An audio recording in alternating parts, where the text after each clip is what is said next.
And we are up. I'm sorry So for being late.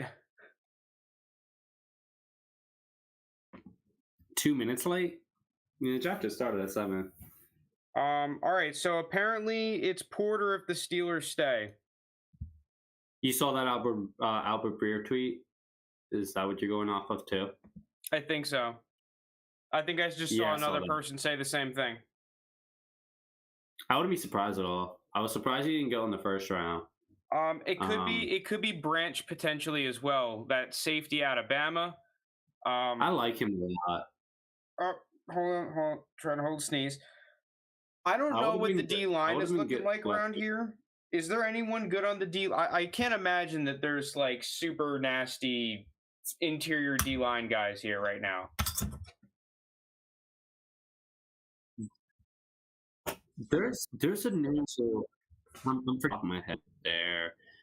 Let me try to see. I'm refreshing, by the way, already. I'm trying to get the pick.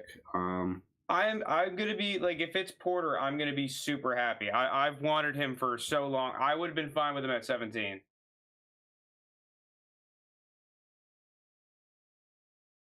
Yeah, I thought he was gonna go. Yeah, the only news is just AJ Terrell and Brandon Ayuk's fifth-year options got picked up, which was as expected.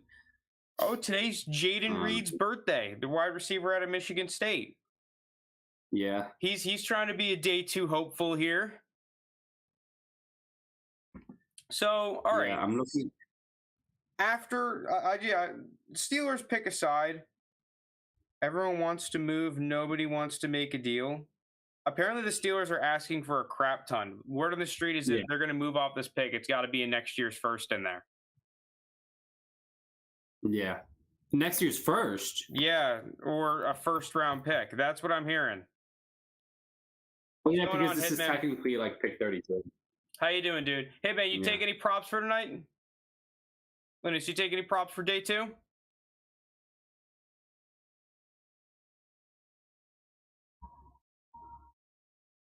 Linus, you take any props for day two?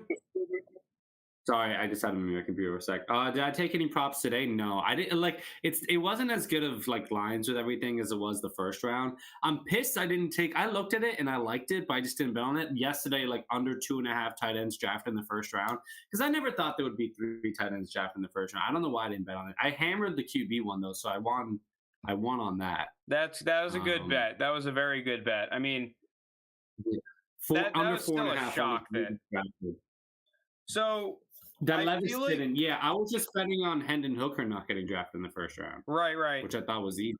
I feel like the Eagles would have traded back if Nolan Smith wasn't on the board, right? Like Oh that yeah. they would have moved No, back. there were Like some mock drafts.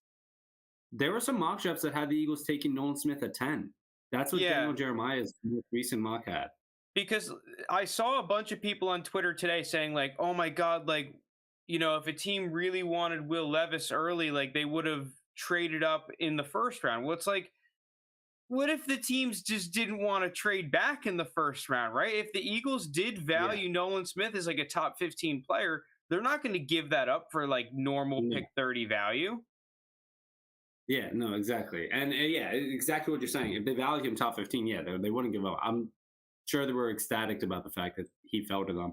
I mean, I still think the Eagles are one of like the biggest draft winners from this. I'm as an Eagles fan, it's nothing's fantasy related because they're both defensive players. But I thought they had an amazing first round. Um, Pretty much just rebuilding the Georgia defense from 2 years ago.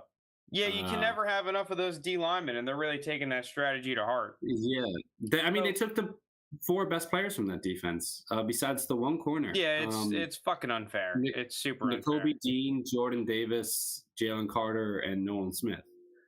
Yeah, just getting those interior D linemen, the super mutants, is Yeah, pretty crazy. Eagles big winners. Also Cardinals. I thought with the pair of trades they made one. Yeah, Cardinals yeah. definitely. Seahawks were big winners. Yeah, it's funny seeing the Seahawks make a bunch of value picks. They're always the team that is The opposite. reaching. They'll reach based on like a specific need. Yeah, So I thought that was cool to see. Definitely a shake up. But going into the dynasty side of things, who are you looking outside of like the obvious? Michael Mayer is going to go off the board pretty soon. I imagine Downs and Hyatt are going to be going off the board pretty soon. Yeah. Who are some guys that you think? I mean, I can start if you want. That we're looking I at mean, maybe towards the I can end, go with the first one. I can go with the first one in terms of like, depending on where he ends up, he can get into the first round of some rookie drafts. Charbonnet, right? like If he hits, if he he's. heads to Philly, that's a huge landing I spot in mean, the second round. yeah, but even like a team like if does Miami have their second? I think they do. I think they have I think they 51. are at like 50 something or at Yeah, like 50. like if Miami draft, like he's someone where I feel like he's the two. They're at Maybe not 51. everyone, but like The Bucks at yeah, 50 would make things very interesting in that backfield. I would be surprised though if the Bucks drafted him. I like White, Rashad White, and I feel like they have like a lot of needs. Like they're going to start rebuilding. I'd be surprised if they drafted a running back in the second round. But yeah, I think Zach Charbonnet is the guy who day two today, based on his landing spot, can really move up boards. Well, in general, for that You running back, mentioned, in the second, there's a stretch here of there's the Cowboys at 58, the Bengals at 60, the Bills are at 59, but I'm not really sure they're going to be looking for a back. The Chiefs are 63, Eagles 62, Bears 61. Honestly, low key, even the Jaguars at 56 is a team you may want to watch out for. The Chargers at 54. That back half of the second, there's plenty of Chargers. teams that can take a shot on whoever they think is potentially really talented back. So, you also have to wonder if Swift get moves today. Yeah, day two, I feel like is usually when we see the guys getting moved. So D Hop, Yeah. Swift. I know there's a couple other like NFL non-fantasy relevant players. I will say with Swift though, I wouldn't be surprised if it's tomorrow because I think if Swift gets moved, I don't think it's for a day two pick. The thing is, I you think have to remember though, Lunas, is that it's for like a fourth. I think the thing is that once we get the clarity of who's going to be off of the board, because day two is where shit gets fucked up because teams are going to have guys valued all over the place now. So if they get more confident that they have a range of players that they're willing to take in a certain area, I think that's when they're more comfortable moving some of these back end picks and trying to like, oh yeah, we're willing to move back because we have these 5 players that we know are now going to be at like pick 130. Yeah, no, I'm with you.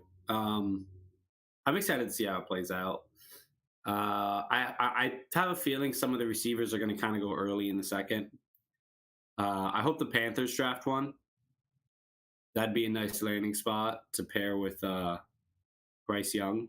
Like if they drafted Downs or Hyatt, that's a combo I'm rooting for. Yeah, they're picking at 39. I'm interested to see where Darnell Lawson. Yeah, like I'm interested to see how it turns out. They haven't announced any picks. The draft starts at 7, right? Yeah, the Steelers are on the clock. Apparently, I don't know. We're really 5 milking minutes. it. I'm looking forward to see where Chase Brown lands. I don't think he does anything exceptional, but he's good at almost everything. I have my TV on. Yeah, Lunas, are you a Chase Brown guy? Not necessarily. In terms of like, are you asking if I'm a Chase Brown guy, like where I'm higher than consensus? Then no. But I don't hate that take because I don't dislike him. Like I think.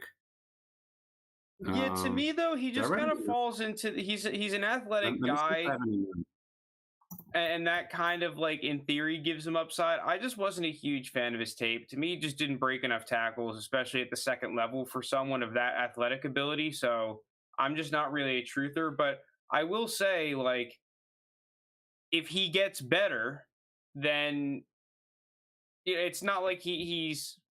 Yeah, I don't know. I'm just not a Chase Brown guy. I'm not a Chase Brown guy. I don't think he's a day 2 pick.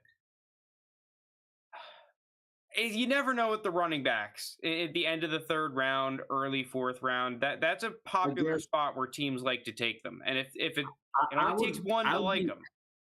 I know, but I have a few running backs ahead of him. Like I get what you're saying. I've always viewed him as a day 3 pick. Yeah, but who is that? Or maybe I'm wrong. Who is that dude? The free Tyrion Davis Price, for example, right? Like To me, He was a day Tyrion 3 pick Davis, though, right? no, the 49ers traded up in the third round to get him. Oh yeah, And you're right. that's a move where it's, I mean, maybe the NFL just really liked him and I may have been undervaluing him too much in my evaluation, but like I did not think he was a good running back. Like, yeah, he was athletic. Yeah, he's not horrible. You know, he can play in the league, but he's not anything above average whatsoever. And Yeah, no. I, if he's athletic and a team likes it, what he brings to the table, all bets are off. You know, that's just the running back position is very finicky. Come on, it's not your Yeah. fucking update. I I have a few running backs ahead of him that I anticipate to go day 2. Oh, looks like the Steelers making the pick. Why can I not find it?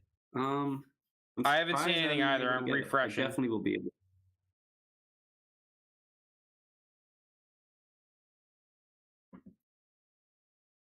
They're keeping this under wraps. Wow, They're this is probably crazy. going to the I'm last so- second They're about. waiting on by the phone. Oh, it says they're still on the clock. Okay, now it says the pick is in. Okay, but I'm on stream, so I might be like a minute behind. I'm refreshing my timeline like crazy trying to get this. What if we grab Will Levis? Here we go. Oh, Joey Porter. Yes, dude. Joey Porter It's in. Jr. Pittsburgh Steelers. Yes, let's go. pick. I love this draft. I love pick. this draft. I love this draft. You got your guy. You got like 2 guys that you were considering at your first. Yes, I pick. got 2 guys. I like every year for the past handful of years, the Steelers have not really done what I wanted in the. So the Najee pick, wanted I to really wasn't happy with, and I wasn't happy with the Pickett pick. So like kind of back to back years. Not that I thought they were horrible picks. I just did not want them to take those players. I was a fan of the Pickett pick at the time. I mean, Najee I am a fan. Like, listen, Pickett has convinced me a little bit. I thought that, like, yeah, it wasn't totally pretty, but I thought like when push came to shove and he needed to make big plays and have big drives, he showed that he could, and that has to be valued at something because that's the most important. I misheard. I thought you said Pickens at first. No, Pickens. I love so that pick. Are you kidding me? I mean, dude, Pickens at the end of the second round. You got him after freaking Tyquan. That's why I was surprised. Like, okay, Pickett, I understand, but I thought he showed some stuff last year. Like he had some clutch fourth quarter drives.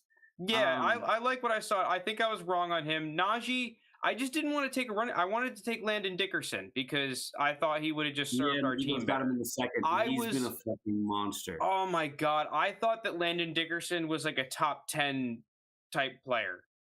Because they're not even playing him at center, and he's been like a pro level guard. It's so he's a put him at guard player next to Kelsey, and then when Kelsey retires, they're gonna bump him back to center.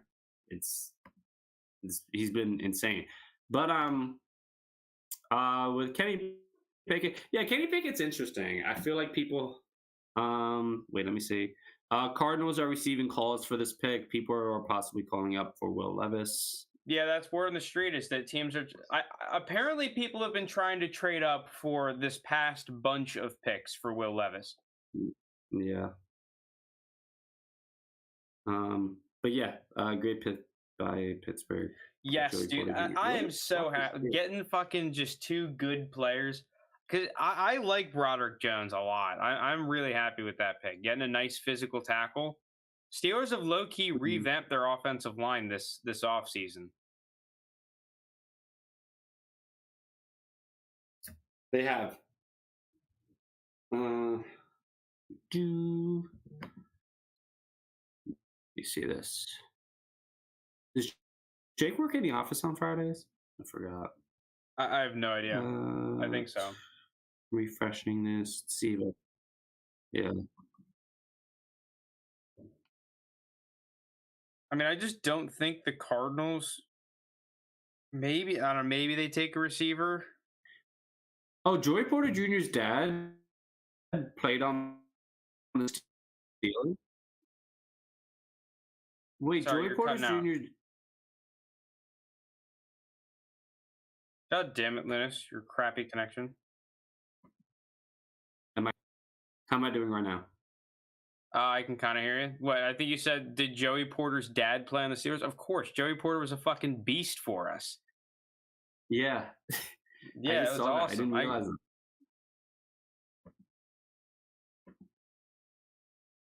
Yes, dude. Yes. Oh, I love this pick. I love this pick. Yeah, Rappaport confirmed. Oh, yo, this is fire. Hold on. I'm gonna send you this one tweet. Here. Yeah, peep what I just sent you. It's Joey Porter Jr. As like a kid wearing a Porter Steelers jersey. Yeah. That's Dude, this fire. is so sick. This is so sick. Yeah, it's really cool. First round talent.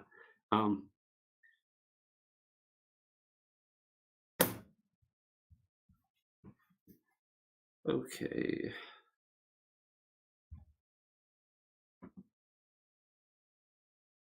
I mean, so it's Titans moved up. Titans moved up. The Titans traded up. Oh, is this where we see Will Levis go? Yeah, this has got to be Levis, right? Yeah, the Titans have traded up. It has to be. Fuck, I was gonna bet on that earlier, but I didn't. That was the one thing I was because it was like plus like 250 or something. I also saw the Titans were trying to trade Tannehill potentially. I wouldn't be surprised. I They just have to do like a maybe the quick Falcons read. try to make a move for Tannehill if the Titans now trade up for Levis. Reunite Tannehill with Arthur Who Smith. tries to make him? The Falcons. The Falcons? Reunite Tannehill with Arthur Smith.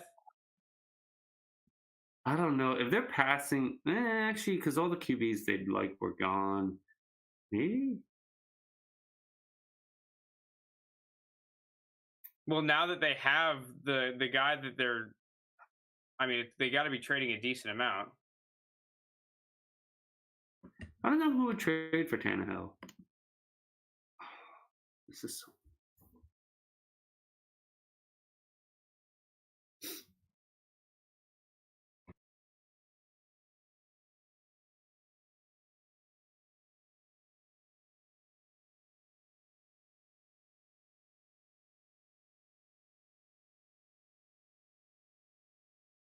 Well, we've lost Lunas. I'm trying to get him back in here.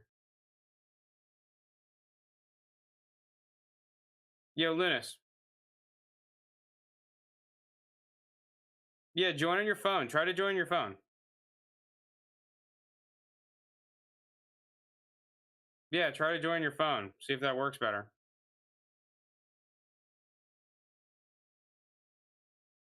Let me put you back in the scene.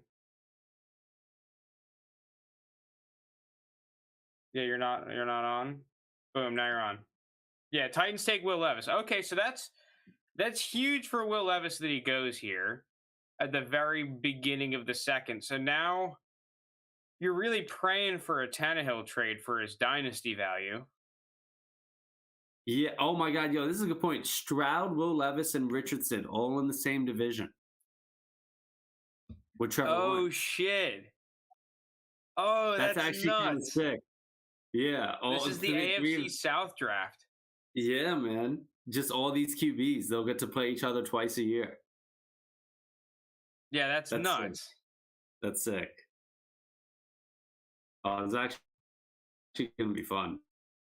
Adding a little bit of lore. Those matchups. It's gonna make like the shitty.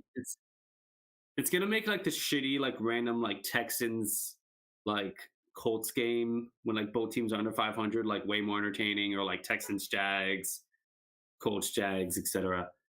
I still think the Jaguars win that division. Yeah, the Jaguars are got to be an easy favorite. Yeah.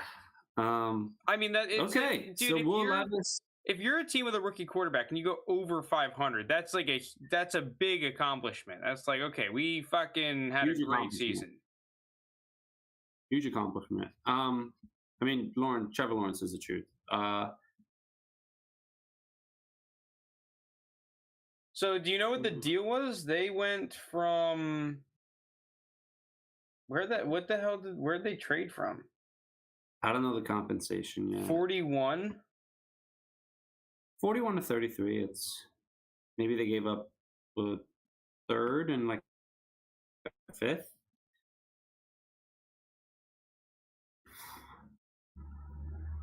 Let's see.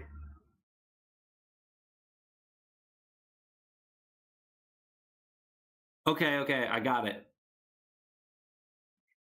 You ready? Mm-hmm. The Titans get the 33rd pick, which is Levis, and the 81st pick, and the Cardinals get the 41st pick, the 72nd pick. So they're moving up from 81 to 72, swapping those two, and they get a 2024 third rounder. I mean, I guess it's all right. Yeah. I'll send it so it's kind of easier to look at. No, yes, Hitman put it in the chat. I'm just trying to gauge how I value that. I mean, the Cardinals just keep adding to their army of draft picks, so like, good for them. Yeah. I think that's a pretty decent trade. If that third round, if the Titans stink next year, stink it up, and that's a top 16 third round pick, that's pretty good. Yeah. Okay, the Lions. Wow. Oh, interesting. The Lions took Sam Laporta Oh shit, they took him that high over Michael Mayer over Mayer. Wow. and Darnell Washington. Yeah.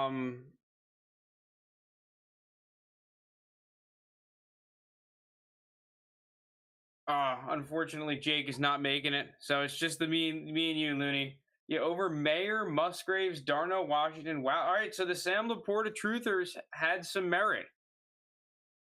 Yeah. The issue, like, this obviously raises stock, but are you thinking that Sam Laporta is still getting like a dude that you're gonna be, because he's gonna be jumped probably to what, the late second, very early third in rookie drafts? Maybe like mid late second at highest. Uh, um. Yeah. Considering like this is pretty good draft capital.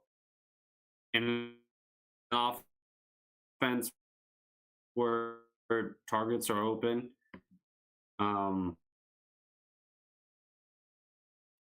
They traded away obviously Hawkinson. Jameson Williams is going to miss the first 6 weeks of the season, so it's just kind of on and off at the beginning of the year. And Gibbs out of the backfield. All right, well, Lunas, I don't understand a word you're saying because you're lagging a shit ton for me.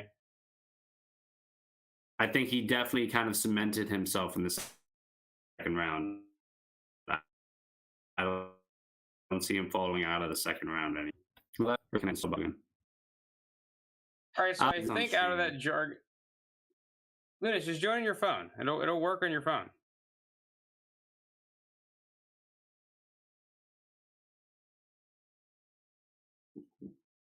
But I think he said that Sam Laporta is now not going out of the second round.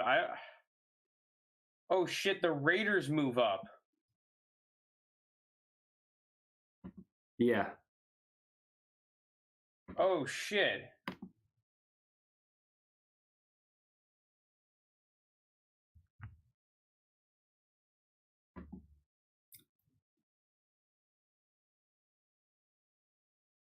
All right, I'll work on getting Lunas back in here.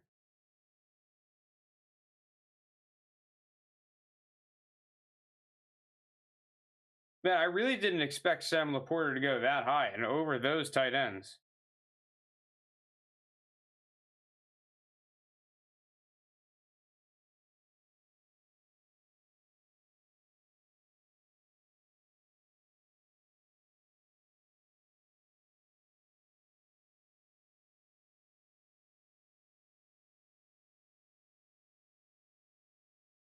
All right, let me get you back in here, Linus.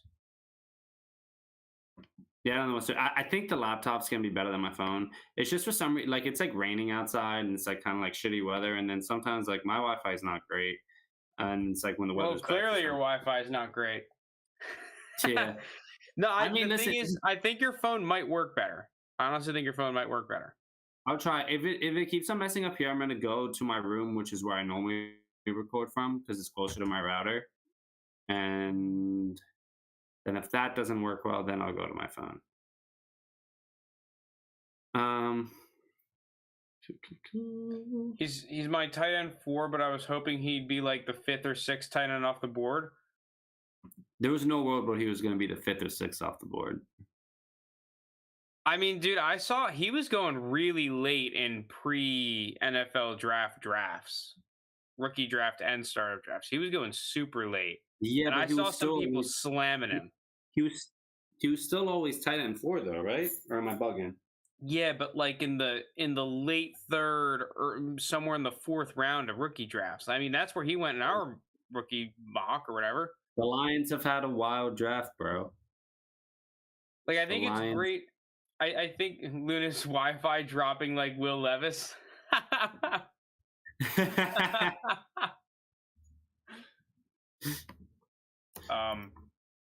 Yeah, I'm not huge on Detroit as a landing spot as like a receiving option. Not that I think he's going to be bad, but Don't hate it. Oh, yo, the Raiders. Michael Mayer. oh, so they move up to get holy shit, it's tight end city. The Darren Waller replacement. I think that's a great fit. I mean, who do they jump that was going to take a tight end? Were the Rams going to go tight end? I have no idea. I mean, the Rams could go anything. The Rams need everything. They do. Literally everything.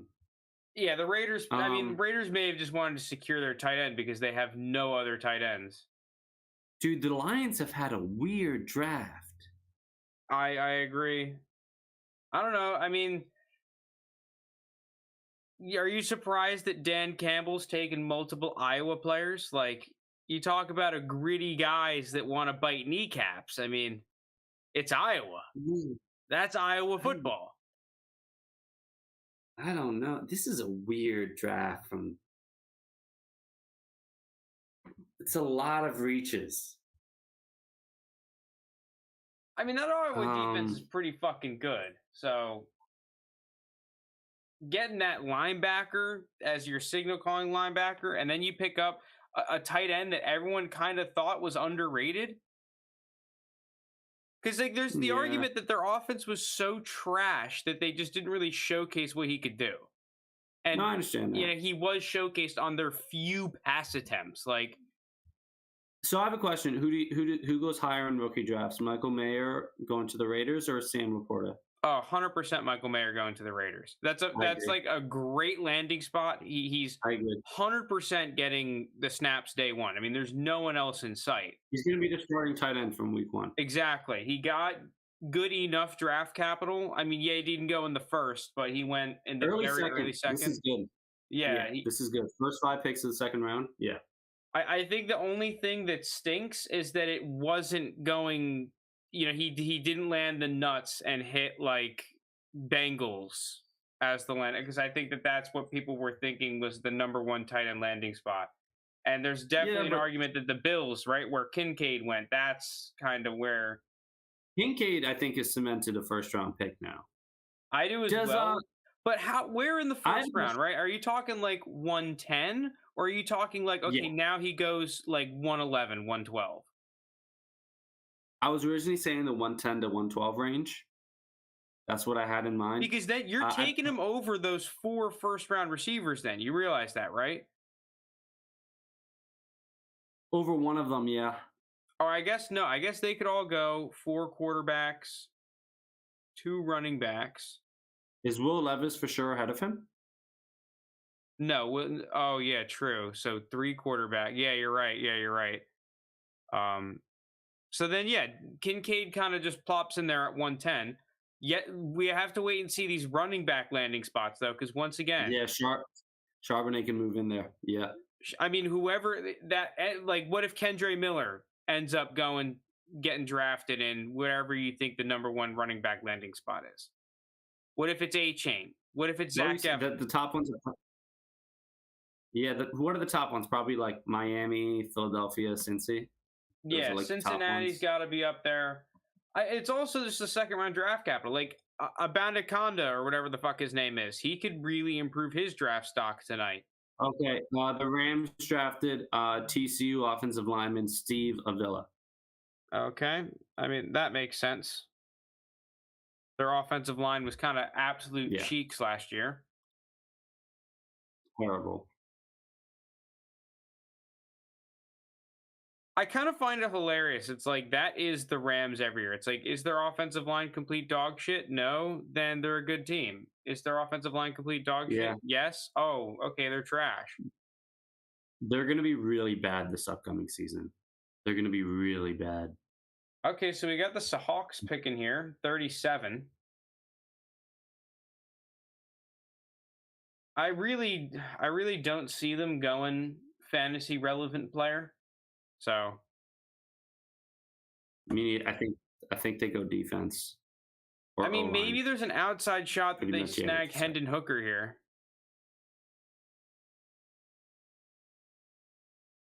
That'd be pretty surprising. I'm refreshing, trying to get the pick. So I have a question. So Will Levis for you now. Let's talk Will Levis. He goes to the Titans. Ryan Tannehill has 1 year left on his contract. It's non-guaranteed. Where is he falling for you right now? Because I think for me, he's kind of in like, if you took him 112, maybe even 111, like I won't hate on it. No, that's 111, 112 is way too high for Will Levis right now. You think way too high? I think right now Will Levis with that second round. For me, he's early second. I don't even think I have him that high. I think right now he's mid-second at probably mid-second. I think 208 is the pick where I start to heavily consider. Anything before that, I as of right. Wow. Well, here's part of my argument is that I think that we're going to see some good running back landing spots in the early third, very late second. So between that and other receivers yet to fall on the board, and now other tight ends getting in here, right? We haven't seen Darnell Washington. What if Darnell Washington somehow ends up in Cincinnati in the second round? Now he's going to probably jump Will Levis. So I think that it's yet to be determined. These second round quarterbacks generally that are decent, like the Drew Lock, right? I think Will Levis is now a Drew Lock caliber, Drew Lock risk rate. So I usually value that at like 207, 208. He could move up. It's just going to be dependent on the quality of the other players. Mm-hmm. So I think he can move into the early second. I am not taking him with a first. I imagine that Hyatt, A-Chain, Charbonnet, Mayer is already over him. I want to see some of these chat things. Downs. I'm gonna 204, 205 is where right now I would start to consider him. So I see Hitman. Did my video go down? No. No, I'm behind on the live stream. Okay. What was I gonna say? Hitman, he's the second best receiver on the team? ? Are you talking about Michael Mayer? Because if so, who are the Raiders' main? They still have Renfro. They still have Jacoby it's Renfro, Myers, Devontae Adams. They still have Devontae Adams and Jacobs. I mean, dude, that offense is pretty fucking loaded. Yeah. Sadly, Garoppolo will be the best quarterback Mayer's ever played with. I think Garoppolo gets way too hated on. I mean, what quarterbacks was he playing with? I think part of what sucks for Garoppolo is that. Well, okay, but by the way, real quick, Seahawks took edge rusher Derek Hall out of Auburn. Okay. One thing about Garoppolo is that I feel like both the systems he's played in, there wasn't, and maybe this is because he wasn't good enough. I respect that argument as well. That he just wasn't really in a scenario where Shanahan asked him to consistently air the ball out. It was like, okay, we're gonna run the ball like a fuck ton, and we're only gonna pass at an average rate at most. We're not I going to be do one of think these that's teams that's in the top 10 in passing. Whereas on the Raiders, I think that they are going to be top 10 in pass attempts, and Garoppolo can put up numbers. I do agree. I think I do agree also with Sanford with both your points. With the Raiders are going to have him passing more. San Francisco kind of limits their QBs. I do think a part of that had to do with Jimmy G's abilities, but I think Jimmy G would also just have a different perception if it wasn't for his injury history. I feel like the injury history plays a huge part in it. You know what I mean? Because it's like Yeah, I if also he can't think stay that on the field consistently, in a lot of these big playoff games, he did not put up good he kind of days. choked. Yeah, yeah, Dude, he choked. Yeah, he choked. Even in the win they had, not this past postseason, but the one before where they won at Green Bay, his stat line that game was terrible. They had Right. He 13 not points, pretty. and 7 of them was off a blocked punt return for a touchdown. And when you see an offense with their type of talent and the Yeah, quarterback is not out there performing in the biggest game of the season, I think a lot of people are not going to be like, "Oh, well, Jimmy G is amazing." yeah. But I mean, at the same time, Falcons traded up.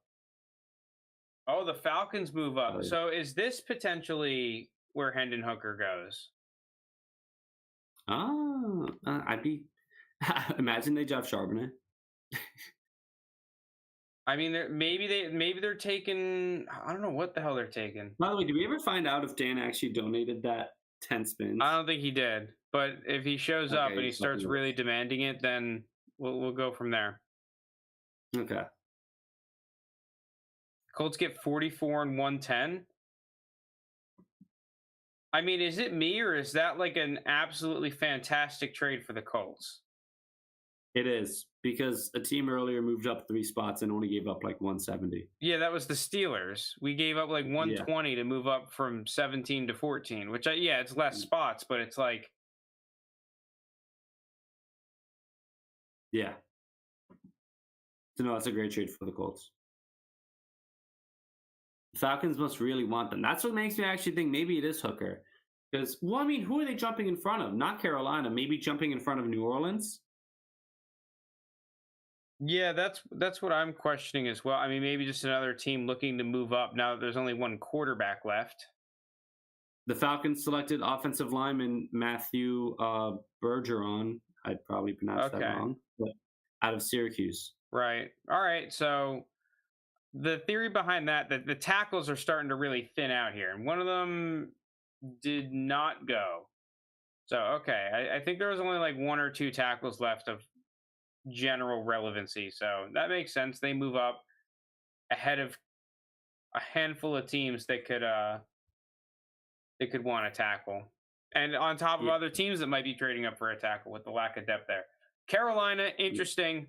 If I'm Carolina, this is where I select either Jalen Hyatt or Josh Downs. Yeah. Get him a receiver. Or go crazy. Get Darnell If Washington. if anything, yeah, I could see that, but I'd probably take Jalen Hyatt here. I think that you I would give too. you give I think that's the right pick. Bryce Young like you let Adam Thielen be an underneath guy specifically now in his old age with some speed on the outside with DJ Chark and Hyatt. That's an offense that I think I can get behind with Bryce Young. Not that it's Finish going to be strong running amazing or game. anything, but he could play, right? And we saw with Yeah. Alabama how you give Bryce Young receivers with speed and he can fucking hit him out in space. I'm with you. If I were the Panthers, I'd make the exact same pick. I think Jalen Hyatt would be the move here, but we'll see where they go. I mean, I love Josh Downs too. So if they take Downs, you're not going to hear any complaints. Maybe there's an outside shot for a guy like Cedric Tillman if you really wanted that big-bodied type I'd be of player. shocked if Cedric Tillman went ahead of both of them. Right. The thing is, and I agree that because when you look at his numbers, they're not great. But when you watch Tillman play, I think that there's going to be a good amount of coaching staffs and receiver guys that are like, wow, this dude kind of does He's everything talented. you ask for. And when you look at all the receivers on the board right now, there's not really a guy that can do everything on the board. I actually think that Jalen Hyatt is probably one of the only other ones because I think Jalen Hyatt low key can go up and get the football more than people give him credit for. No, I agree. He's better at contested catches than people give him credit for. But yeah, you're not gonna like throw him a fucking fade necessarily 1-on-1 against a lanky ass kind of corner. Not offense, but Brian Branch is still available. Right. Yeah, but the problem is, if I'm the Panthers, I am learning exactly from what the Jets did when they drafted Sam Darnold and then went like all defense the rest of the draft because they were probably the highest players on their board. I don't care. We traded the farm for Bryce Young. We are making sure he has the tools to succeed as our number one pick. And you've seen so many young QBs over the past couple of years take a leap once they get actual weapons. Like we saw with Tua. We saw it with Jalen Hurts. On top of the fact, you have to remember, Carolina has a good defense already. They have good defensive players. I am spending the entire draft on offensive players. Like, I'm not even joking. I'm spending every pick trading up, doing whatever, and getting offensive players. We are not having this experiment fail. I'm with you. I think Jalen Hyatt is a pick. I think Downs makes sense. Darnell Washington would be spicy, but I'd like it. Right. If you have an offensive lineman, I think there's another tackle that's pretty good. Go ahead. Just surround the man with talent. That's all you got to do. Okay, so real quick, last comments on Levis before we get this pick. So you say 208. I think it goes a little bit earlier. I think probably like 204, 205. Actually, that might be too early. I think right now that's where he's priced. If we're going like live rookie mock price, I think it is 204, 205. Okay, yeah. But we'll see. Running backs might move up. We'll probably move up. There'll be at least one or two based on landing spot. Because like a guy like Tyjae Spears. The Panthers take Jonathan Mingo. Oh shit! Okay, so should have mentioned him. Fuck, but yeah, there's another guy. So the interesting thing about Mingo to me is that, by the way, real quick, Mingo cemented second round pick now. Oh, 100%. Yeah, 100%. I mean, Mingo stock is going very much higher now. Yeah. And I like Mingo. I think Mingo has some good tape. He's a dude that can play on the outside in the slot. I think a lot of people think he projects into the slot, but he's super athletic. So yeah, I think that the high end for Mingo is what Amon-Ra St. Brown was in Detroit. I think that you want to have him in a similar type of role as that. And use him in a similar type of way. We were kind of moving him around, stacking him, sneaking him in the slot here and there. So yeah, this is exactly what we wanted the Panthers to do. Take the top receiver on your board. Mine still would have been Hyatt, but I like Mingo. No, I'm a fan. Jonathan Mingo. And he's a big, he can play in the slot, and he's big. He's 6'2". Yeah, the only thing, the thing that I find interesting is that I feel like there's too much overlap between Mingo and Thielen. I mean, to be honest, I'm just out on Thielen. I thought that was a terrible move. Like, yeah, you're surrounding Young with talent, but he's not This 1,000% lowers Thielen's value. I think it kind of tells us from the start they weren't depending a whole ton on him. I wouldn't be surprised if Mingo and Chark are their leading two receivers this season. Because also I anticipate Thielen to probably miss some games. He's been getting injured. I don't know. I never really try to project injuries. I think he's been pretty healthy. I just don't. This past season, but before then, I know it's hard to. You don't want to project injuries. Yeah, obviously, yeah. But I'm saying, like, as someone gets older, like, you know how it goes, right? But yeah, so Mingo now probably moves into like that. What? Well, so here's exactly what if we're talking about Will Levis price, this is exactly what I thought was going to happen. Where like someone like him could go ahead of Will Levis. Yeah. So now who are you taking? Are you taking Will Levis now that he's an early second, or are you going to take Jonathan Mingo, who, once again, if he's good, has a very realistic path to being the alpha receiver in this offense if he is actually good? I would take Mingo over Levis. I think I might lean that way as well. I think I'd just rather have Mingo. It's good draft capital, good opportunity for targets. Him and Bryce Young are probably going to get a shit ton of reps together right away with the rookie mini camp, and then I'm sure they'll be on like the same O team to start. Yeah, for me, I would draft Mingo over Levis for sure. Cool pick. Okay. Yeah, that is a really cool pick. But this is the exact type of players that it's going to be the determining factor. And Yeah, exactly what you were talking about. yeah, and it's Mingo. So once again, like I think that Tillman, if Mingo goes here, that Tillman might be going off the board in the next handful of picks. We're going to see Hyatt and Downs go in the next handful of picks. Do we think there's a chance New Orleans now at 40 takes a swing at Hooker? I don't know. See, if I'm New Orleans, I'm probably thinking about dipping my toes in the corner market. Okay. I don't think that New Orleans has the luxury right now of being able to be like, oh yeah, we'll take a quarterback. Unless they have Hendon Hooker really high on their board, then fine, go ahead. But as a team, like you just spent the bag in free agency on Derek Carr. You have a huge opportunity with Tom Brady being gone and the Bucks being a shell of their former self. The Falcons still don't have their quarterback situation figured out. The Panthers are now with a rookie, right? Like this is your opportunity to strike in the division, and you should be a pretty significant favorite day one. So I'm going to try and get a player here at 40 that can make an impact day one. Yeah, no, I think it's completely fair. Okay, they're drafting edge rusher Isaiah Foskey out of Notre Dame. Okay, yeah. So what's this? What's the saying? You can never have enough edge rushers. You can never have enough pass rushers. Yeah, just add to the stack. It's always a safe pick. It's always a safe pick. Because even if you ever have too many, you can one, you always rotate them, have fresh legs. Two, they always have a lot of trade value. Yeah, they have trade value. Yeah, they're just like, yeah, it's always a safe pick. Yeah. So yeah, now the Cardinals move back here. I'm curious now if the Cardinals think about picking up a receiver. Do you think there's a shot?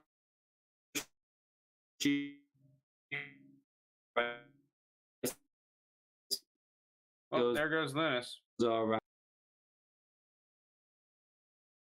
I don't know what the hell he was saying, but it was probably something dumb.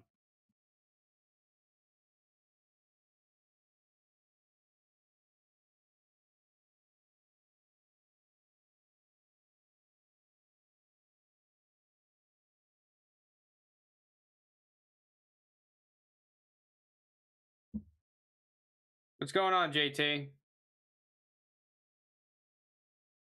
JT, it's not going well. Right now, it's the solo crew. Lunas's Wi-Fi, as P to the R stated earlier, is dropping like Will Levis in this draft.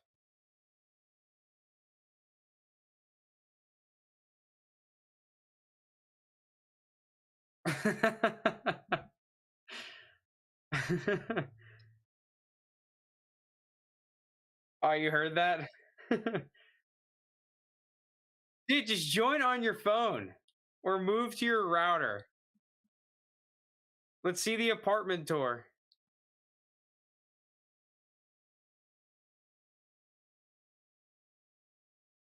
Dude, see, you're lagging a crap ton again.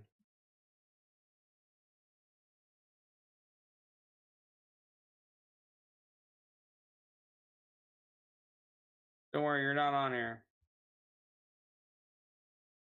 Mingo gonna be a bust? Of course, JT, you're gonna rain on the parade. Yeah, that was kind of a tease. I thought they were gonna trade up and take Hendon Hooker as well. Jerry Porter pick 32 plus 200 easiest lock of my life. I think there was a chance though that they took that safety, that Alabama safety. I mean, fuck, he's still on the board. Like Omar Khan. Okay, so let's pick up that phone. Let's keep adding studs. Now I'm back to my normal pod spot, so hopefully it's better here because I'm next to my router. what I was gonna say a while ago before I dropped out was, do you think there's a chance Rasheed Rice goes round two? Mm, yeah, there's a chance. I don't think it's happening though. Um, I don't know. I don't think I only bring him up because he's someone I've seen have like people have a lot of contrasting opinions on. Um, he's an interesting player. I just don't think he's good enough. To me he's a third round, fourth round, somewhere in there type of player.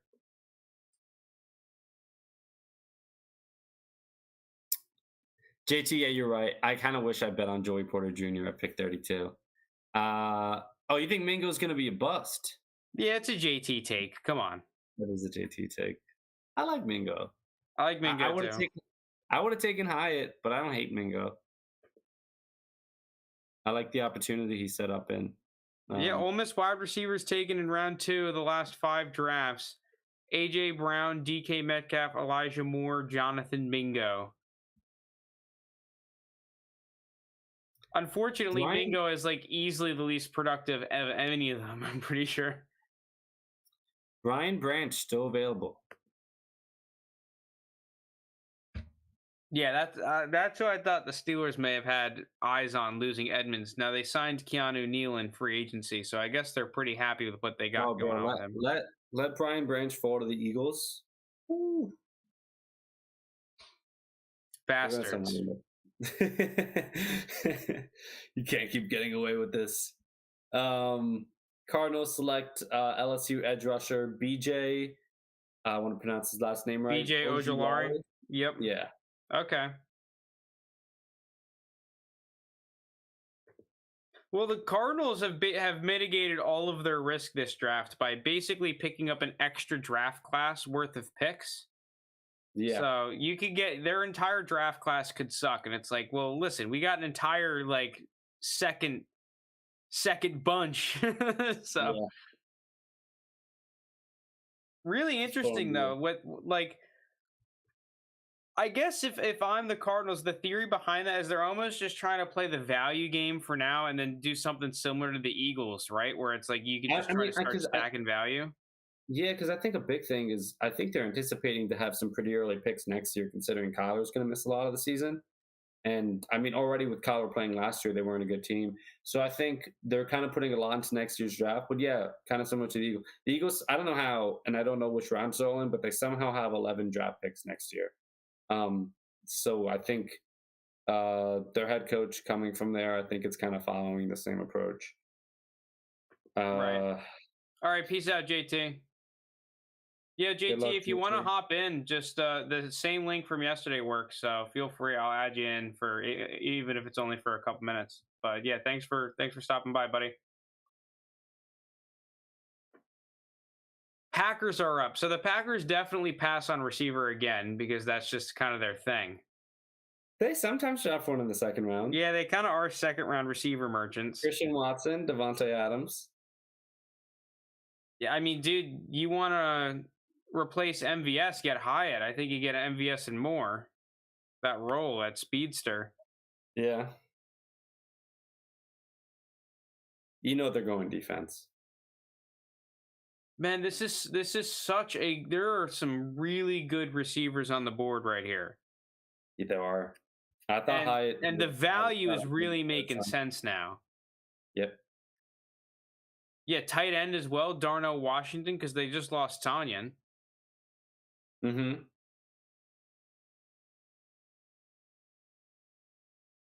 Because yeah, I imagine that Darnell Washington has got to be in heavy consideration for some of these picks. Oh, Packers also have 45. I did not see that.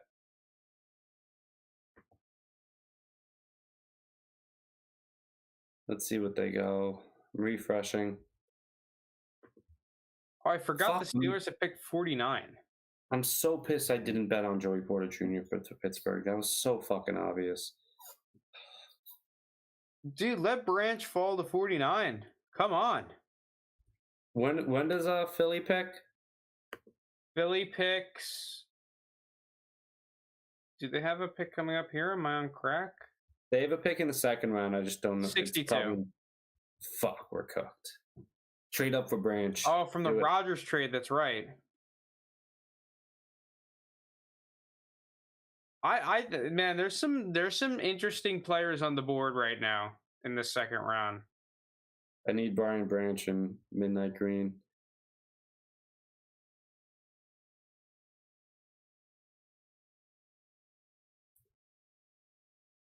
I mean, is there any possibility that at 43 the Jets think about a running back with Brees Hall going off that injury? That'd be a bad pick to me.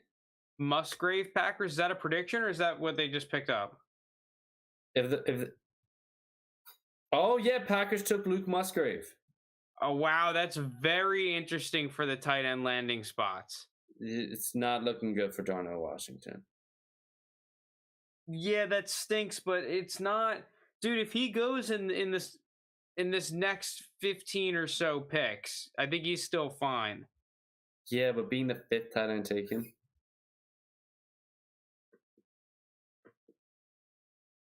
But that's huge for Luke Musgrave there.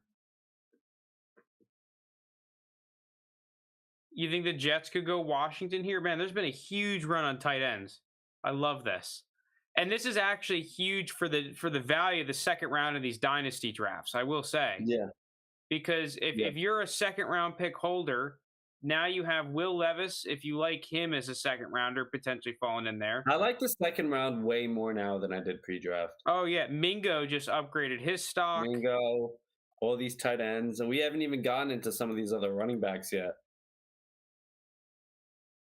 Right. I mean, we want to, that's what we want to see next is we want to see Hyatt and Downs go still in the second round. And then we want to see running backs go at the end of the second.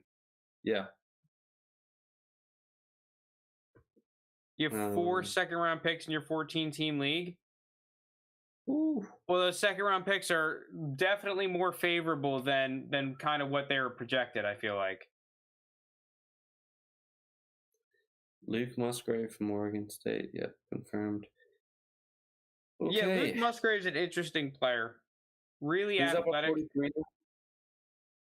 What's up? Who's up at 43 now? Jets. Oh yeah, the Jets. Yeah. Which who knows what the Jets are going to do? They went pass rusher first round. Yeah, I would hate a running back here, but I'd like a receiver or tight end. They could keep going anti-Packers and give Rodgers yet another receiver. If they draft Darnell Washington, my Darnell Washington tight end 1 agenda can still kind of stay alive.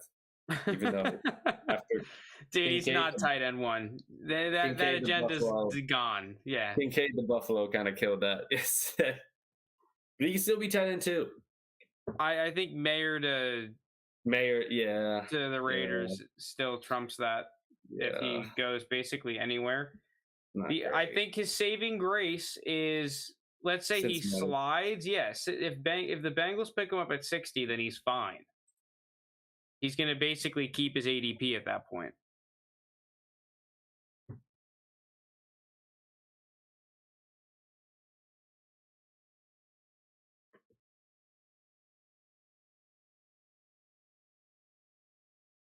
Jets are taking offensive lineman Joe Tipman. Okay. That makes sense. They wanted to go O-line in the first round before the Steelers stole their guy. So not surprised. I love being that team. Can you imagine how I felt when the Cowboys helped the Eagles fuck the Giants by taking Devontae Smith 1 pick ahead? And then that is hilarious. And then the Eagles at 10 took Devontae Smith, who's a fucking monster. The Cowboys took Micah Parsons, which is annoying, but still. But then the Giants traded back, and then the receiver they ended up getting was Kadarius Toney. Yeah, right. Traded away for like a. Oh my God! Think about that. They could have had. I mean, that first round pick they got though ended up being really nasty, right? From the Bears. I forgot who they ended up drafting with it. Yeah, they got a feature first. I forgot who they ended up taking. That ended up being because they had Kayvon Thibodeau and Evan Neal, right? Yeah, It I was think it was one of Evan those Neal. two picks. So yeah, the value ended up working out tremendously, but yeah, the Actually, I player forgot they which took one it at was. Yeah. 20 obviously didn't. Yeah, but no, yeah, I remember the Giants were going to take Devontae Smith, and the Eagles jumped one pick ahead. Um, yeah, the Jets took Joe Tippmann as a center out of Wisconsin. All right, so the Colts are up here at 44. This could be a spot where a receiver potentially gets taken. Hendon Hooker. What was that Jim Irsay tweet? Montana Young. Hendon Hooker going at 44. Jim Irsay is a fucking clown. I love him. He's hilarious, though. He idiot. He's a dude who got millions off of his dad's like air conditioning and heater businesses, and then now just owns a football team and does code. And that's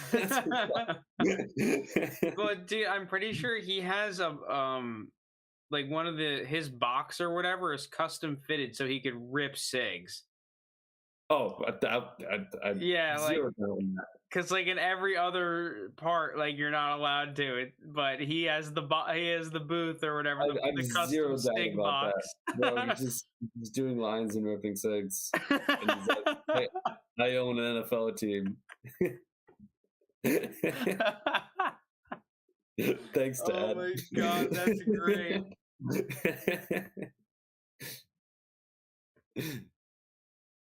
Oh man.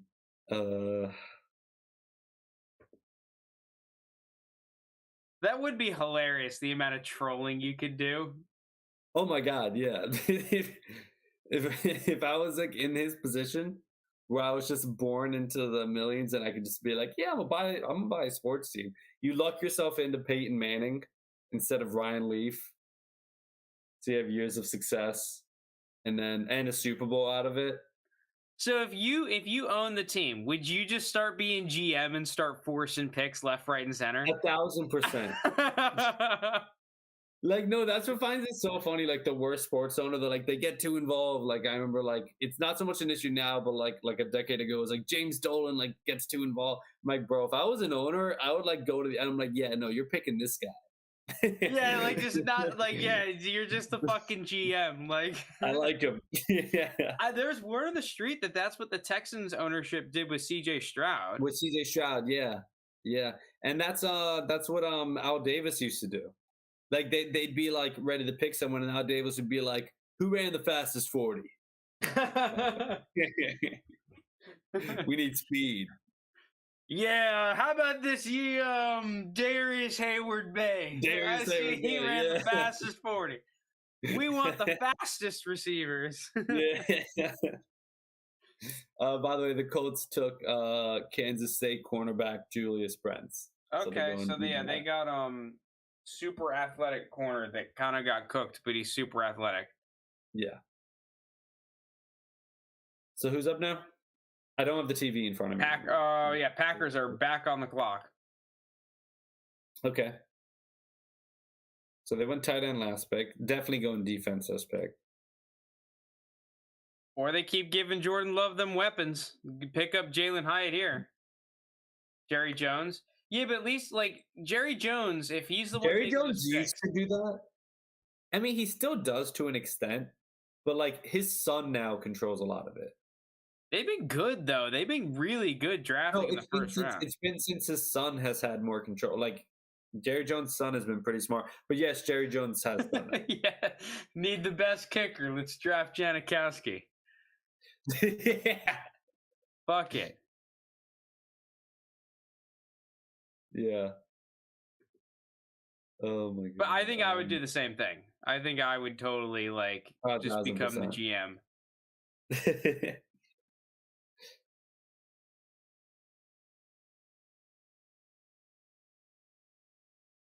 Okay. Let's see if they announce this next pick. Mark Cuban. Yeah, well, at least with making a basketball team, it's like I feel like making a basketball team, and this might be me being Mark Cuban's a great example. Frank, I know you haven't followed the NBA as much this year. He made terrible mistakes. The Knicks' best player this year is someone that Mark Cuban could have re-signed for like 4 years for 56 mil. Didn't think he was worth it. And then didn't trade him for any value. And the Knicks just signed him in free agency for 100. And now he's like an all-star level player. Oh shit. Yeah, Jalen Brunson out of Villanova, if you remember him. No, I have no idea. And now him and the Knicks are in like the second round of the playoffs, and the Mavericks missed the playoffs after making it to the Western Conference Finals. Yeah, Lions it's bad. traded up. Apparently, Lions traded up up to 40. They traded with the Packers. I guess the Packers are moving back like 3 spots. Well, the Lions trading up to 45. From So this is going to be 48. someone. This is probably going to be someone that they could have gotten at the pick that they traded up from. Is this potentially Hendon Hooker? Is Hendon Hooker a kneecap biter? Because they're jumping Oh my God! Patriots and Commanders. If they have those first 3 picks,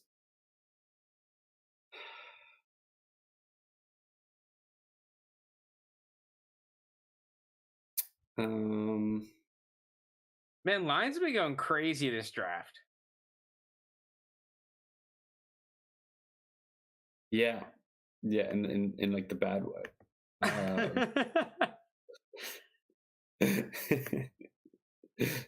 Maybe they take another running back.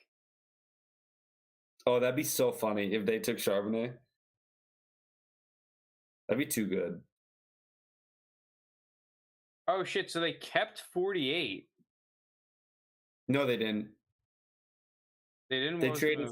They traded 48 and 159 for 45. Okay. They're gonna take a kicker. Dude, they're not taking a kicker.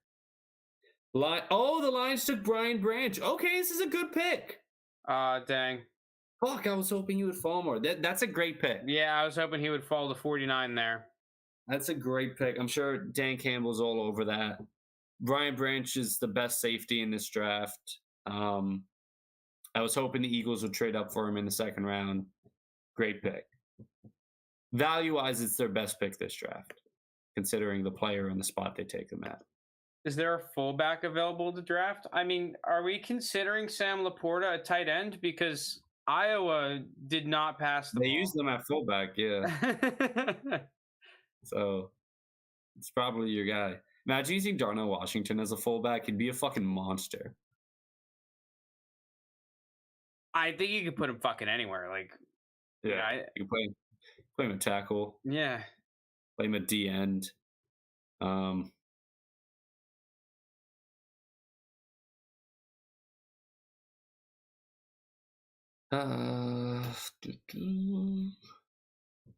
it. I was really hoping Brian Branch would fall. That's a great. Patriots could go receiver here at 46. They should.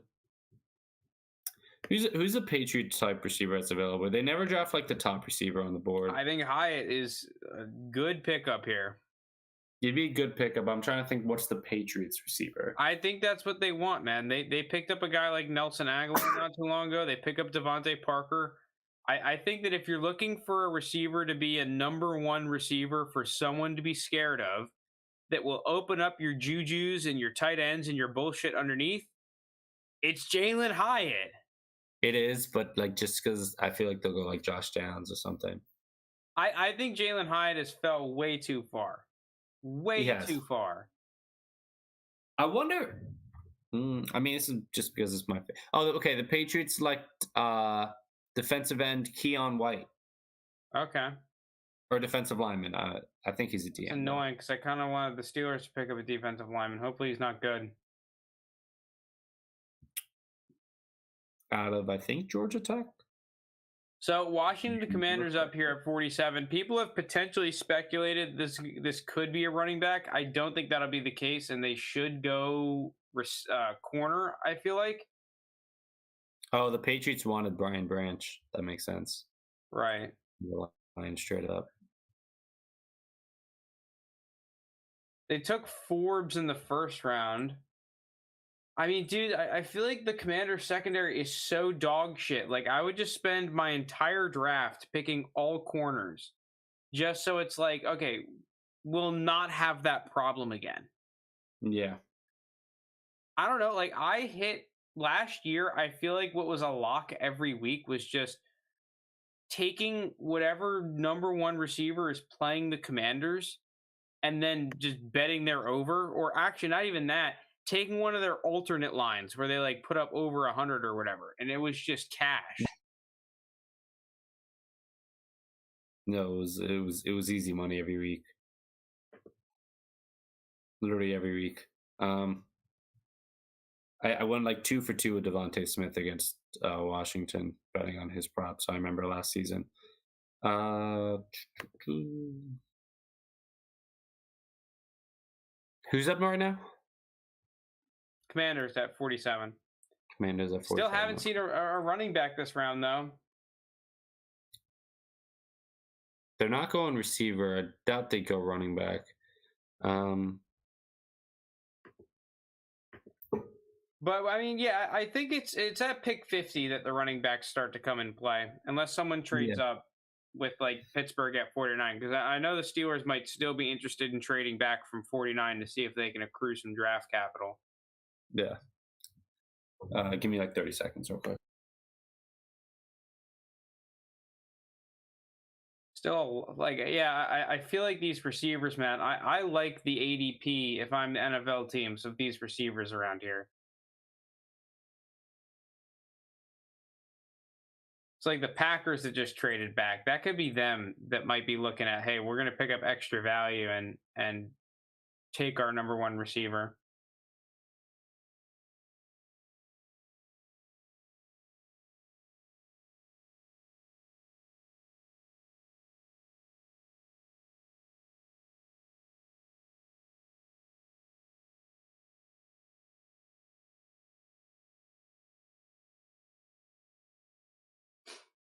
Good on Branch for coming back for day 2 to hear his name.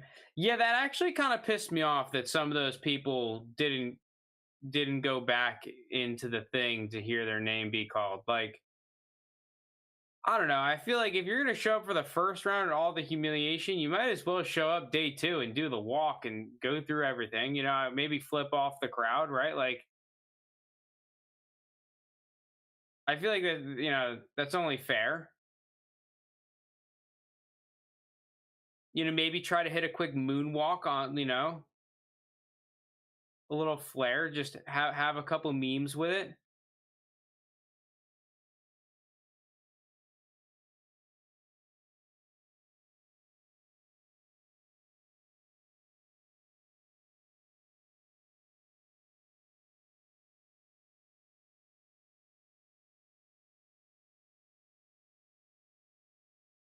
Man, the Lions, I wonder if the Lions are a team that can kind of take a step forward. I obviously, I'm not a huge fan of the value of their draft picks, but they do have some good players, and they've brought in some good players. And like, if you just get a lot of the players that played well to do what they did last year, is that like just to get the same output, right? Like, oh shit, Bucks on the clock.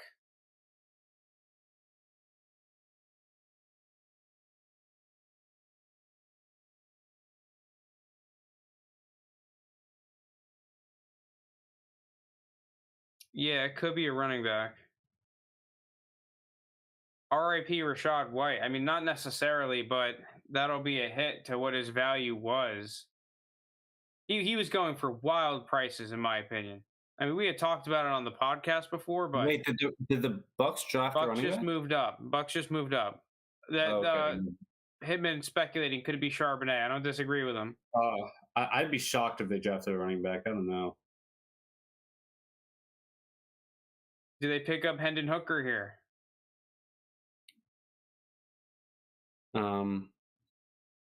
Is it a juicer? Oh, Hendon Hooker would be interesting. So Commanders went with a safety. That would be fascinating. But I could totally see the Bucks just spending all of their picks bolstering their roster and saying, "Hey, we're fine with Baker, and we're going to give Trask a shot." Right? We drafted him in the second round. They're going to be one of the teams that's tanking this year for Caleb or Drake May. Keon White. This Patriots offense is going to be so boring to watch. Yep. That's the So, Patriots, well, though. I'm watching paint dry. Mac Jones is just That very Patriots grumpy right now. offense is gonna be ugly. It's going to be ugly. It's. I mean, Ramondre Stevenson is pretty entertaining, but that's about it. Outside of him, cooked. Yeah, it's bad. I think Jonathan Jones may be the leader in touchdowns again.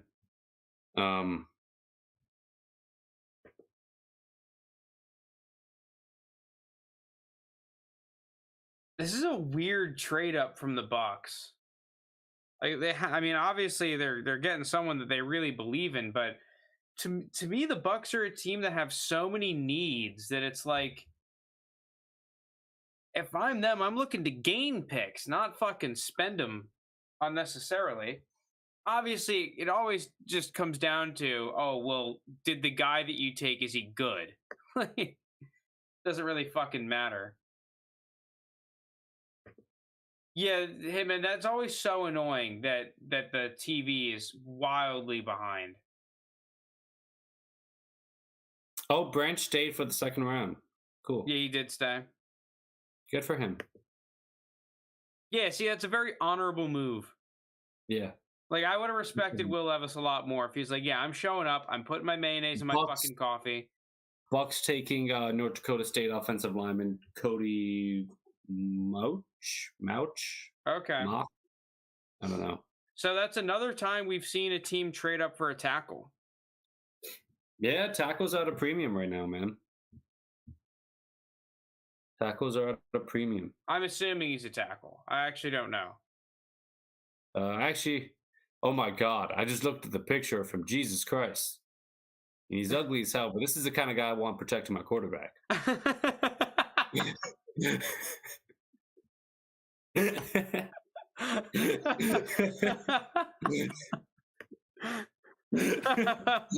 him. Look at him. Wait, let me... Look at him. I sent it to you on Twitter. Look at him. Oh my. You know, hold on. Let me look this guy up. What's his name? Y'all look it up. I'm referring to the Dov Kleiman. Yeah, pull up his picture. They know exactly what they're doing. Yeah, man. No, I'm not trying to fuck with that guy. Hold on.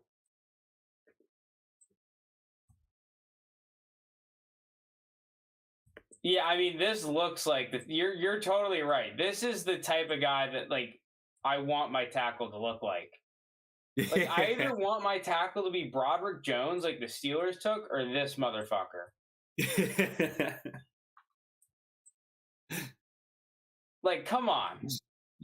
Come on. That's a tackle right there. Or whoever the fuck offensive line position he plays. I don't care. I want him on my football team. Look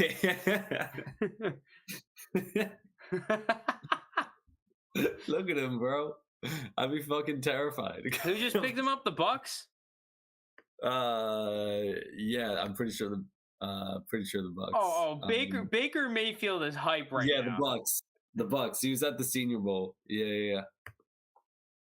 Yeah, this guy's great. Arguably the best player of the draft.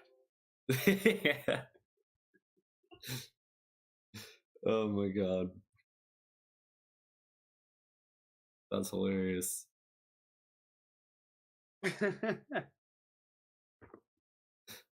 All right, here we go. Pittsburgh back on the clock, baby. What are we doing? Hey, apparently we were in love with Josh Downs' workout. We do not need a receiver, but I'm down. I'm fucking down. I mean, you traded for Allen Robinson. Darnell Washington? Dude, why can't we just take Darnell Washington and put him on defensive line? The Steelers took defensive tackle Keanu Benton. Okay, yeah, that makes complete sense because we needed a defensive tackle easily the most. So yeah. Okay. All right, just don't be bad. That's all I ask.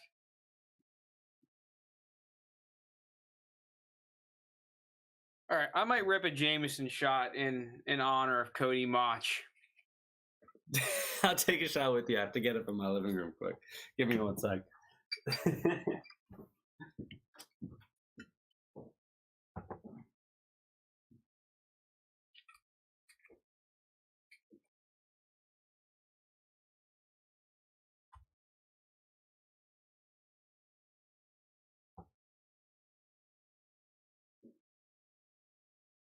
Packers are up at 50.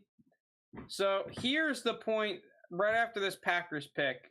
Now that the Dolphins are going to be up, here's where we start to want to see running backs from a dynasty perspective.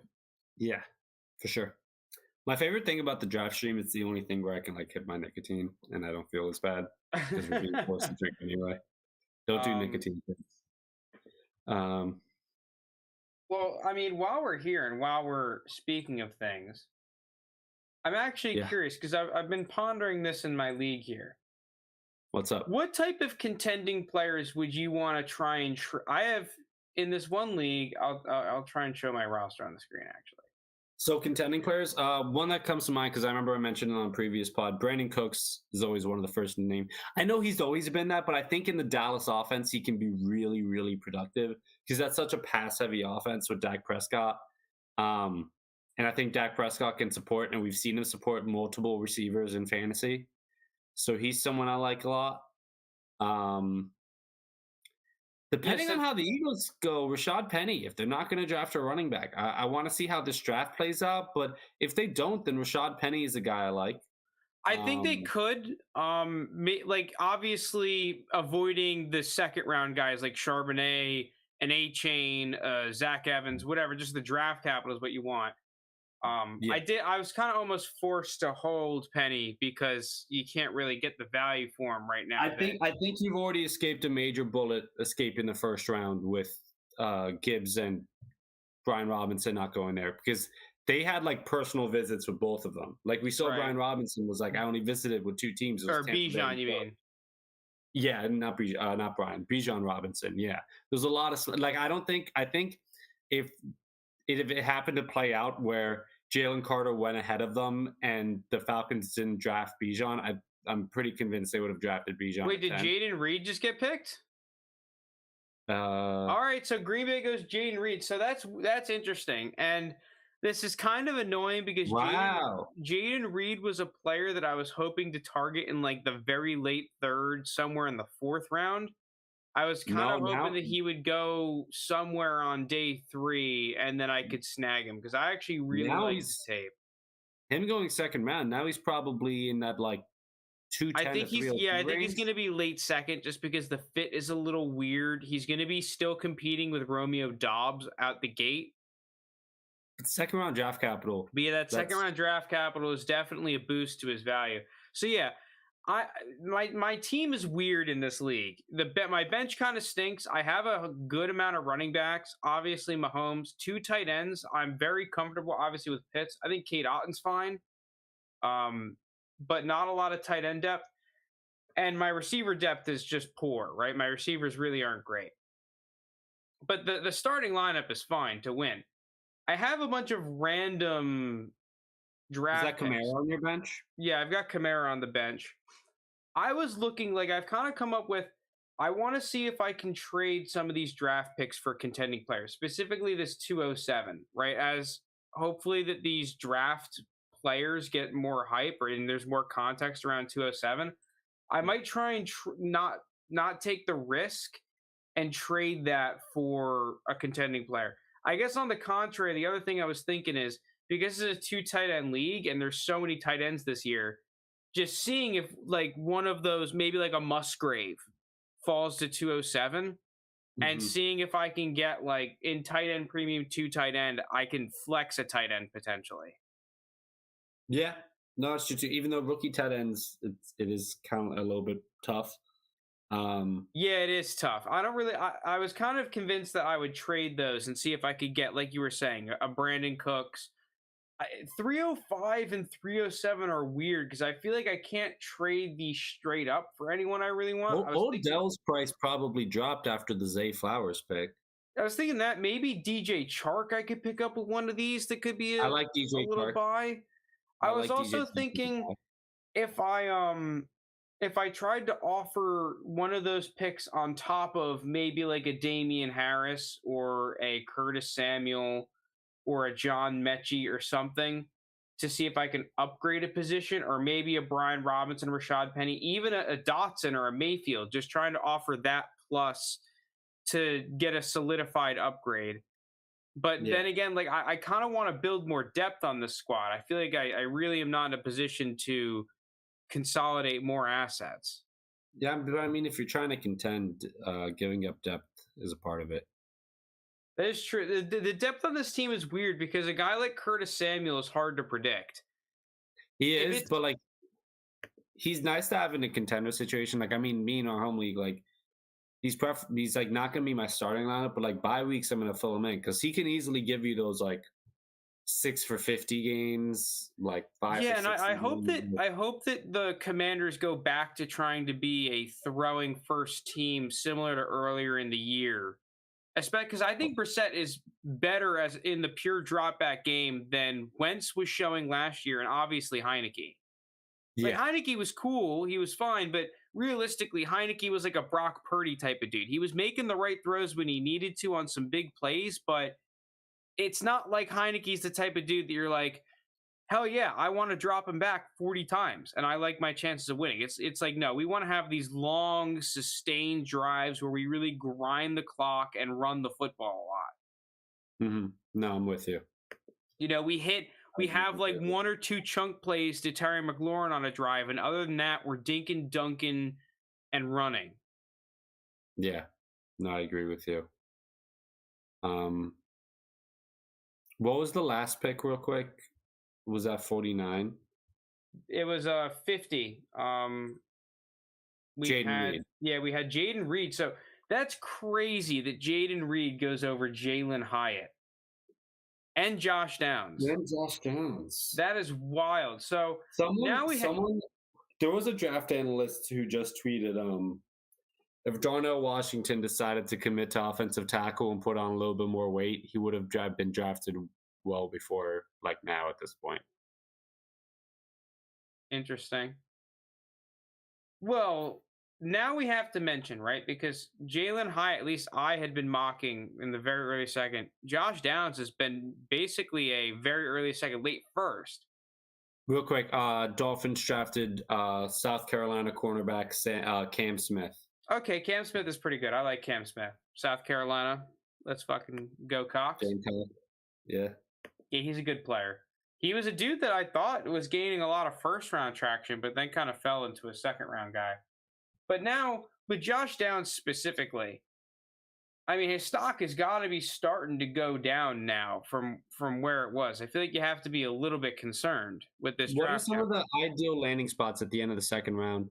Oh, well, the ideal landing spots line up because there's obviously Kansas City. I think even Chicago, some people will make a good one. I'm not ruling out Philly. New there are York at reports out- 57. New York. I'm not really. Apparently, Philly. They are not happy with Quez Watkins as their wide receiver 3. Would not be surprised by Philly. They want to upgrade. Are the their wide receiver Cowboys ever in play? I feel like they may just have other needs that they want to address. I think after the Brandon Cooks trade, no, because they still have Gallup and Brandon Right. Cooks. But the Bears, I think they have 2 picks here in the second round. I mean, they Bears, could go obviously- running back, but They could. The Bears, I don't think so. 'cause they're they have analytically driven team.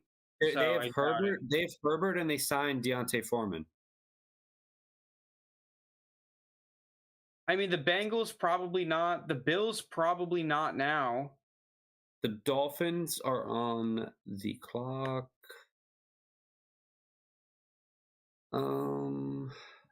Oh wait, no. Dolphins took Cam Smith. Yeah. Okay, never mind. The Seahawks aren't, at least not now. All right, you want to rip a shot? yeah, let's do it. Wait, hold on. Should I bring our boy back on the screen? The best guy you want protecting your quarterback. Yeah, our favorite draft pick. Yeah.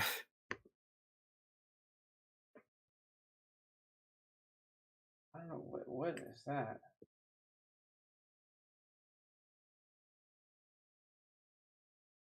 Hold on. It's crazy how much better my connection is if I just move here. My living room isn't even far from my bedroom. I have a small apartment. Oh shit! Oh shit, Frank! What? Seahawks took Charbonnet. Whoa! All right. You know what? All the people that went crazy having Kenneth Walker valued as a second round startup pick deserve this. They deserve this so hard to get slapped in the face by the Seahawks. They deserve it so hard. But that's so annoying for Charbonnet. That sucks. That's my first. It does hurt Kenneth Walker, but I think it really hurts Charbonnet. Like, it doesn't kill Kenneth Walker, but it's like, okay, he's still going to be the RB1. Yeah, he's just not. He's not a bell cow anymore. No, he's not a bell cow, but there's not a ton of bell cows. Well, yeah, there lies the problem. I feel like half the reason he's going over Saquon Barkley in dynasty drafts is because he's young and he's going to get a similar share of that running back room. But yeah, I feel like that goes. I mean, yeah, they fuck each other. Like they're fucking each other. Wow.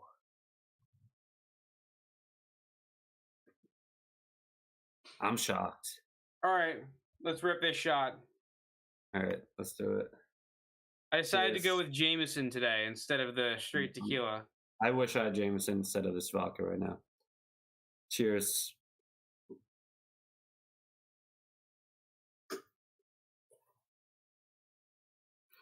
Whew. Okay. Yeah, Jameson is significantly better. Oh, way better. A lot of times I'll just order Jameson at on the rocks at places. Jameson is smooth to bring down. Yeah, dude, that tequila was rough yesterday. No, I usually love tequila, but Jameson's. I feel bad. I'm like turning like old with my like drink preferences. Like now, like a lot of times, like unless I'm trying to get drunk fast, I'll prefer to get like a Jameson on the rocks or like an old fashioned. And I'm slowly turning into my dad. Yeah, JT, that was crazy. But JT, this is exactly what JT? all the Kenneth Walker owners deserve. But I think it fucks Charbonnet more than Kenneth Walker. That's still Kenneth Walker's backfield. He's just not going to be a bell cow, but he's still going to be the main guy. I don't know where this leaves Charbonnet. It doesn't make sense spending a second round pick on it. Like the pick doesn't make sense to me. I mean, the thing is that you don't spend pick 52 without giving this guy at least 40% of the workload, right? At least 35%. Maybe 35. Maybe 35. I think 35 is reasonable. But this has gone from Kenneth Walker's backfield to a timeshare. Because I mean, just what their draft doesn't make sense to me. Because if you're telling me this is going to be like a heavy run first offense, that's one thing. But you just drafted a receiver first round. You have 3 good receivers. I'm thinking, okay, we're going to air it out a little bit with Lockett, with DK, with Jackson Smith and Jigba. But then Kenneth Walker just had a great rookie year. You spent a second round pick on him. Then you draft Charbonnet in the second round. I'm having trouble following. Yeah, well, we did say that here's where we need to start looking out for running backs. The Seahawks was, the last team I expected. There you go, JT. Now you're a Bison. Yeah.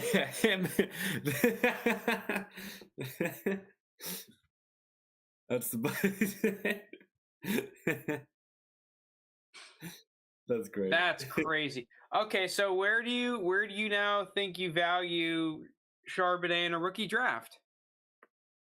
I think he's an early second now. I think he's fallen out of the first, but because of that draft capital, he still has to be drafted in the early second. I'm gonna be real. If someone wants to take him in the early second, I'm gonna let someone else take him. I'm not taking him. In the early second? No. Charbonnet or Levis? That's a good question. Fuck. I was wishing you would ask Charbonnet or Mingo, because I would have taken Mingo. Okay, so you're taking Mingo now over Charbonnet. Yeah. I don't know. I think the draft capital, dude, if you look at running backs with top 55 draft capital, It just doesn't make sense. JT's gonna hate me for that take, by the way. see the one thing though, Lunas, imagine this. Imagine they think Charbonnet and Kenneth Walker are just both fantastic players, and they couldn't pass on Charbonnet because they had a first round grade on him, right? And they decide, you know what? We have two fantastic running backs. We're going to use them half and half. We'll even give it like 55-45 towards Kenneth Walker. Charbonnet's going to see the passing game work. I don't know how many targets that is, but I would rather have the guy who's going to be on the field during the passing downs these days, especially in a committee. Yes, by the way, Bears took Florida defensive tackle Dexter. I think someone put it in the chat. That's not that like 400-pound dude they have, right? I know the one you're talking about. I don't remember his name.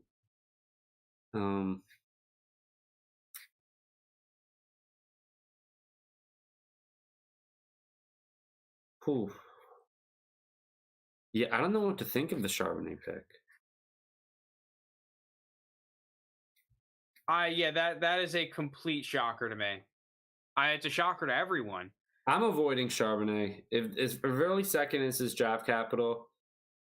You know what's hilarious, Linus, is that we were thinking, oh my God, there's so many backfields that can get shaken up by the draft. Yet two of the backfields that got shaken up were two of them that no one was pointing to. No one was predicting, yeah. No one was pointing to Detroit or to Seattle. And it's funny because Seattle was seen as one of the safer backfields. Yeah. Right? That was part of the argument for Kenneth Walker, is that there's just no way. Yeah. But I still think that Charbonnet, just from whether you like the landing spot or not, from a talent perspective, I'm not going to let him fall out of at least that mid-early second, right? 204, 205. I'll let someone else. I think he's like the anti-Rachaad White. He's to me what people thought Isaiah Spiller was, where it's like, oh, this guy's too good. We can't let him fall out. Like,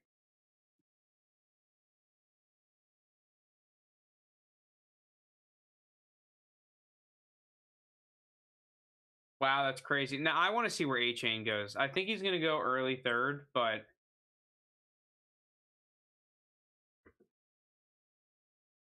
JT, I don't need your takes to hate you. That's fair. By the way, JT, I appreciated owning up to the Anthony Richardson bet. You like Lappy, man of your word. I respect it. Oh, yeah. Well, how much do I owe you for that? Did you make that bet too?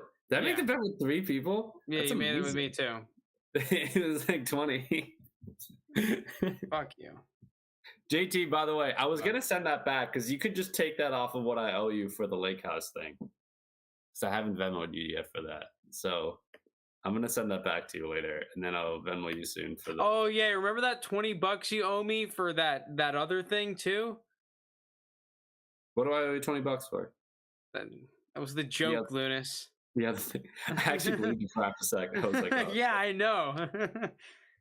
You could have made something up, and I've been like, oh, yeah. Well, then I started feeling bad that you didn't get the joke. I appreciate it. You should actually just send it to JT and have it count for the Lake House thing for me, so I can get $40 off that. Did I log back in? All right, Chargers are back up. This could be another spot where running back goes. Log me on Twitter. Let me back in.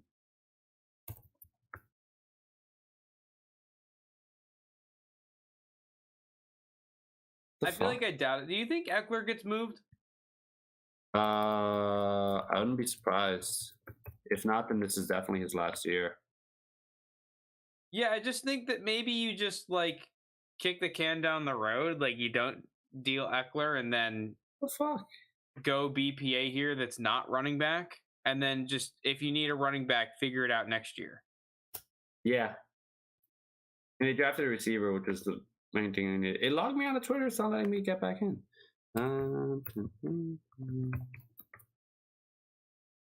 Yeah, I did see Kansas City moves up to 55. Jalen Hyatt? Is this where we see him go? They jumped the Jags. Jax could use a receiver. They jumped the Jags, the Giants, Oh my god, the it's not letting Cowboys. me log back into Twitter. Okay, wait, let me try a different browser. Why? What's it saying? I don't know. I just log back. I log in. I put in the correct password, and it just brings me back to the login screen. And then I tried putting in an incorrect password, and it said wrong password. So they're like, okay, so I know I'm putting in the right one. I mean, I'll just use my phone, but prefer my laptop since I'm on it. Okay, so Tuli Tupoilotu goes to the Chargers, defensive lineman at a USC.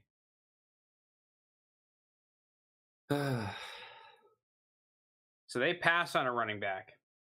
The Chiefs are up here. Yeah, this is definitely a spot. Rashee Rice to Kansas City. Oh, I said that earlier. Yeah. All right, so said you were that right. I earlier. was wrong. Rashee Rice to Kansas City. Man, I feel like Kansas City every year. Not. Oh my god! I don't hate Rashee Rice. What are going to be the over? Okay, what do you think the overreactions are going to be for this? How early do you think he could end up going in rookie drafts?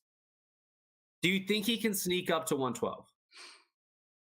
Oh man, With maybe. with No, I don't think OTA hype, with some OTA hype, I think he can sneak into 112. I'm not going to take him at 112. I would take him in the first half of the second, but he could sneak into that 112 range. I just feel like this happens every year where Yeah, Chiefs but have it in the bag. No, I know, but that happens with guys that Chiefs draft in like the 5th round.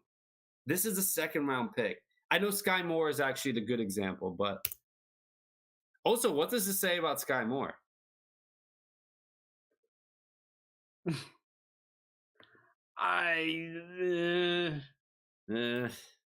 This feels so weird. Like, I don't know. I would just take him.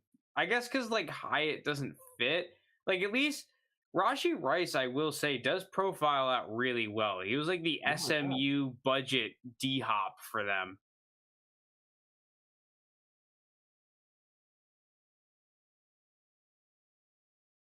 Yeah, it's just not letting me log into Twitter on this laptop. I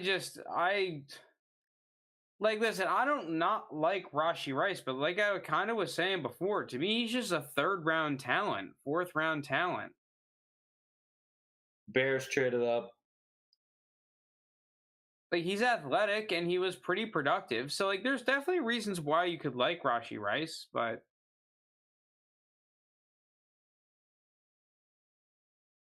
yeah, I think that Josh Downs, for example, if you just wanted like an all-around baller at the receiver position, give me that. Bears on the clock. JT, how early do you think Rashee Rice can go now in rookie drafts? If you're still with us, JT.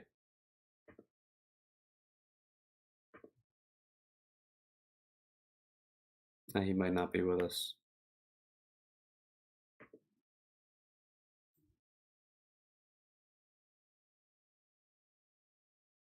Yeah, that's crazy. So I just thought that if we saw a big body receiver guy, I'm not surprised about Mingo, but I thought Tillman would have been one of the ones as well.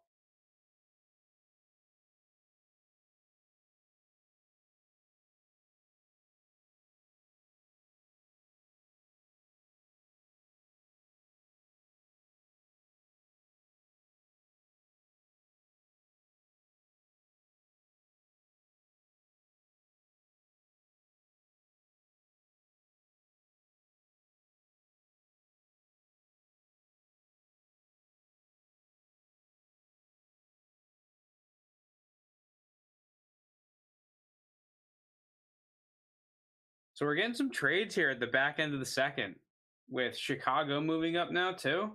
Back-to-back traded up picks.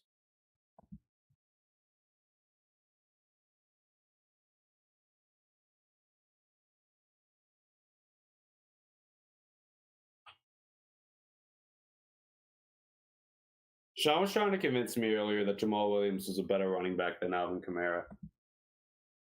Yeah, no. I was just like, I'm not gonna do this. I was just like, I am not. It's fucking Alvin Kamara, man. Yeah, right. Hold on. I think everyone trying to get ahead of New York. For a receiver, probably.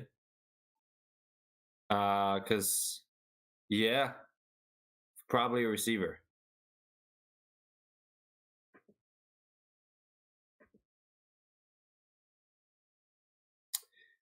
Fuck, it's so annoying that it won't let me log into.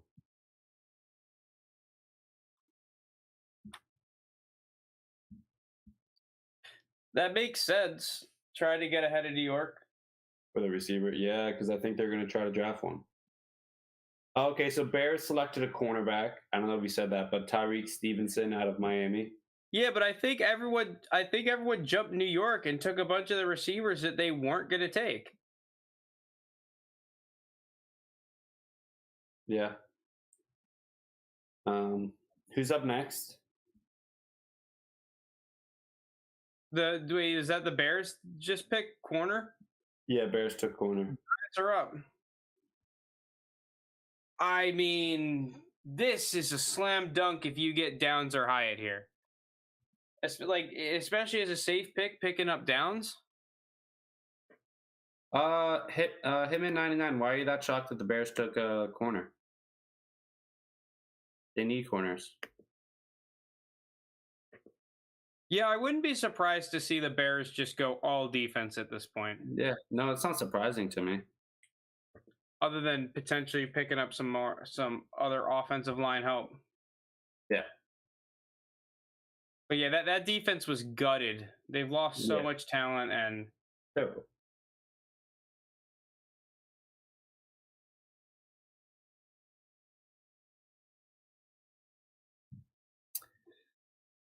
Let me try to log in again one more time. But if I'm the Giants, I'm taking Hyatt or Downs and laughing my way to the bank. Yeah. Getting them at 57 behind the likes of Jaden Reed and Rashee Rice. Right. Okay. Let me log in, you fucking cowards. Oh, you fucking assholes. I swear to God. Okay, I'm just going to use it on my phone then.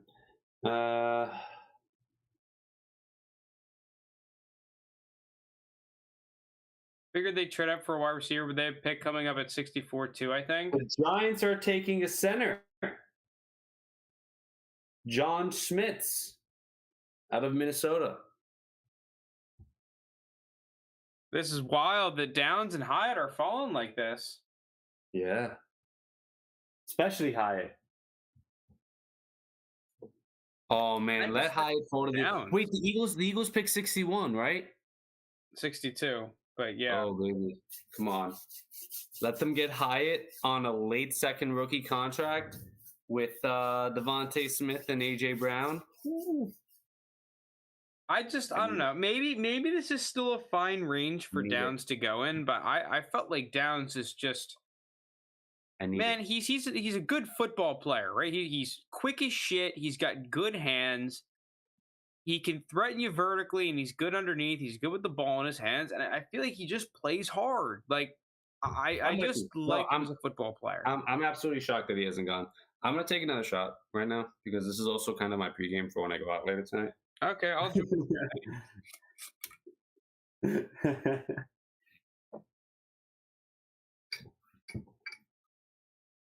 I love it. Oh, I wish I gotta prepare for playing some poker later, and the only way to do that is by getting completely plastered. That way, are you playing poker with anyone or like online? Are you trying to win money again? No, I just play online. Yeah, stream. Fucking me and Frank drank a lot yesterday. As soon as the stream ended, I went to bed. But Frank apparently he texts us the next day. He's like, "Yo, I want money on poker last night after the stream." It was a miracle. It was a miracle. It should not have happened. I was actually playing well too, which is funny because I'm trash at poker. I was scared I was going to lose all my money. But it feels disingenuous saying I'm good at blackjack because so much of it is just luck. But I don't know normally because I feel like I normally fare well in blackjack. the skill of blackjack is knowing when you need to go against the book, right? Like Yeah, it's like, oh, yeah, I should be staying here, but yeah, I know that this is the time to hit. yeah. Especially like if you see other people staying, you're like, hmm, someone definitely has like a 20 And I am or not like a able to do that. I 19. feel like a majority of the times I play blackjack, which is funny because I feel like it's mathematically one of the better games to play. Yeah, I just get wrecked. no, but I love it for that reason because it's like just kind of counting everything. But no, blackjack I'm pretty good at. See, Poker, the thing is, I'm poker. I usually get smoked in poker. I've been playing like heads uppy. I do like these little tournament, like 3-person kind of guys, but I would Yeah. do heads up too. It's basically the same thing as playing heads up. That's what I've been playing. When there's a lot Okay. more people at the table, I think it's a lot harder and it's Yeah. completely different. Oh shit, the Cowboys took Luke Schoonmaker. That's a tight end out of what's its face? Michigan. Oh, Darnell Washington's cooked, bro. Yeah, Darnell Washington, man. People really are not valuing his work in the passing game. That's what it's saying to me because as a No. blocker, there's really he's a little raw. You know, his We technique should isn't perfect, but we should delete that big board stream off of YouTube. Just delete it. why? Where was Darnell Washington? I had him as my tight end one. I mean, it's fine. I think Adam is my tight end 3, but not terribly far behind Mayer. Yeah, no, I mean, I think for me, what was the thing? I had 3 tight ends in a row in my ultimate big board rankings, and they were like in like the second round. It was like Darnell, then Kincaid, then Mayer, like back to back to back. Hey man, do you like Schoonmaker? What do you think of him?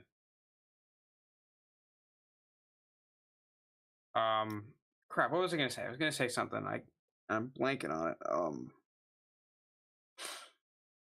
What was the last point you just brought up? Me?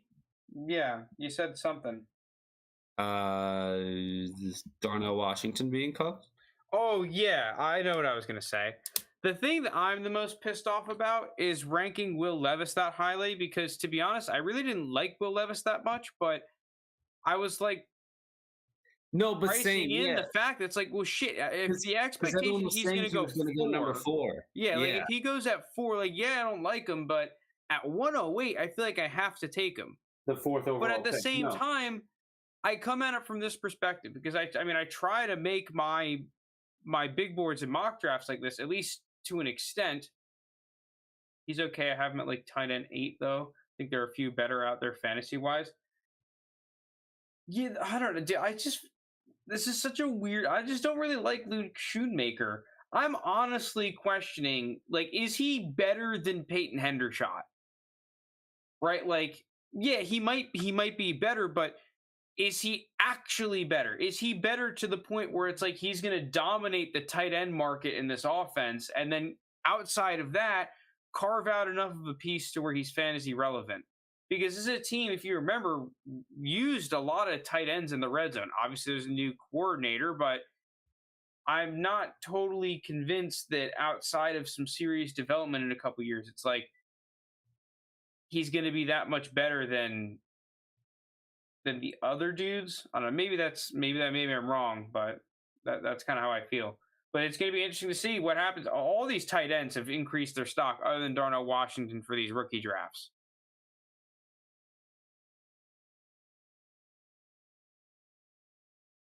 So shit, maybe I should keep all those mid-round picks for my 2 tight end league. I could just start snatching up tight ends.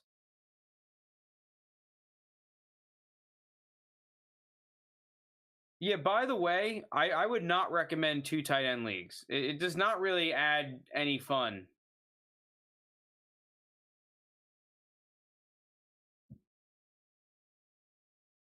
Back again to say the second round of rookie drafts is going to feel bad.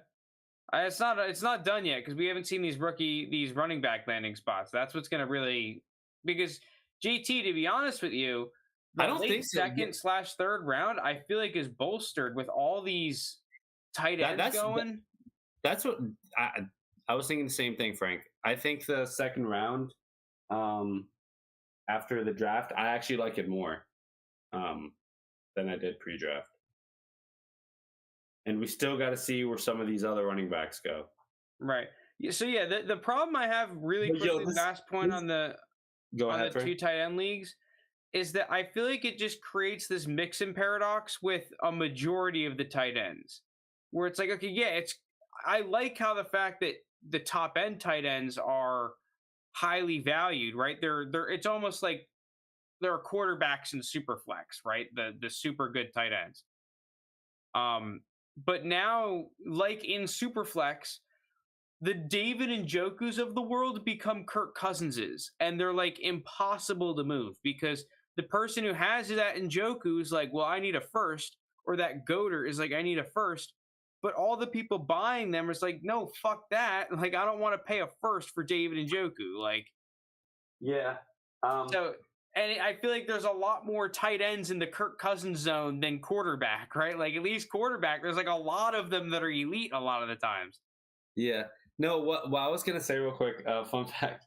So the Cowboys took, obviously, Luke Schoonmaker. He is over more than 2 years older than Kyle Pitts. Yeah, that's pretty crazy.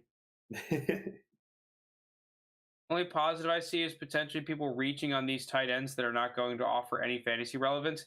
Yeah, you're completely right. 25 during the NFL season, during his rookie year. So after I did this first draft, this 2 tight end league, which I wasn't really particularly happy with my performance in that draft. I joined a 2 tight end best ball league because someone put in the chat like, "Yo, anyone else want to draft another league?" Real quick, before you go into the league, I just want to read off the last 2 picks. Bills took, I don't know if this was said, Florida Florida took an guard, offensive lineman. Osiris Torrance, and the Bengals took cornerback DJ Turner out of Michigan.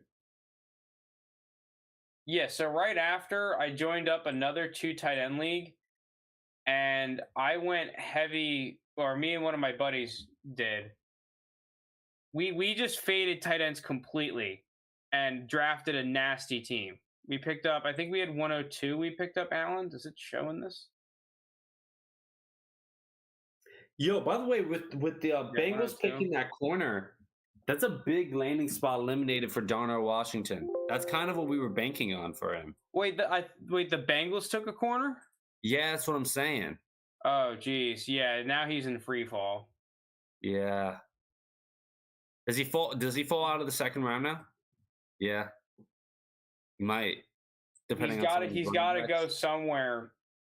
If some of these running backs get like decent landing spots, like if one lands with Miami or if one lands with Philly. But yeah, so we got Josh Allen, McCaffrey, Saquon as the running backs. Calvin Ridley went super late. This is one of the things I learned. I picked him up at 13-11. He fell in my other draft too, and I should have picked his ass up, but someone else traded up for him before my pick came around. And then yeah, Devontae Smith, London, and then like we just picked up a bunch of other good receivers. We got Juju, Curtis Samuel, Garrett Wilson, Dotson, Hodgins, and then we traded back. We traded AJ Brown for was it Garrett Wilson in a first, or no, it was Juju in a first, I think. Oh geez, it clicked out. But yeah, that's basically what we did. We faded tight ends, and like freaking Pat Freiermuth got drafted ahead of Garrett Wilson and Drake London, like because people were going crazy on him. But that's also rookie Garrett Wilson, Drake London. So they were going like generally somewhere, I think, late 4th. And in that draft, boost up a bunch of tight ends. They're going in like the 5th, 6th, somewhere in there. Yeah. Real quick, as an Eagles fan, I want them to complete rebuilding the Georgia defense and draft Keely Ringo, the corner from Georgia. Okay. He's interesting. Just rebuild that entire defense. Yeah, I know he gets burnt sometimes, but he's super athletic. Or take Darnell Washington. Or take Darnell Washington. Right. More 2 tight end sets. Let me see. I hate that I have to use my phone now to look at everything. The Jaguars have been kind of trade down merchants here. They haven't. They're in an interesting position because they're a young team. You have Trevor Lawrence on a rookie contract. I mean, if I were them, I'd be kind of like trying to trade these picks for like win now pieces. Like we've seen the philosophy with trying to like if your quarterback as a rookie and like on the rookie deal is good enough to lead you into the playoffs and win a playoff game, and like he didn't, they put up a good fight against Kansas City. Like they didn't just get smoked. I'd be like trying to move for like win now pieces. I think the only reason I would disagree with that is that I like picking up these picks because it gives you flexibility, especially when it comes time for trying to do an Eagle strat. Because if you're smart, you can set up Trevor Lawrence's contract that when you give him a mega extension, you just backload the shit out of it and you get like a good 2-3 year window when he's max developed. And I can go out and then move these extra picks we acquired for win now pieces. Okay. Oh my God. Jaguars selected Brenton Strange, tight end. Another tight end. Brenton Strange. Excuse me? Brenton Strange. Darnell's cooked. I mean, I think they could have traded down a couple more times if you're going to take Brendan Strange. Like, half the fucking league already picked up their tight end. Like, Brenton Strange, man. You know, at this point, how many more tight ends can go? Like, did you need to? You could have traded down another couple times. What the fuck is going? Yeah, Darnell Washington is really cooked.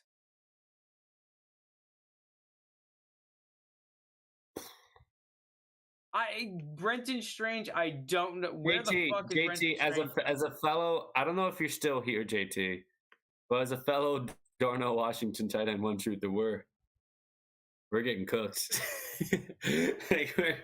Oh man, this is tough. How many tight ends now was it ahead of him? 6, 7? He went to Penn State. Yeah, Penn State. Yeah, I would have taken Tucker Kraft over this guy easily.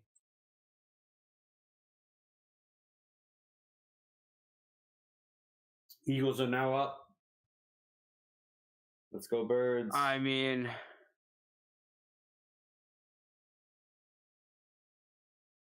motherfucker, let's go, Jalen Hyatt. This league. I mean, yeah, freaking Brenton Strange is going over Hyatt and Josh Downs. Insane. I freaking like Downs a lot. I can't believe Downs. It might be a 3rd round pick.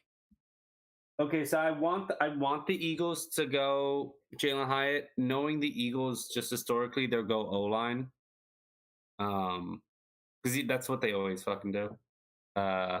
And I say like a glaring need, like when they had a glaring need a receiver when like Rager was their wide receiver one, they went Devontae Smith, and then they traded the other first one, like their only receivers were Devontae and Quez Watkins for AJ Brown. But now that's I'm gonna guess they go O-line, but I'm hoping. Oh, the Eagles traded out. Texans trade up. Oh, they're getting a receiver here. Maybe the Texans. Maybe we see this would be a great fucking trade. This would be a phenomenal trade if they pick up one of these receivers that get a weapon for CJ Stroud. I'd be a fan of that. Where did the Texans move up from? Do they have the 2nd pick in the 3rd round? Is that the pick that they moved up from? They do have 65. They may have moved up just from 65. So from 65 to what? But you 62? Don't know. Listen, man, the Texans were going crazy. You never know what they could do. Wait, but this pick now is 62? Yeah, this is 62, the Eagles. Okay. Yeah, Howie Roseman's just collecting some more back-end picks so he can trade for fucking Buda Baker. Selecting. Okay, so it is helping CJ Stroud. It's not a receiver. They're drafting center Juice Scruggs. I love his name. Okay. The Scruggler. Juice Scruggs.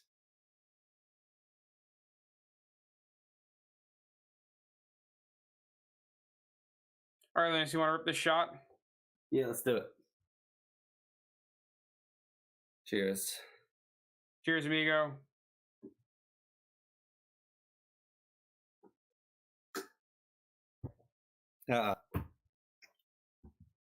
That one was tougher than the first for some reason.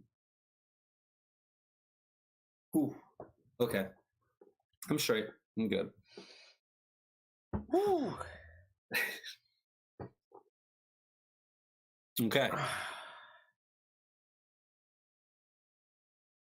Yeah, same. But holy shit, I will take the Jameson over that tequila.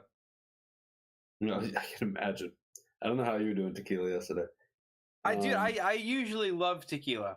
I mean, Same. there are tequilas that are rough, like that one. Like I'm not saying Bro, that I like every I get tequila. shit on for it, but my go-to drink when I'm like, so my go-to drink when I'm just trying to have a drink and like sit down and relax is what I said, like a Jameson on the rocks or an old fashioned. But if I'm like out and it's like a club type setting and I'm just trying to get like drunk fast and like hype, I get tequila Red Bulls, which people look at me like it fucking like they saw a ghost for, but it works together. I like tequila Red Bulls. The Broncos just traded up.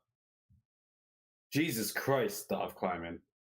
Get your shit together. Type in this app. Are the Broncos gonna take A-Chain and just take all the running backs that I like every year? Oh, that would suck if they took A-Chain. Oh, I hope they don't. I don't even have Javante anymore in A leagues. But just for like the dynasty community, I hope they don't take A-Chain. That's just gonna complicate shit.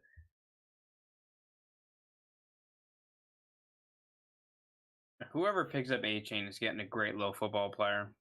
Who would you say is your comp for A-Chain? Man, I don't know. He's just such a unique player. I think the best is probably like I guess this is ideal, like a Javid Best.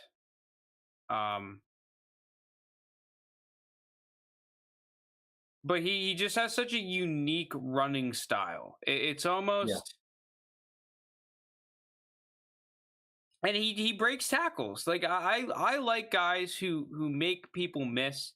He's an undersized speed back, but he really excelled when LSU went in these jumbo formations. It's hilarious. Like, and that's the thing I find amazing about A-Chain is that you think from his build and honestly from his stats a little bit that he's going to be this like receiving back, scat back kind of guy. But it's actually the opposite. Like, I want to put big ass dudes on the field with him and have, the linebackers are finding it tough to follow him. He's got really good feel and vision. Yo, did you say Javid Best? Yeah. That's actually a good comp. I love me some Javid Best. He was going to be so good. Oh my God. He was a beast. Yeah. Yeah, like I really hope that A-Chain doesn't get like drafted by the Chiefs because I want to pick him up in the second round, man. If he is going mid-second in dynasty draft. Mini fleece by the I think this is pretty good. They sent 62 for 65, 188, and 230. Yeah, it's solid. I mean, you just get some free shit. Those picks aren't really high value, but it's more swings. But okay, but I'm excited. But yeah, like you said, if the Eagles want to get Swift or something, get some more ammunition just to offer. They have picks 65 and 66 coming up. So I'm excited for that. So yeah, it totally makes sense for if you were gonna go with Hitman's narrative here, that if they want to get a Buda Baker, a Swift, even a D Hop, right, or something, just load up on some of these back enders that they've had such success trading for good players. Yeah. Which is a funny concept to think about, right? I completely agree with that strategy because if you're able to do that every year, okay, Dude, cool. You don't have people for some of these long veterans term. get traded for such low picks. Yeah, and it's like, okay, Crazy. cool. You don't get them for long term, so you're missing out on a ton of total upside. But the hit rate of these picks is so small in terms of getting a player that contributes for like high end on a second contract. That okay, let's say 1 out of 8, which I'm not even sure it's that high, right? That's, so I think I'm being a little bit generous here. Oh, Broncos draft Marvin Mims. Oh, Marvin Mims gets that late second draft capital. Okay, before we get to Marvin Mims, if let's say you hit 1 and 8 is like a player that's good enough to give a second contract. yeah. Well, for 8 years, I could have traded this fifth if we could do this every year for a player I know can give me 1 season. Yeah. So at the end of the day, I feel like my floor is I've just gotten 8 productive seasons, whereas if I hit 1 of 8, which might be generous, then I get 8 productive seasons. And even on a Exactly. second contract player, you're like, there's the risk that second contract doesn't work out or anything. With these moves, if I'm trading for a bunch of players right after their fifth year option gets declined or whatever, or right before Yeah. their contract runs out or whatever, right? Like, I don't have long term risk anyway. They're free agents. All right, Marvin Mims though to the Broncos. What do you think of that fit? So first thing, Jake texted us in our group. So Sutton or Judy are gone. I told him to put it in the YouTube chat because we're not going to be on our phones as often. I don't necessarily think so. I do think, Maybe. yeah. Wait, I don't think Judy. I think Judy is prime for success in this offense. I think it is interesting that this is Sean Payton's very first pick as the Denver Broncos head coach. Schefter just tweeted that, and I find it interesting. Yeah, this is. I mean, once again, like, this team does have a lot of receivers because you think Tim Patrick is coming back. Hamler- He's pretty good. Yeah, Tim Patrick, Hamler, Judy, Tim Patrick. now Mims, Sutton. Like there's like one too many cooks in the kitchen. I would trade Judy because he has the most trade value out of that group, and you'll probably have to pay him a decent amount. So he'd be the guy I trade because you could probably still get decent value for him. But I would have thought that trade would have happened before the draft because I would have thought that you could get a second for Judy. But maybe I don't think they want to trade Judy. I think Judy's the one dude you keep. Or maybe, oh my God, it finally let me log back in on my laptop. Yes. Fuck yes. I don't have to fucking keep on going on my fucking phone. Okay. Wait, so the Bears are up here at 64? You tell me. Do I have that right?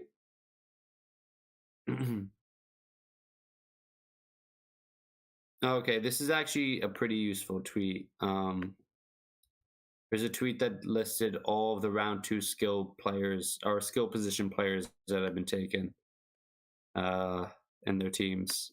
I just sent it to you. You should actually put this up on the stream. The tweet I just sent you. Can you email it to me? Can I email it to you? I sent it to you on Twitter. Now you're making me log into Twitter, and you set the password, and I don't know what it is. I guess I can email it to you. Share tweet via Gmail? Yeah, 5 tight ends in round 2 with surprised Hyatt. Yeah, dude, Hyatt and freaking Downs both not going. Okay, Frank, I just emailed it to you.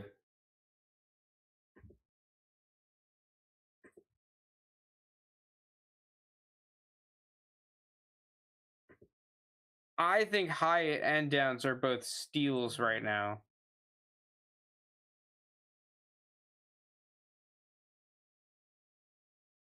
Come on, Eagles.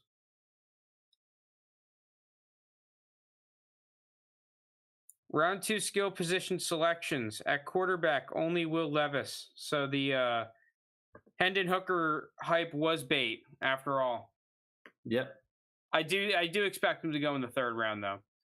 5 tight ends go. Sam Laporta to Detroit as the 1st. Las Vegas taking Michael Mayer 2nd. Green Bay going Luke Musgrave 3rd. And then we get off the beaten path here with Dallas going Luke Schoonmaker, and then Jacksonville going Lucas, my eyes. And then at receiver, First one taking Jonathan Mingo to Carolina, easily the biggest winner at the receiver position. Is Green he Bay over taking Rasheed Jaden Rice? Reed. Is What's he up? over Rasheed Rice, the biggest winner at the receiver position? I'd say so.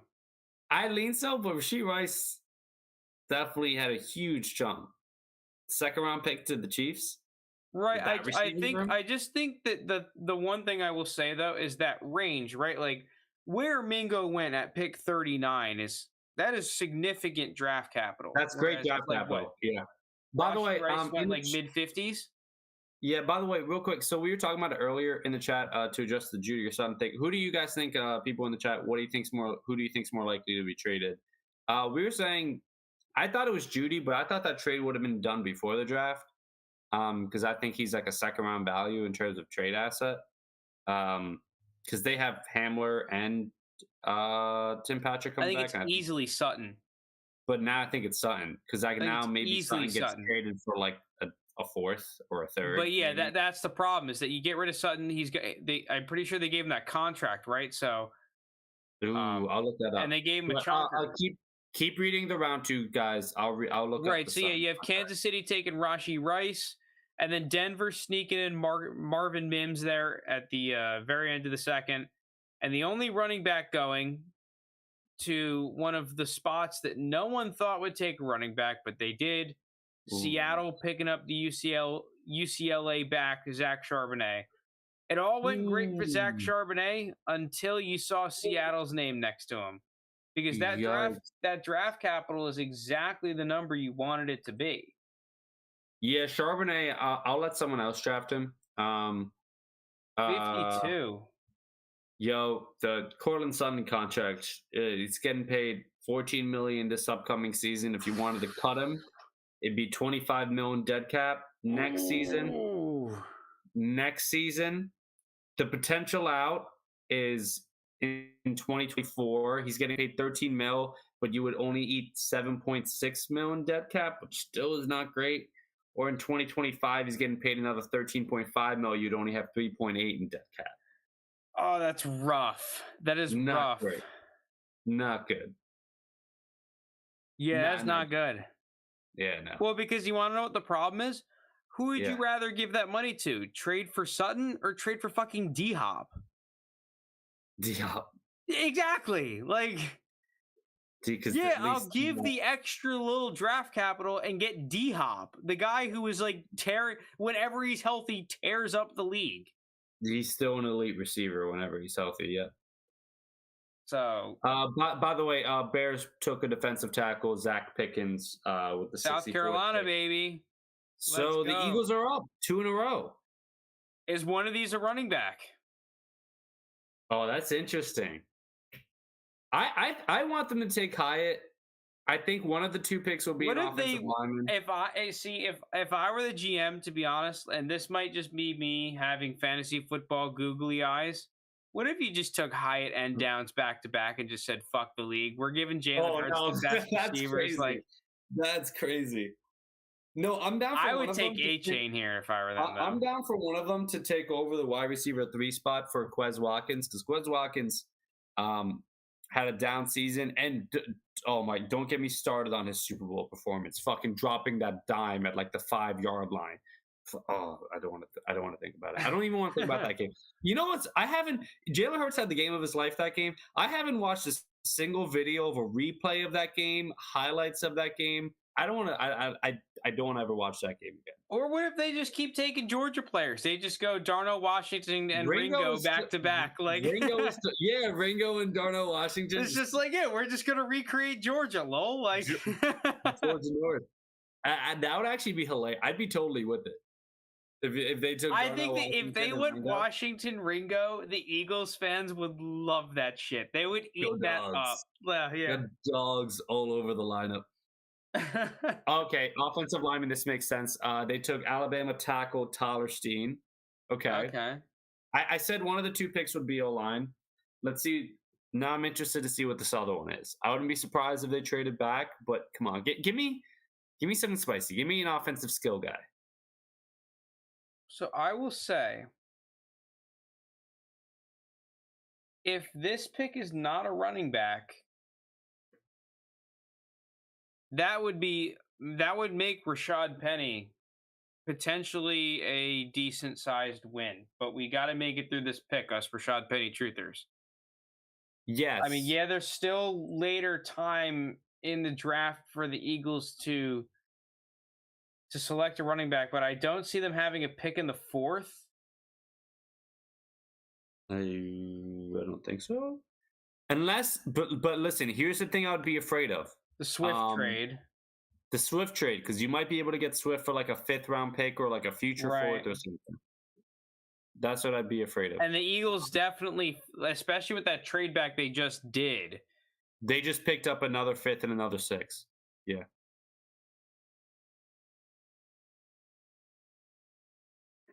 So they went O-line. That's not a surprise at all. Went tackle. I like it. I mean, that's just like a depth developmental tackle piece, right? Yep. Exactly. Yeah, I mean, I wouldn't be surprised if he's one of those guys that might be able to play some guard either. I haven't scouted this listen, guy. dude, you talk about a team that just builds through the trenches. Once again, Yeah. another draft where they're spending all their premium picks getting guys in the trenches. That's how they've gone to their last 2 Super Bowls. It's because the last 2 Super Bowls they've gone to, both of them, it's because they've had like the most dominant O-line, D-line combo in the league. And they're on pace to have it again this season. And what's interesting is that I feel like the skill position players they usually go for, they're making moves for. Whereas these defensive linemen and offensive linemen, it feels like every time they scoop them up, they're doing it at value, right? They're just Okay, so no offensive skill player. Their next pick, they picked Illinois safety Sidney Brown. Okay. Listen, I don't mind picking up players in that Illinois defense. You talk about a group that was really just sound, well coached, showed up, led that Illinois team to an extremely good season, mainly through Devon Witherspoon. That guy's an absolute fucking beast. But he's a beast. Nonetheless, that sounds like a good pick. I haven't watched him specifically, but I had seen that Illinois defense, and they had some dogs. Yeah. So okay. Rashad Penny right now, or Kenneth Gainwell, like whoever you think is going to be more of the lead back, you can definitely make an argument for either. But right now, I think that it was priced in that the Eagles would have taken a running back with one of these picks. They've made it through all of them. Now, the DeAndre Swift trade, yes, I completely agree that's still in the cards for the draft. But right now, Rashad Penny, as our truther, I'm feeling nice. No, it looks good. I'm feeling nice right now. He looks great right now. Honestly, what do you think the chances are of this Swift deal happening to the Eagles? I think there's a decent chance they draft a running back in the 4th or 5th round, or trade for Swift - Eckler or Dalvin Cook. I don't think they can. Do they have the cap scenario for Eckler? Yes, because he's not getting paid a ton.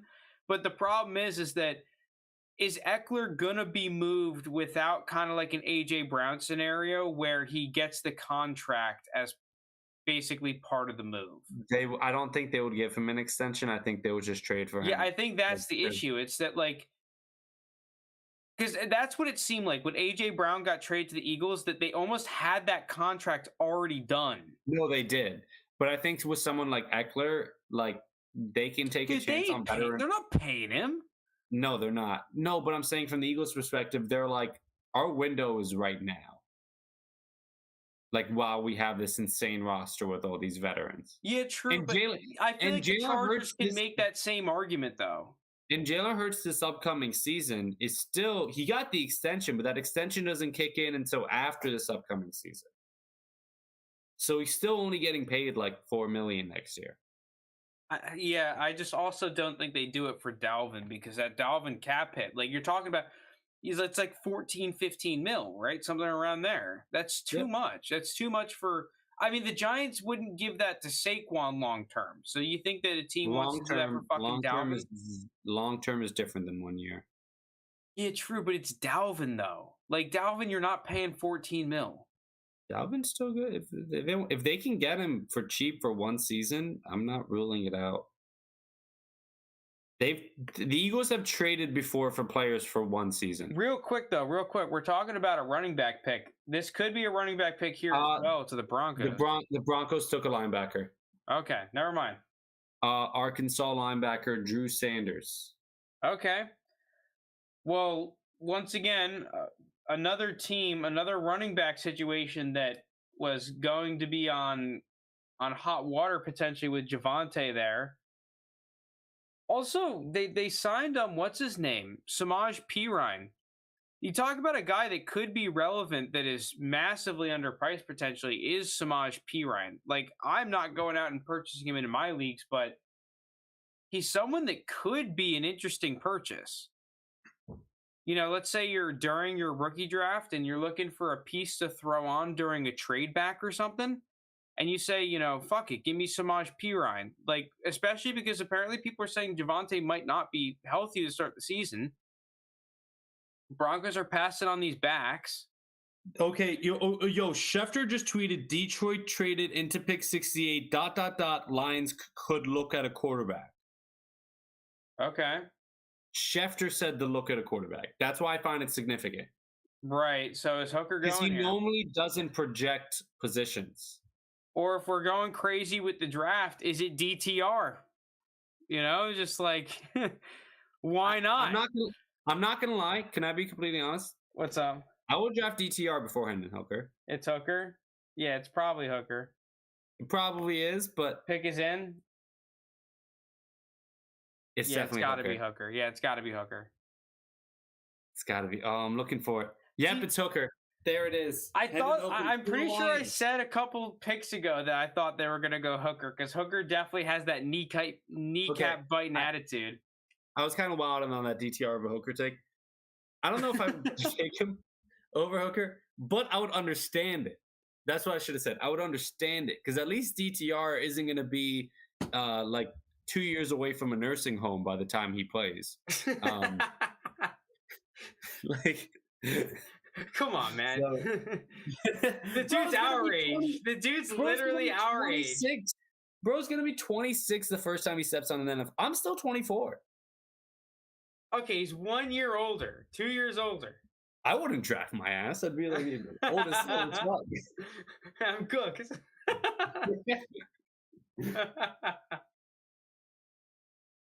Yeah, that's interesting. I mean, the problem is that this draft capital usually doesn't work out. So where are you thinking Hooker for rookie drafts? Early third? Somewhere in the third round. I want to see where these running backs end up.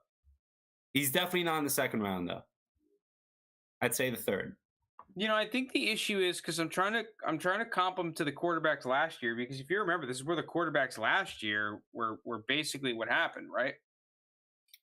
Ritter was behind Mariota, which is a much more unsafe quarterback situation than what Goff is with. Yeah, Goff is in a whole different tier. So, like you could say, oh, well, maybe that's more comparable to Malik Willis with the Titans, but Malik Willis had the rushing upside, which carried a lot of his value, right? Yeah.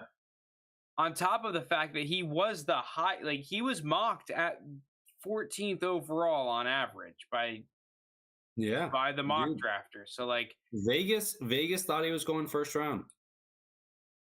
I remember the betting lines. It was like Malik Willis going it was like 16th, like over under. Like, man, where does he go? Where do you guys think he goes? Anyone in chat? Where do you think not Desmond Ritter, Hendon Hooker goes on average in mid third? My guess is like I think he goes earlier than mid third. I feel like people just will pay that slight premium. No, but dude, think about how many tight ends went in the second, and think about how many running backs are going to jump ahead of him. And then we haven't even had Hyatt or Downs yet, and we have these other receivers like Rice, Mingo, all they're going to go ahead of him. And all those tight ends. The one thing I'll say about the tight ends, though, is you have to remember a guy like Cole Kmet. Now, this may have been he was just underpriced by the community, but he was like an early mid-second round pick, and he was going late thirds consistently in rookie drafts. Yeah, Hitman, I'm with you. Hitman said 305 to 310. My first thing that came out of my mouth was 306.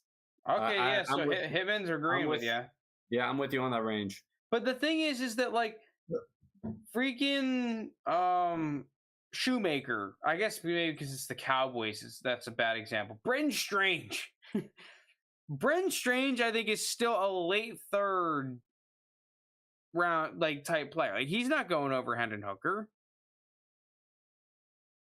Um, He's behind Evan Ingram, Brenton Strange. Like he's gonna be priced as a backup tight end to the Jaguars. Like, dude, he he's was gonna a be second. going late third. He was a second round pick. Yeah, but I would, I guarantee you, if you want to make a bet so I can get my $20 back from Anthony Richardson, I'm so down. But Hendon Hooker is gonna have a higher ADP than Brenton fucking Strange. yo, respect Brenton Strange. I'm not gonna lie. I have watched minimal film on Brenton Strange. I remember him just watching Penn State this season. I haven't gone in depth on him like I have Kincaid, Darnell Washington, Michael Meyer, Lacosta, like all those guys. So I'll have someone to watch more. Mm-hmm. Yeah, right.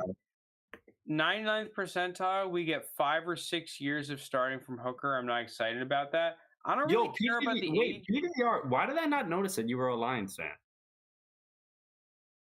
Is he a said Lions fan?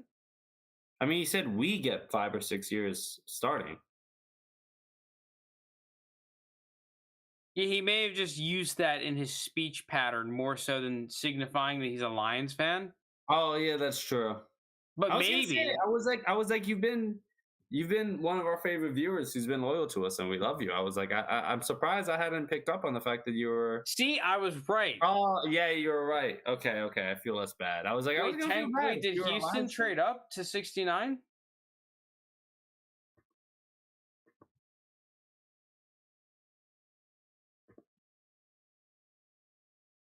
Wait, did Amon-Ra just announce his new quarterback?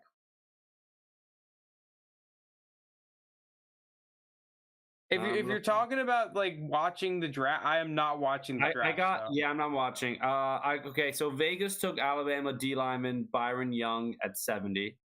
Oh yeah, shit! The Texans just traded up for Tank Dell.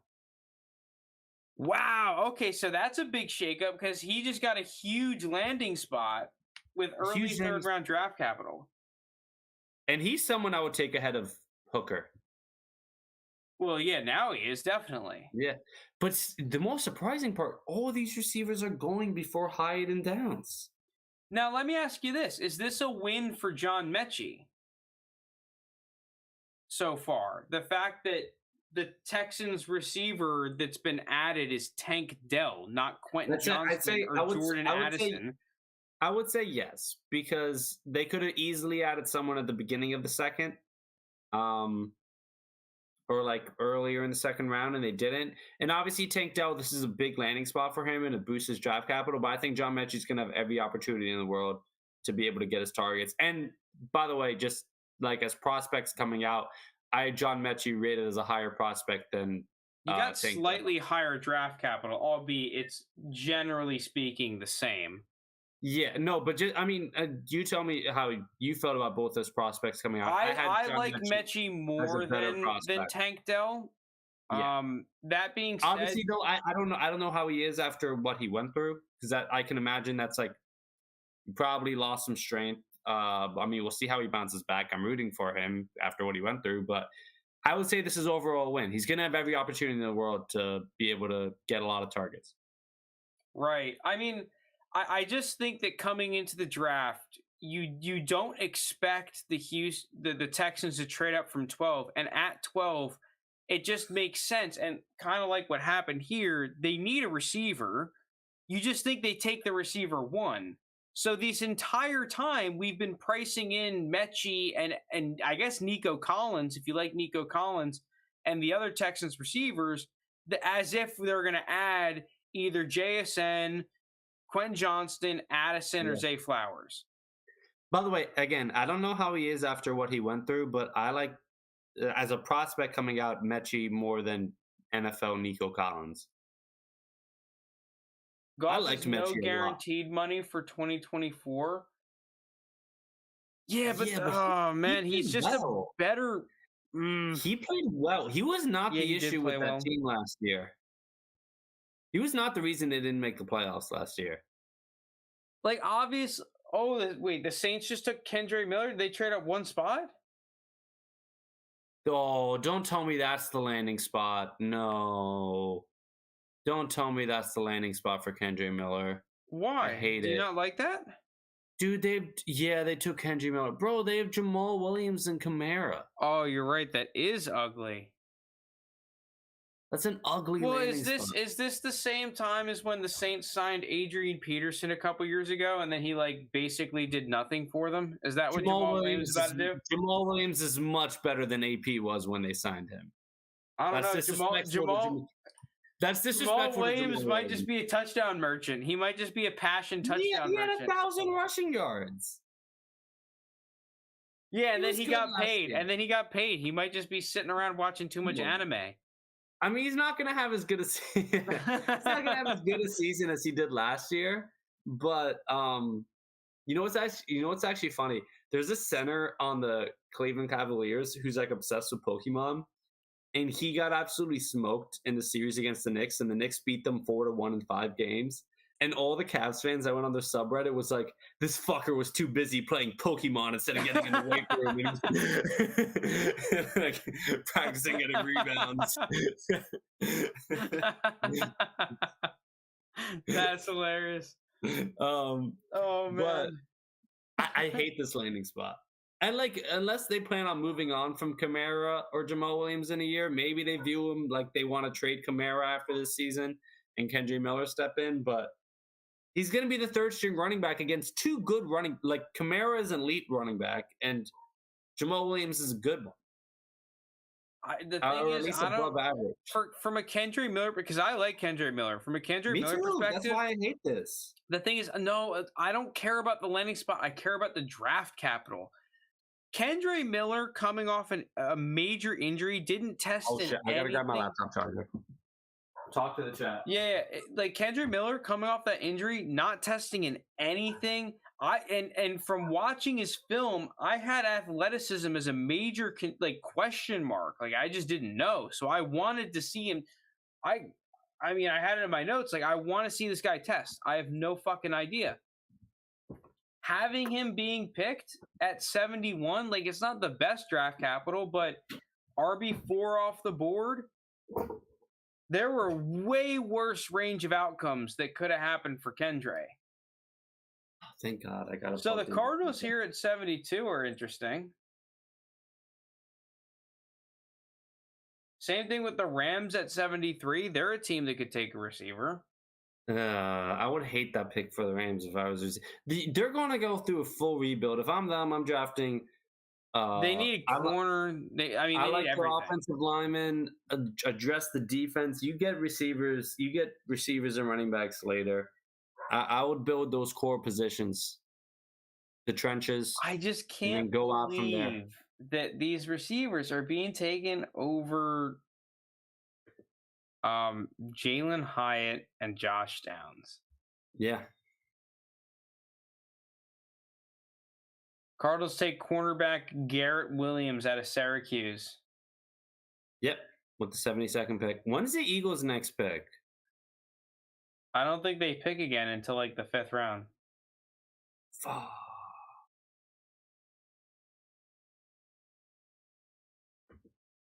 Well, that's part of the reason why I was saying like this is now like really interesting for Kenny Gainwell and Rashad Penny, because the Eagles, I'm going to look through for the Eagles' next pick. Obviously, barring trades, which is now what you're concerned about for those guys, is do they trade for, it's 188, that pick they got in the trade in the 6th round. Mm-hmm. In the middle of the 6th round. I guess early portion of the 6th round.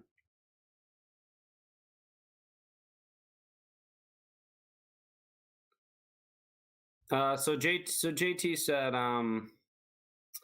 Think Kamara and Williams aren't staying for too long in New Orleans. Wouldn't discount the landing spot too much. Yeah, I mean, I guess, but let me look at what Jamal Williams' contract was real quick. So the Eagles have 3 picks in the 7th as well. 1 in the 6th, 3 in the 7th.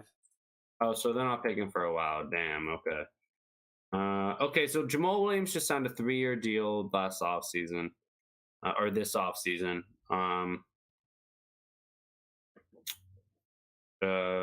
How much of it is guaranteed? They can get out after not this season or next season, but the season after that. Or actually, they could get out after this season.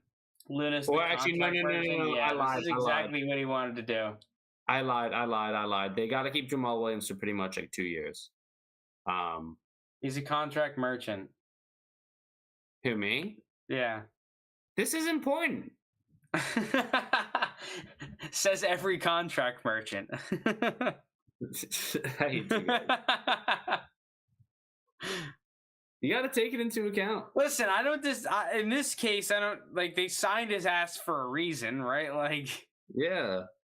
I mean, that's assuming that NFL teams are competent, right? Like, you signed him because you at least somewhat plan on using him. What was the contract? How much money is he getting? 3 years, 12 mil. I mean, it's really not a ton.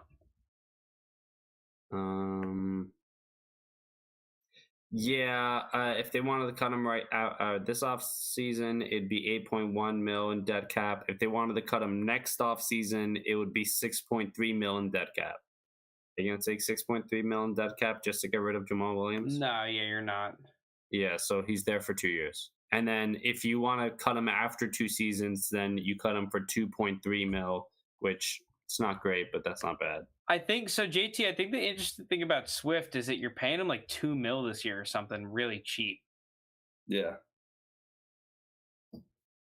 So, like, I have to assume that you get a similar deal to what the Falcons paid for what's his name? The corner? Okuda? Okay, wait. You can't say Swift's contract. Because Swift, yeah, I was gonna say Swift is about to get up. The fucking, why can I not say his name? Kenneth Walker yeah, that one was weird. The Giants took Hyatt? Do they trade up? If so, That's a fantastic pick. That is an amazing pick for the Giants. Yeah, they did. Wow, at 73. Great pick for the Giants. Yeah, great. I mean, you get a guy that can at least be a pseudo number 1 that defenses are scared about. Great pick for the Giants. I just think like the reason I like Hyatt and I've liked him throughout the process is that, man, I just think he does more than what Tennessee used him for. And at the same time, he was productive as shit for what Tennessee used him for. Like, I think there's a lot of upside there. I'm curious to see, though, as well, what about the current receiving guys? So that's mainly Waller, Hodgins, and if you like, I don't know, like I don't even know if Richie James is still there or whatever back end fucking giant scrubs you like. But that's also potentially a dub for them as another team that in the first 2 rounds you're thinking statistical comparables for Hyatt, Jameson Williams, and Calvin Ridley. Oh yeah, Wandale. Yeah, Wandale. I feel like it's got to be minor wins for those players. Wait, like, what statistical comparison is there to Jameson Williams? Had somewhat similar seasons and roles. I mean, Jameson Williams had a better final season than Hyatt did. Oh, yeah, actually, no, Hyatt had a better statistical season than I remember. Yeah. I mean, he put like, what up, 1,300 yards? Yeah. Somewhere like 1,350? College production, okay. Jameson's final season, I think, was like 1,500. Yeah, he had almost 1,600 yards. Yeah. It was 15 something, and he went nuts. He was the best receiver in college football his final season. Well, yeah, I mean, he went fucking what 12th in the draft, like. Yeah. Because I don't think that the difference between Williams and Hyatt should be however many picks this was. what? I'm not doing the math. I've had too many beers to do the math. I'm not doing the math either. Well, it was 12, so Where they get picked 73. 61. Yeah, there we 61. go. Drunk math. Nice. No, Hyatt shouldn't have fallen this much. No. I do think Jameson was worth like that 10 to 15 draft capital, but I thought Hyatt should have been drafted late first to mid second. So this is a great value pick for the Giants. I just love what he adds to their offense. He gives them a skill set they just didn't have. No, Browns take Tillman. Yeah, there goes Tillman. Cedric Tillman. Oh, to the Browns. That's interesting. I hate that landing spot there. Why? It's What? so weird, man. I like that landing spot. He can take over that number 2 receiver role.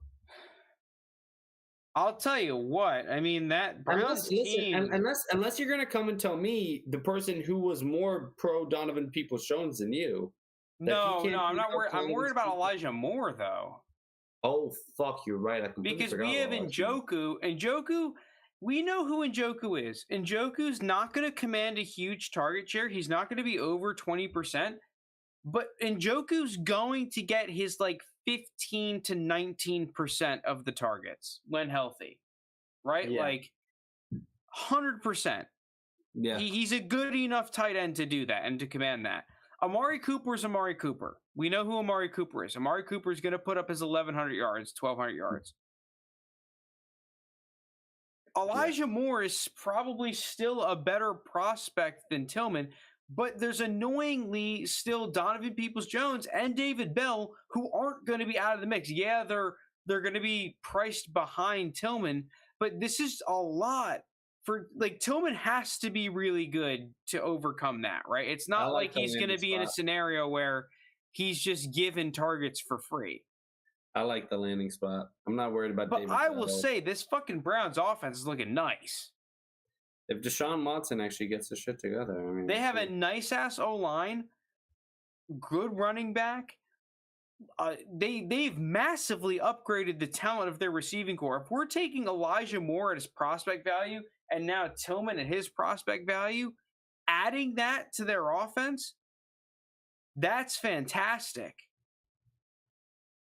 Yeah.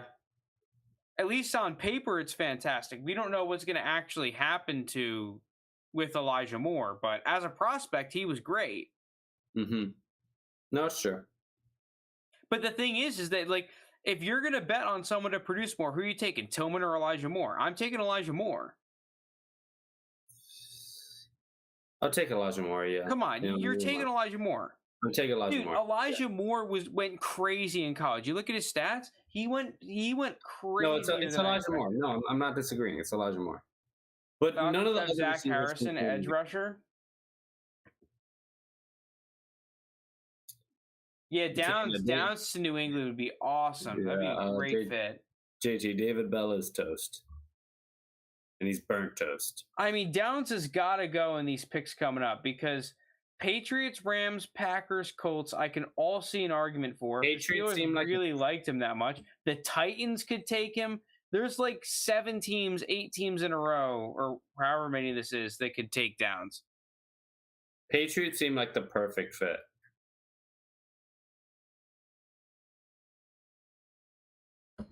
Yeah, but I think that Bill Belichick just wants their offense to be shit.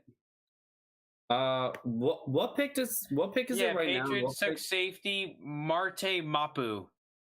That's such a Patriots pick. Yeah, that's a Patriots pick right there. I don't even know. Adding a shit ton to that secondary. I haven't replace. Dude, they had to replace a bunch of McCourties. Belichick is a defensive back god. He just fucking spawns insane cornerback ones. Yeah, he's doing it. And then they leave and get a major contract somewhere else. And then like Sacramento State. and then Belichick's just like, guess what? I spawned a new one that's even better. And then they leave and then they're like, and then Belichick's like, guess what? I spawned a new one, he's even better, and he scores like 5 touchdowns a year. Anyone The have Marte Sacramento Mapu State. on their bingo board? Sacramento State? No way. Oh wait, are they the Hornets? Dude, I have no idea. Are they the Hornets? JT, if they're the Hornets, you can't hate on it too much. Come on. Sacramento State.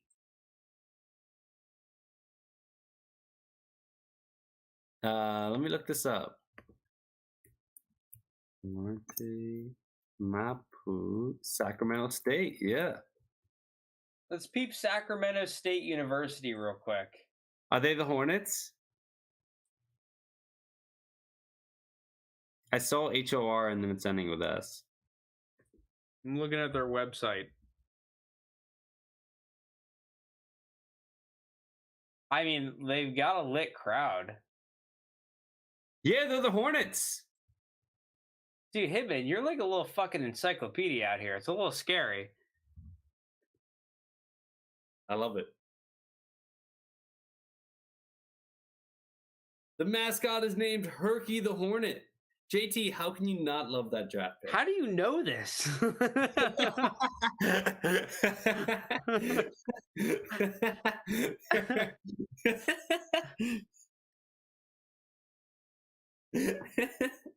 I have a I love phone. it. All right, that's true. I mean, I I'm on love it. the. Should we No, apply? I love you. You, by the way, just like staying here and watching it with us and participating, we really appreciate I really appreciate it, man. It's great having you here.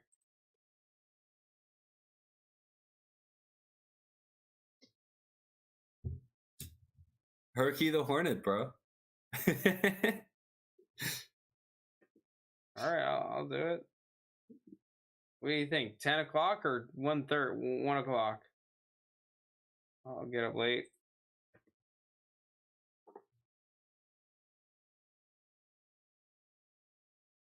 All right, I'm done. I'm done applying for a tour at at Sacramento State.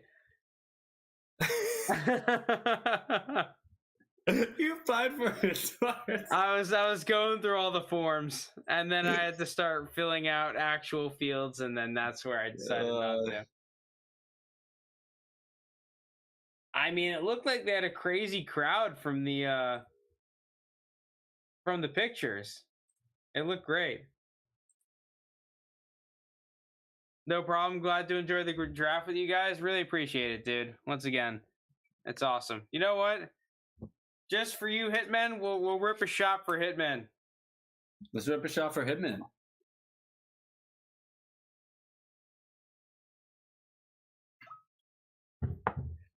By the way, Frank, I don't know if you saw my text. I probably got another like 20, 30 minutes. And then you're dipping? Yeah. All right. But I'm hoping to make it to the end of the third round. I knew I was going to be able to stream for 3+ hours. Yeah, that'll be fine.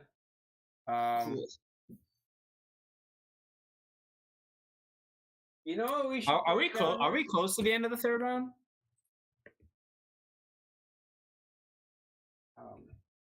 I think we're in the middle. Middle? Okay. So I don't feel too bad. I'll be able to stay for a lot. Hopefully my website wasn't hacked. Okay, cool. I'll be able to stay for a lot of the round, and then I'll be. Are we streaming tomorrow? I mean, we can if you want. It's your call. If you want to. I was planning on not because I have some work that I need to catch up on. Okay, then yeah. No, we'll just recap the 4th through 7th round on Tuesday's podcast. Yeah, we'll be back live Tuesday after tonight. And I'll be good for Tuesday. Yeah, I'm good for Tuesday night. I don't have any work dinners. I just have one on Wednesday. Oh my God! Then we're in Rams taking edge rusher. Then Frank, are you ready for Kentucky? I'm trying to increase my liver state this weekend. Your boys. I still need to get a hat for that. I need to get a meme hat. What hat should Bro, I get? I feel bad. Everyone's like getting like cool color. I'm wearing like a navy suit with like a salmon shirt and then like a floral tie. I feel like that's good. I can go get you the shirt that I was gonna wear. What the like? Not I don't know, salmon like kind of pink. So Something. this dude I was Mapu gonna is buy it this week. wait, hold on. This dude Mapu is the first player drafted that was not invited to the combine. Of course, the Patriots took him. That's Yeah, that makes so much Belichick's sense. just flexing on them. And no, right and you know now. what's the crazy part? He's gonna be a stud. Like I have zero doubt in my mind that he's gonna like have like a 5 interception season within the next 2 years. Like he's gonna be a beast. Like he's Belichick is just the god of this. Packers take Tucker. Whoa, another tight end. They're doubling Tucker up on Kraft. the tight ends. And Darnell Washington has still not been drafted. The Packers Okay, took 2 tight ends. I think Tucker Kraft is a beast. Like, to be honest with you, I would take Tucker if I was a GM, right? Yo, Frank- are we taking the shot real quick? Yeah. Shout out Go ahead, Hitman. Yeah.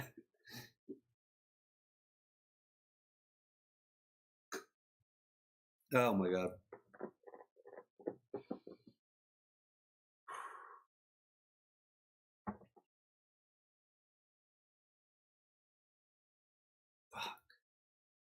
That one actually made me feel nice. That was a good one. I should have can't done Jameson yesterday. I'm an idiot. Can't say the same over here, buddy.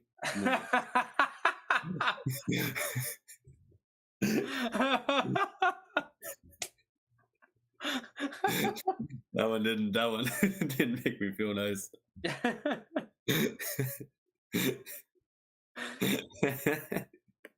Cheers, dude. Yeah, man.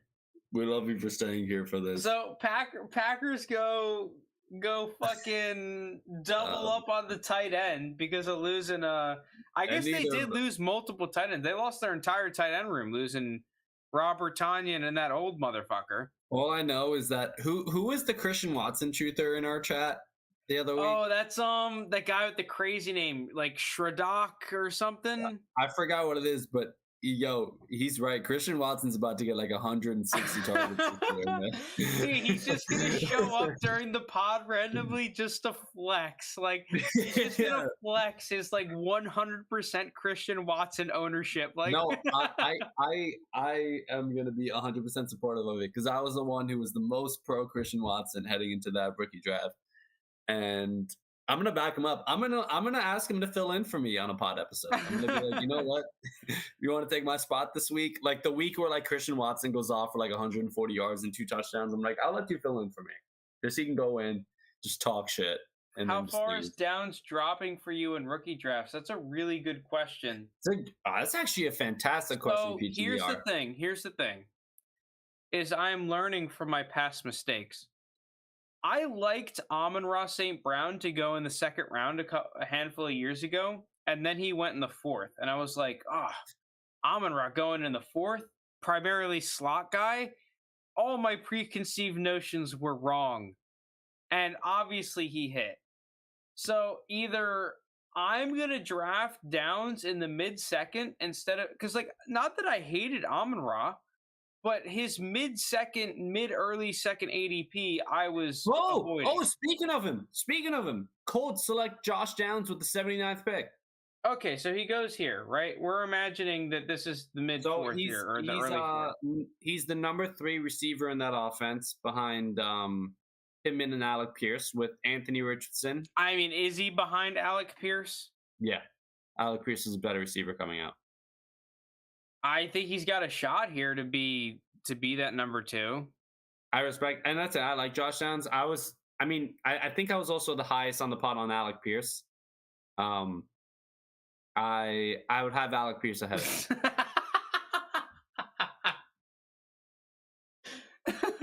And the ground. Oh, fuck number 3 receiver behind Pittman and the ground.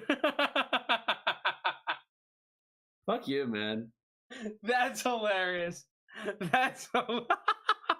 V to the R.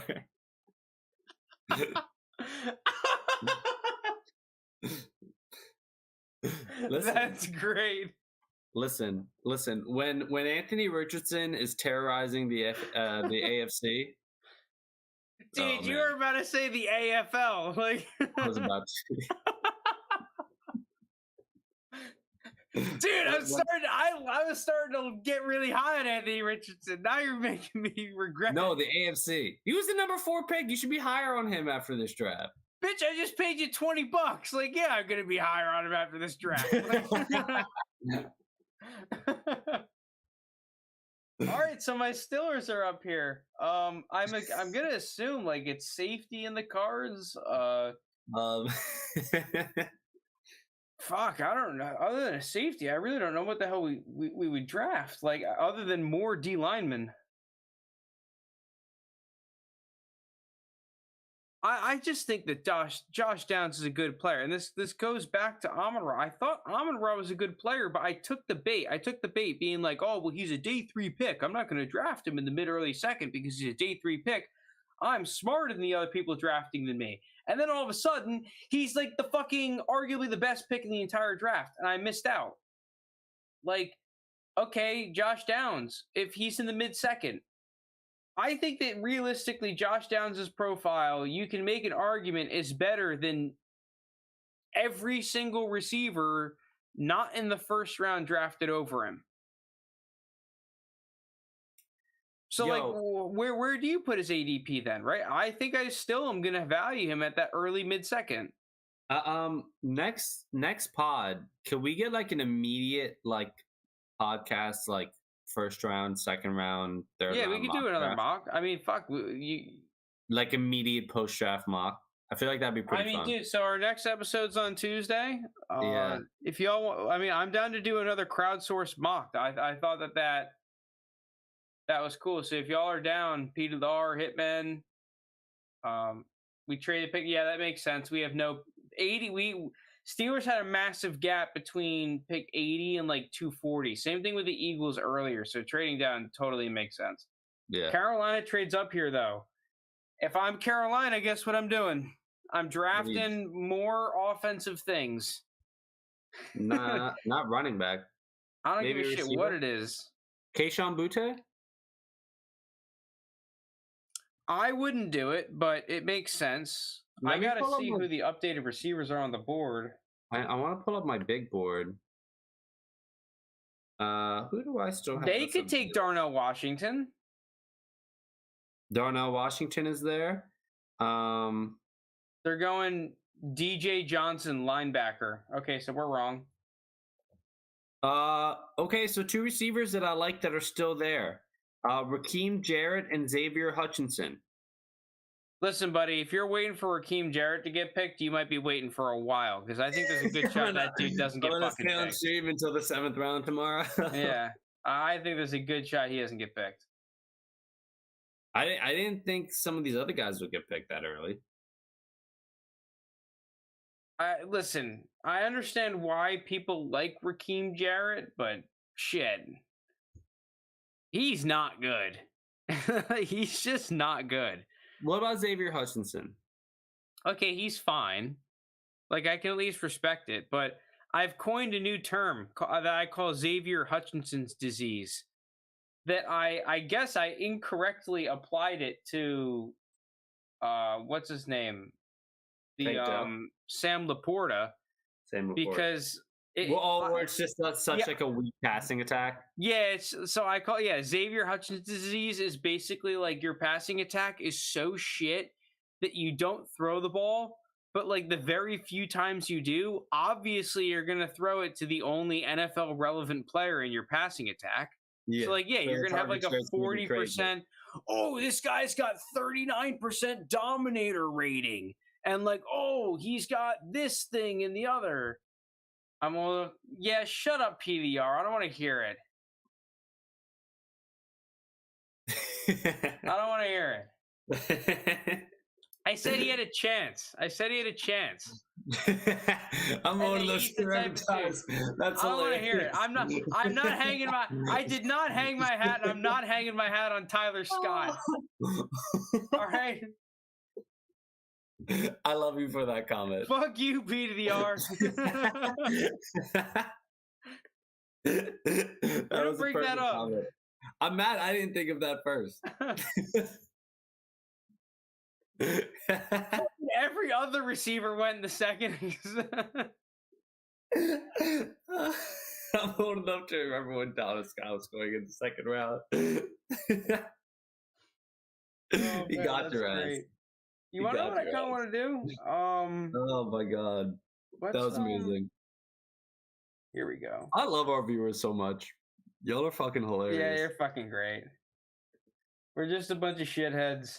Yeah, no, I love you guys. At You least guys are I too am. funny. JT's the biggest one. Okay, let's see. I've got something interesting. Of course.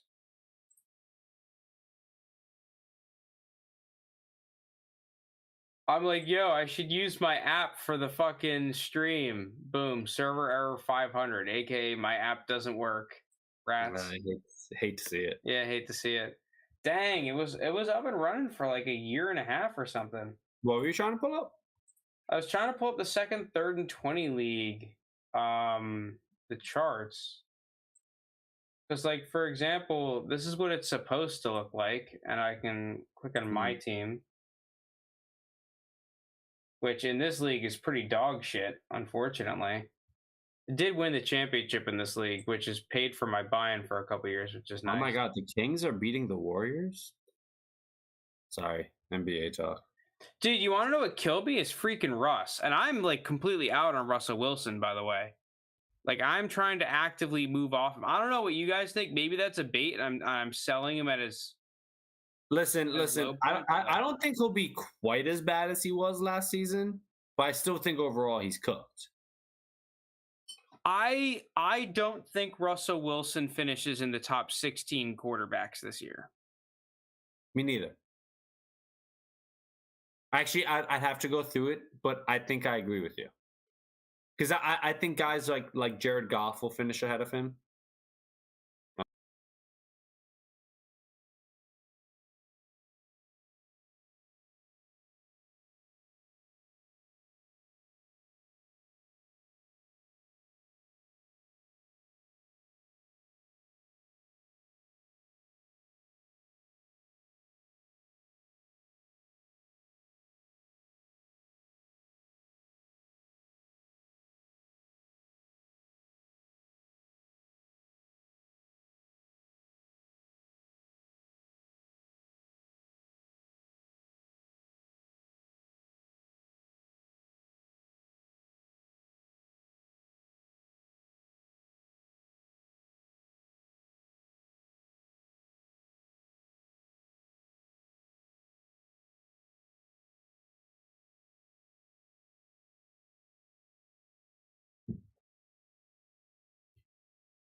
Oh, I'm here.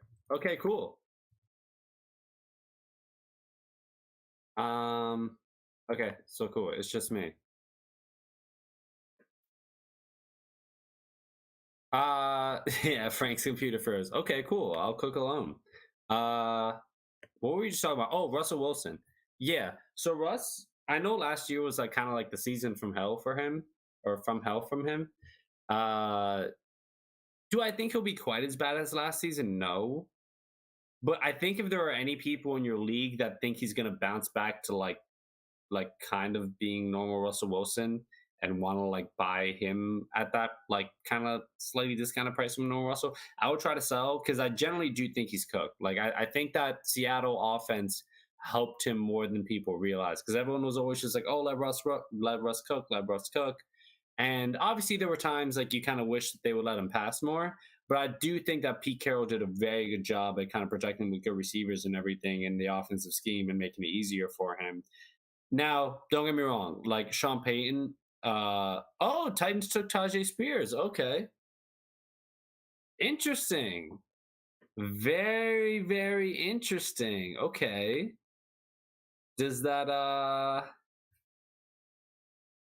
feed any more into the Derrick Henry trade rumors? We saw a little bit with it in Philly, but it kind of fizzled out. I mean, if I were the Titans, I would trade Derrick Henry. I think they should enter a rebuild. I think at this point, if you're the Titans and you look at the AFC, the Jets just got Rodgers, you got like Mahomes obviously at the top of the mountain, but then you got Burrow, you got Josh Allen, you got Lamar Jackson just re-signed, you got Justin Herbert. I'm forgetting a bunch of names. I apologize. I'm like kind of drunk at this point. Trevor Lawrence is up and coming. Who are some of the other ones? I mean, the Dolphins. Like, I think Tua's like pretty good. He's not like amazing, but the Dolphins are a good team. I mentioned the Jets. Let's go division by division. AFC North. I said the Ravens. Pittsburgh, you can never sleep. Pittsburgh will always find a way to finish at or above 500. Mike Tomlin's a fucking genius, and they have an amazing defense, and I think Kenny Pickett's only going to get better. And obviously, I mentioned the Bengals in that division. AFC West, I mentioned Mahomes. I mentioned Herbert. I don't think the Raiders are going to be trash. And then AFC South, bunch of rookie quarterbacks. Actually, the AFC South, I think, is going to be one of the most entertaining divisions to follow because you have Stroud, Anthony Richardson, and Will Levis all in that division. See, if I were the Titans, I'd blow it up. I would trade Derrick Henry. I would trade Tannehill because you're not beating some of those other AFC teams with those guys. Is Frank back? Do I hear? Yeah, Frank? I joined on my phone. Yeah, I was just talking about the landscape of the AFC and with the Titans drafting a running back, how I think they should trade Derrick Henry because I think they're not winning shit in the AFC right now. Oh man, this is a really interesting landing spot for Tajay. I don't really know how to gauge it because like I actually like it because no, I think the Titans like what the fuck you're not going to win your division because the Jaguars are going to win your division. I don't think it's out of the cards, man. They got a good defense when they're they healthy. do, but I just think the Jaguars are better. Doug Peterson is a great coach, and then the AFC wildcard spots this year are fucking loaded. Yeah. They are fucking loaded. Well, I mean, if I'm the East Titans, has a shit ton of teams. Like any one of those AFC East teams, you can make a realistic argument. Yeah, AFC North, well, not really the AFC Patriots. North.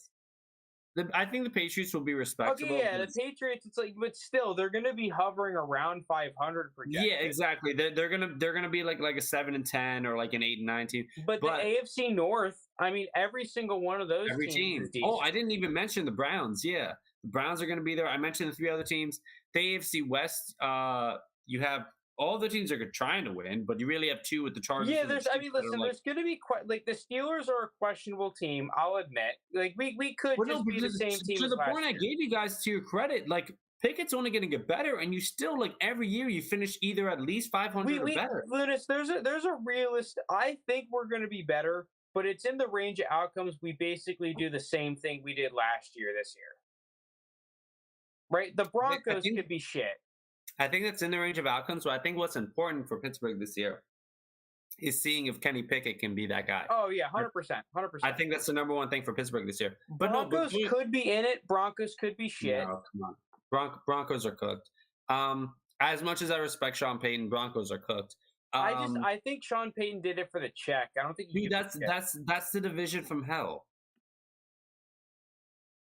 Congrats. You get to play Mahomes and Herbert 4 times, and then the Raiders team is nothing to fucking slouch on. Who would you take day one? Who are you taking if you were to bet right now to win more games, Raiders or Broncos?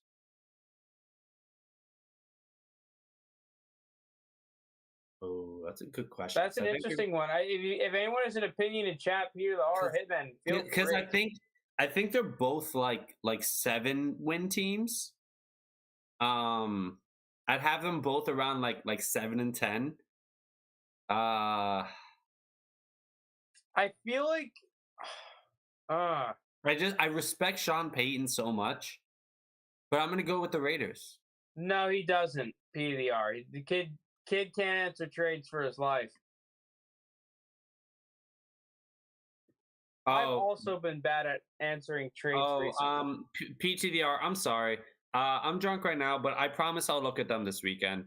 I won't tonight. Yeah, but I promise I will this weekend. I'm sorry. No, it really is because sometimes I do have notifications off for certain apps, and Sleepers is one of them. During the off season, I'll just go on and look at it. So technically, yeah, you're right. I don't have notifications on for Sleeper currently. I usually turn it on around like May, like once I start wanting to get into like draft trades. But that's on me, and I apologize. And I promise I will look at your trades this weekend because I love you and you're a loyal follower of us. So You got Yeah. you got to just DM him a bunch. yeah, That's the just only just way. spam me, just spam me. Find my socials. There's not many Lunases out there, and just be like, answer my trade. But no, yeah, I promise I got you this weekend. Don't worry. I should be joining back. I'm giving you my word on that for this weekend. What's the trade? What's the trade? I'm curious if you don't Yeah. mind sharing. Actually, yeah, just say it on the pod now. What was the trade? Okay, hold on. Let me add myself.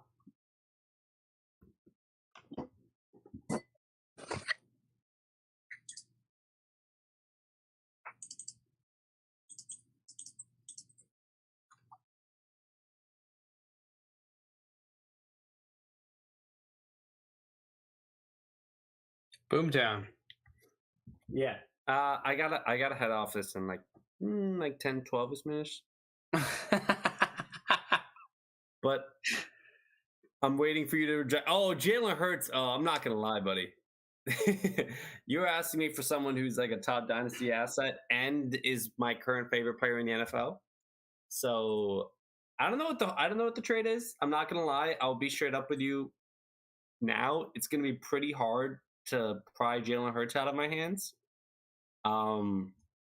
But if you have like a great, like I'm be honest, like for me to trade Jalen Hurts, I would need to be getting like another young QB that I like a lot.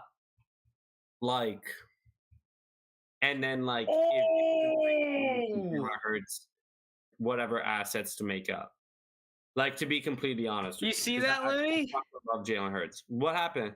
The Dolphins take the man, the myth, the legend. Guess who? Darnell Devin Washington. A. Chain. Oh, he's the second rounder now. Let's go. Devin A. Chain, He's a second rounder. RB1 over Bijan. He's a second rounder now, right? I Yeah. mean, he's been a second rounder. Yeah, but I mean, like now he's like cemented in the second round. Oh, yeah. I'm curious as to where he goes. I mean, this landing Third spot round is a draft million capital. times better than Third- Charbonnet, but the draft capital is not. No, but I'll take a Chain over Charbonnet. Oh, I love a Chain. I Okay. can't wait to draft Right, him. tell me right now. Tell me right now. Are you taking a Chain or a Charbonnet with both landing spots and draft capitals? Who are you taking? You know what? I'm not going to be a fraud. You want to know what I'm going to do? What are you gonna do? I'm going to go pull up the little running back tape that I watched and see who I had graded higher. I'm taking a Chain. That's what I'm going to do. I'm taking not a going to be a Chain. fraud. I'm taking a Chain. But PTDR, I hope that answers your question. If I'm gonna trade Jalen Hurts, he's my favorite player in the NFL, and I'm biased as an Eagles fan, so it's gonna be very hard. But any hypothetical trade that would have to take him from me would be I'd have to get a young QB who I also really like. And then whatever assets if he's like lower ranked than Jalen Hurts to make up for it. Take an because A-Chain. Young, yeah. If you trade me Devin A-Chain for Jalen Hurts, that's an accept. I'm Right. only doing that because I have him ranked higher, and I'm tired of fucking ranking So people I higher hope, than. I hope that helps give context. Oh, you don't Actually, have a I'm curious. I'm curious to you don't Hitman and have a good QB PDR. in that league. How did if you y'all don't- find? How did y'all find our channel? If you don't have a good QB in that league, I'm not gonna lie. I haven't looked at the trade. I'm going to, and I will message you back on Sleeper, but it's kind of doubtful because for me to trade Jalen Hurts, I'd want a pretty good quarterback back. That's also young. Jake, I agree with you. A chain to Miami is awesome. I would have him as of right now as my RB3 in rookie drafts over Charbonnet. It changed the RB3. Yeah, Frank, PDR though you do have Oh shit! Did I just go? My thing is fucking up. I don't know what's going on. You searched Dynasty Football on YouTube and followed a bunch of people. I respect it. That's fire. Listen, I understand we don't have the best content out there, but we're out here. PTDR, Ritter is your best quarterback. Oh man, you might kind of be shooting for the stars with Jalen Hurts. I said scars. Shooting for the stars with Jalen Hurts. That's tough. And I'm an Eagles fan too. Like that's, I almost kind of feel bad. I will. I mean, I'll look at your trade offer and I'll see and I'll tell you my honest opinion of it tomorrow. But my honest advice would kind of be like, I would try to go for like, you could probably get 103 or 104 for a cheaper price than Jalen Hurts. And if you want to take a chance at like a CJ Stroud or an Anthony Richardson, or even like guys like Tua, if you want to be like JT, take a swing at Trey Lance. But I mean, I'll see what you offered for Jalen Hurts. I'll look at it tomorrow. I promise. I'm curious. I'm just trying to do in advance. I'm curious. What do you guys want to see more of? Because I mean, like, I'm gonna start eventually getting into this data analytics shit. I mean, I have the skill set to do so. I've just been lazy, to be completely honest with you, and working on other projects. But like, do y'all want to see that kind of stuff, or do you care more about film, like film takes? See, the only thing I hate about film takes is that nowadays you'll find people like film people that like everyone and dislike everyone. You know, that's the only thing that's annoying. And I don't think that I have the ability to like be a top tier film guy, right? Like I know I'm not. Real quick, Frank, you didn't answer my question.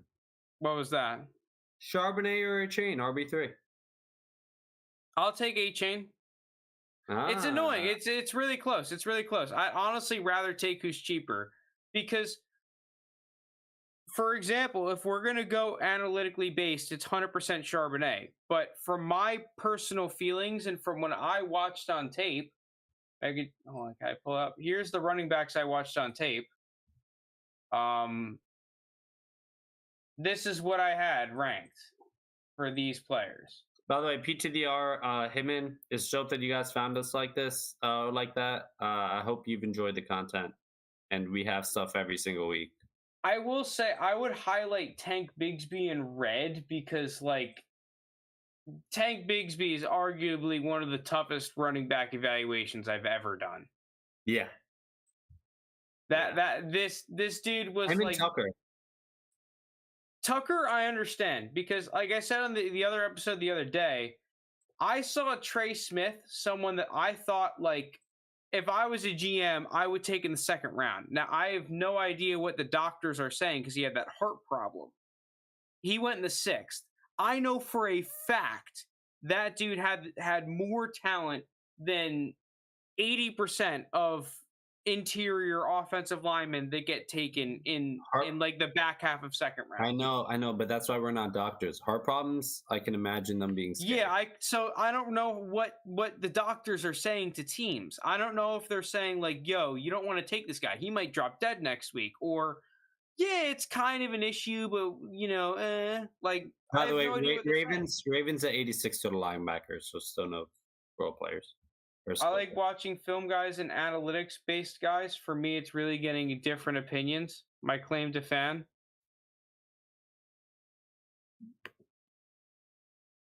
Yeah, I don't know. Am I a fraud? Like, I just don't claim to fame being your 100th sub. Dude, I love it. I appreciate it, man. That's great. We fucking love you, PCDR. Yeah, you have been around for a hot minute. Because I remember you were like one of the first people I remember, like when we started live streaming the podcast, I remember seeing in the chat. And I remember I was like, I couldn't pronounce your name.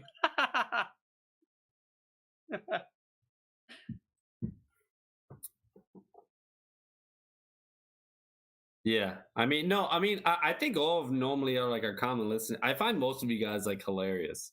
Like all of the comments and also insightful, but just like I find great entertainment out of all of it, especially when you guys make fun of like other people besides me, like JT. I'm just pissed that Joe A. Bear did not join our Dynasty League.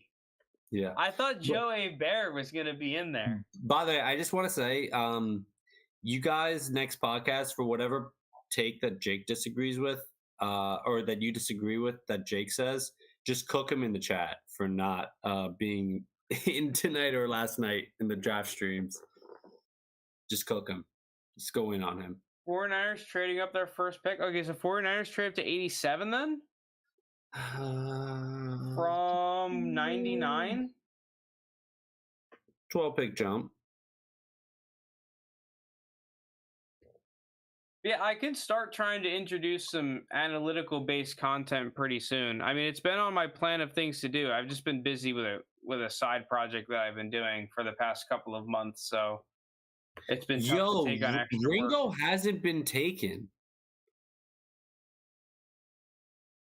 The Georgia corner. Are you terribly surprised by that? Yeah. Was he really supposed to go that high? Yeah. What's I'm his- shocked. How athletic is he? Very fucking athletic. Look it up.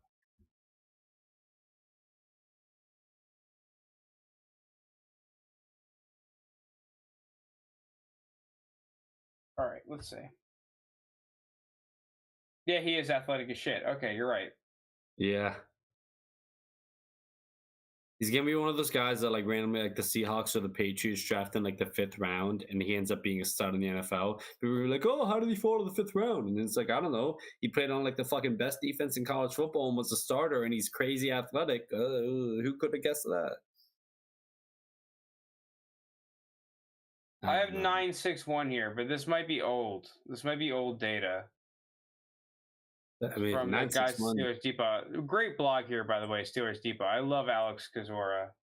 Really good news. 961 sounds pretty good to me. I don't know.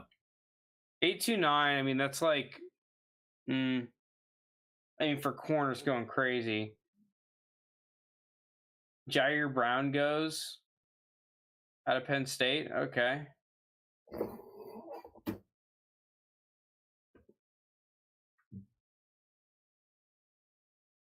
But would y'all be more interested in seeing like analytic shit?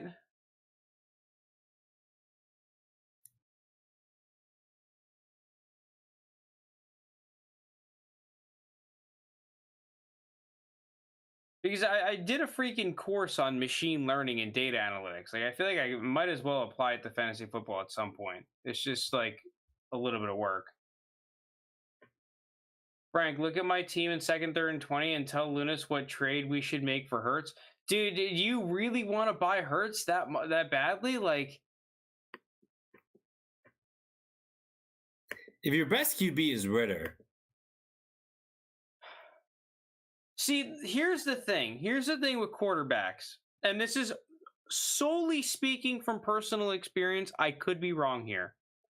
I have had the most success trading for quarterbacks, especially the top end ones, when someone is actually trying to sell them, which usually means like they trade block them or something. Like, every single time I've tried to just like cold trade for someone's quarterback, it's like way more than I want to buy. And what sucks is that like there's no rhyme or reason why someone wants to trade a top end quarterback. It just kind of happens. You know, like but if you were to make a trade, let's say 2nd, 3rd, and 20. Let's see. I don't know if I have Kyler Murray in that 2nd, 3rd, and 20, but Kyler Murray is my No, favorite. Lappy has him. I know that for a fact. Kyler Murray is my favorite QB1 buy currently. I think he's a top 5 dynasty quarterback that you're buying at an absolute lowest price right now. Wait, did Tank Bigsby just get taken? Oh yeah, Tank Bigsby just went to the Jaguars. Okay, real quick before we go into your trade PDR, Tank Bigsby going to the Jaguars is an extremely interesting landing spot because he does get 3rd round draft capital. And it goes to a team that kind of really needed a running back. A backup one, yeah. We can debate that in a future pod, but all right, What, he's taking ETN's starting spot? I think that ETN got more of a workload than the Jaguars wanted to give him last year. And he was amazing in it. Debatable.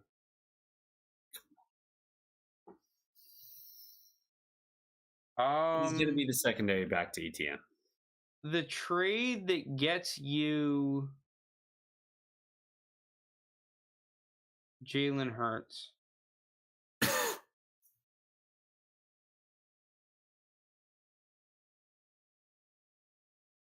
So right off the bat, if I'm trading for Jalen Hurts, these draft picks, I'm looking to do so simply because you're never getting a quarterback with one of these that's worth taking right now.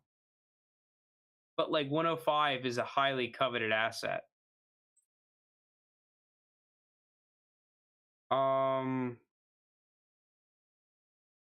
Dude, PDR, I will say one thing is that, man, your receiving core is so nasty that you could just try to buy budgetier quarterbacks and win that way. I've seen people win championships off of the back of buying budget quarterbacks and having just like a nasty roster around that.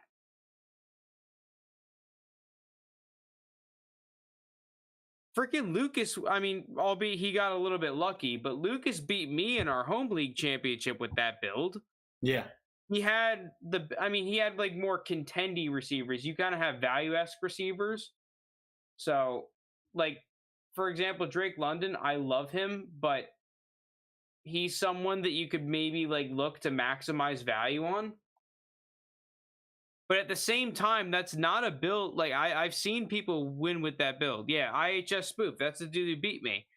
He had a build where his quarterbacks, albeit he has Trevor Lawrence, who's a top end quarterback, I guess. So maybe I'm wrong there. And he was producing second half of the season like a top end QB.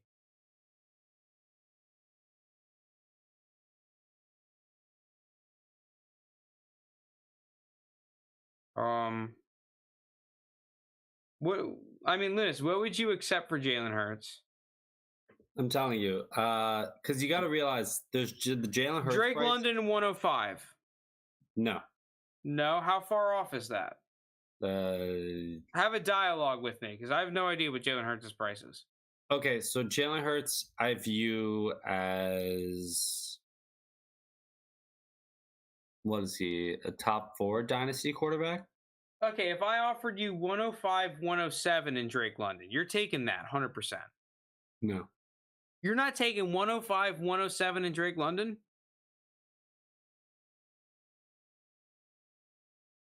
Mr. PDR, I'm not sure it's worth you trading for. I'm not sure it's worth you trading for Jalen Hurts, man. You have to realize you have to take Jalen Hurts' value and then buy into the fact that I am an Eagles fan and Jalen Hurts is my favorite player in the NFL right now. And he is like a rushing touchdown machine. He's only getting better. He still has Devontae Smith and AJ Brown. I think he has a good chance at QB1 every season that he starts on the Eagles. And at 105, I can't get one of the top quarterbacks that I want. Now, if you had 102, that's different. Because then we could talk like, oh, you could talk about a Bryce Young. Well, 102 is on the block in our league. I think Isley has it. Who's another person who's. Well, I'm not looking to make it trade, but I'm saying like if 102 was in the op. Well, let me ask you this, Linus. Let me ask you this because if Peter the Spoiler offers Garrett Wilson 107, 205. I mean, I think Linus likes Garrett Wilson a whole lot more than Drake London, at least to be fair. I do like Garrett Wilson more than okay. So I think one thing I think that's slightly under what I would want. If that 205 was like, let's say another 107, then I would heavily consider it. What Jake commented is closer because here's the main thing. Like, if I'm trading, I want a young quarterback that I like. What Jake said, like a Stroud or Bryce Young, and then like that with the London. Like now we're starting to get into the trade conversation because like now I'm like, okay, like I get that young quarterback that I want because at 105 I'm not getting like the young quarterback that I want because why would I give like Jalen Hurts is going to be a top 5 quarterback for the next however many years. And like again, you have to take into bias. Like I have bias towards Jalen Hurts. It's not like it's someone who owns him who's like a Giants fan. Like I'm being completely honest. Like I'm an Eagles fan, so like I'm tempted to keep Jalen Hurts. So it's going to be kind of tough. My recommendation, I mean, if you're able to conjure up an offer that I'm interested in, I will look at anything you look at this weekend. I promise you I'll respond to any trade proposals this weekend. I'll message you on Sleeper. But my proposal, if the Jalen Hurts deal can't get done, is to try to trade for Kyler Murray. Because I think Kyler Murray is the cheapest quarterback that you can get who will bump back up to top 5 or 6 dynasty QB status pretty soon. I mean, I'll tell you this much: I'll trade you potentially Tua. I think Kyler might be expensive again, but this kind of comes back to like, I just think it's the easiest when someone's trying to trade, like when someone's trying to trade their top end quarterback. That Garrett Wilson 107 and 205 becomes a lot more attractive than convincing someone that's enough to get rid of their quarterback. It's just what's Tua's price? I don't fucking know. I don't even know why I have Tua. I didn't even want to take Tua. I wanted to take Zach Wilson. I should be in the shits right now. I should be unhappy. I should be listening to that one sad song by Post Malone on repeat right now, but I'm not. Now I have to be brain doctor. Like, I don't know what the fuck is going on. What do you think a fair trade for 101 in a 14-team league? What draft pick do you have in that 14-team league? Because I'm assuming he has 101 and he's trying to sell it. I would ask though, like, are you trying to trade down to a lower spot in the first round? Because it depends. Like that's where like the differential is. Because when you said like what's a fair trade from, I'm like, are you trying to trade up from 107? Are you trying to trade up from like 104 or like 110? Yeah, he has the 101 he's trying to sell. Ooh, I'll okay. say, what's your team? What's your team looking like? Because here, I'll give you an example of a trade that just went down in one of my leagues. Frank, do you think you can handle this from here on? I have to head out and start to get ready. Yeah. Are you okay on your own? Hang. You sure? Yeah, I'll hang for a little bit. All right. I feel bad. I feel bad. I wanted to stay as long as I can. Jake, are you free right? You want to hop on for a little bit? Hankin, you want to hop on for a couple minutes? You can join from your phone.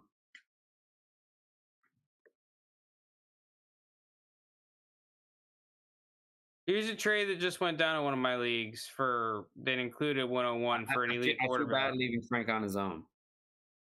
Oh, Hankin. Oh, because he said. Yeah, true. I forgot.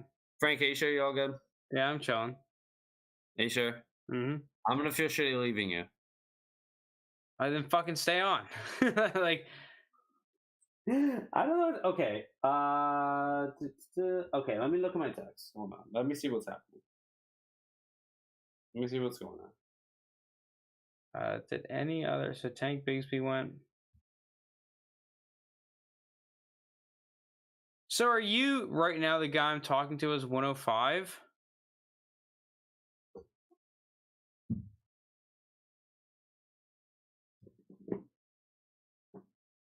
(14-team) Burrow, Herbert, wide receivers, running backs trash, wide receivers Dotson and trash, tight ends Pitts, Freiermuth. So you're gonna flex Freiermuth. You have Burrow, Herbert. Dotson is there. So you're right. Trading down from 101 makes sense. It makes a lot of sense. You should trade down from 101. Oh my god, because you have Burrow and Herbert in a 14-team superflex and Pitts. And Pitts. Oh,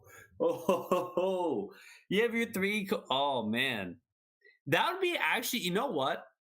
Like that situation that he's in right now would be such like a fun team to like. You know when you adopt a team and like a team that's already going an orphan, yeah, an orphan. That'd be such a fun orphan league. Like if you give me Herbert and Burrow with the 101 pick and I have Pitts, that'd be fun to like mess around with. See, the thing is, I've never had success trading down in rookie drafts. Very. Really? I've never had success doing that. I don't know how to do that, to be Really? honest with you. Unless someone like clearly wants the shit out of it. I don't know. I've had some success, but maybe I mean, it's in my Temple League. I've had success trading down, and like maybe there were like 2 or 3 tacos in that league. So, eh. Because Uh, one thing you have to remember is that if you take Bijan, you are taking the most risk-free asset in the league. yeah. I mean, here's the thing: you take Bijan, you keep him for his rookie year, and you could sell him for even more than you could right now. Yeah, there's a decent chance. So There's a like very if good, you can't cuz like oh man, how do and you like you can't. trade back from 101? Cuz you don't Okay, even need a top end quarterback. you don't. Okay, Frank. I love you, everyone who was listening tonight. I love you all for streaming with us. Um, I have to head off now. All right. I'll catch you later, Looney. I'll see you guys. Love you all. I'll see you Tuesday night. I'll be here Mhm. for the Tuesday podcast. We'll have probably a mock draft, post Yeah, I'm draft down mock to do draft. a post draft Yeah, mock. let's do it. Okay, love you guys. Frank, hold it down. I'll see y'all. See ya. I don't know about that just because like so yeah, he is the RB1, but he's at like 110, 111 in a startup. So if he goes nuclear, like Jonathan Taylor was going mid first in startups. I think he has a smidge of room to grow, but barring a catastrophic season, I really don't think his value changes much, right? Like, let's compare him to CD Lamb. There's a pretty damn good chance he's at least value as to what CD Lamb is. Yeah, I know you have a lot of holes. I don't know how you. What is the true value difference between 101 and 105 in Superflex? If you were just trading down from that, like let's say 110, you get 105 and 110. Because I have that in my home league. I'm not sure I would offer that, but let's say you could get that.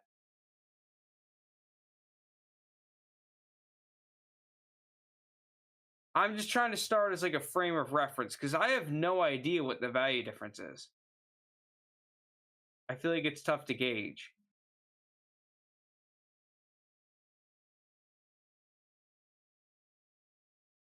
Yeah, I think I would take the 105, 110 side simply because Jameer Gibbs.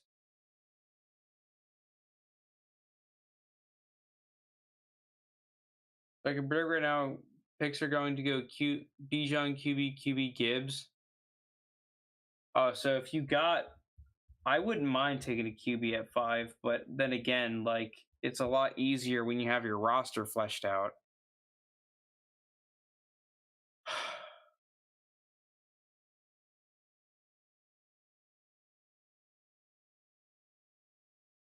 So what's annoying is that let me make sure you have your team.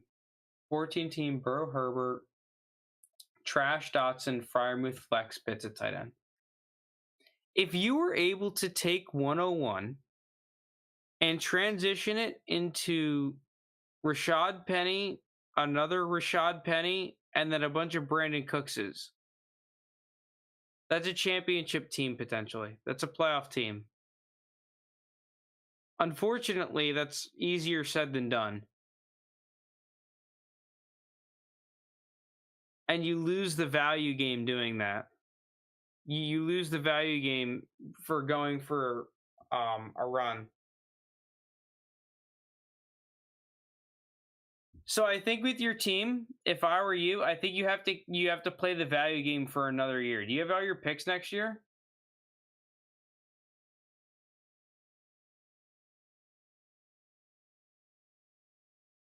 Because I think if it's truly trash and then Dotson and trash, like literal, you could cut him and not forget about him.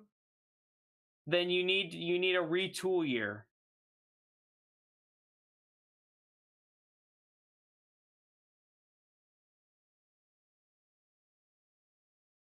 I would do that, dude. I'm a first merchant. Every pick is like, dude.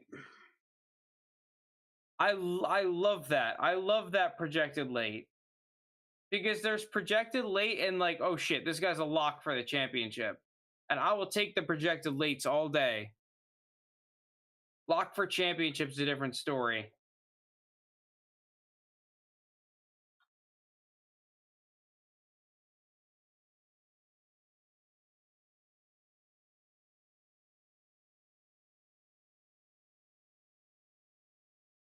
But man, oh man.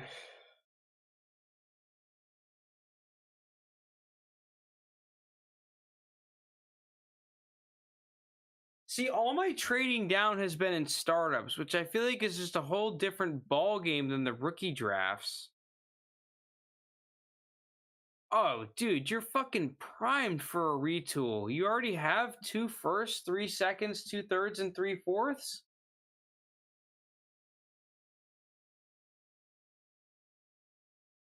Hold on, let me do some quick math really quickly.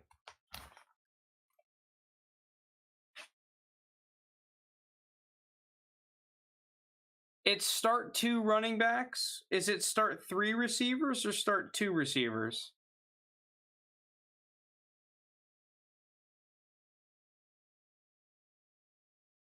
And how many flexes?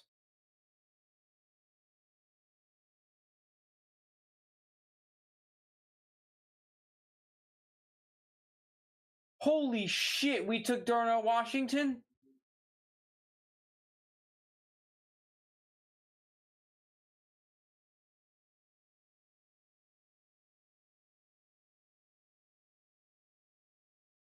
Yes.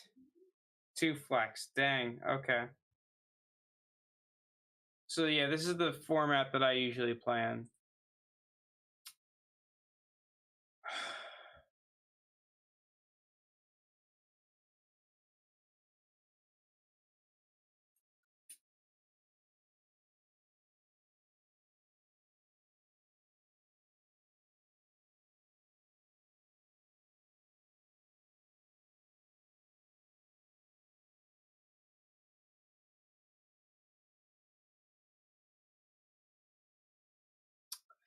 So you need like 8 or 9 players that can help you contend. If you add, like, let's imagine you could duplicate Brandon Cooks, you need 9 of him or 8 of them across wide receiver and running back, and then you have a team that can win the championship.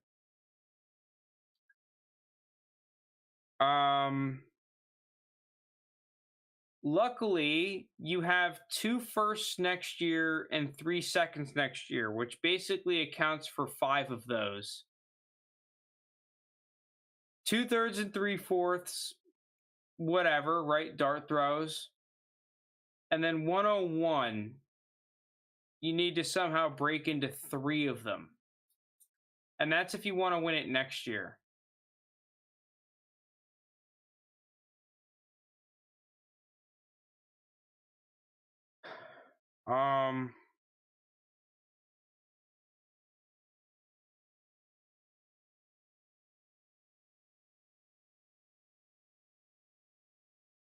This year 101 4 seconds. Shit, you have 4 seconds.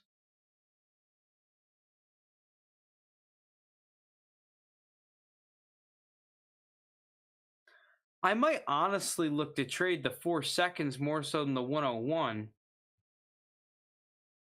I like Michael Wilson. Michael Wilson to the Cardinals. Yeah, he's someone. It's funny. I actually advise you guys do this as well if you like watching players. If you're watching someone, so there's a couple scenarios this happens that I marked down for, and Michael Wilson is one of these players. When I am watching a different player, so let's say I was watching Stanford to watch Tanner McKee, the quarterback, and I really liked Michael Wilson, but I was watching Tanner McKee. I highlight that in my notes as like, yo, this guy just like legitimately popped off the screen enough to where I just was like, holy shit, this guy's good. And I wasn't even trying to focus on him. I actually think that those types of players have a higher hit rate than not, which may sound dumb, but I'm not even joking. That's how I found a lot of like good steals back in the day. Unfortunately, Michael Wilson went higher in the draft than steal price would be because like he was the type of dude that I was hoping to get like the fifth. That's not, it's a pipe dream now, but just something to note if you like watching players. Yeah, I'm trying to move to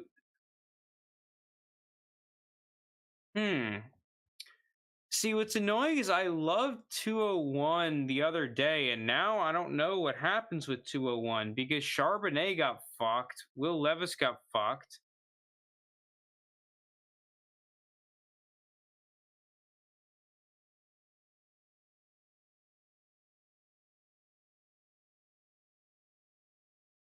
I mean, let's do a mock in draft in chat right now, right? So one is Bijan. Someone just go next. We'll all take turns.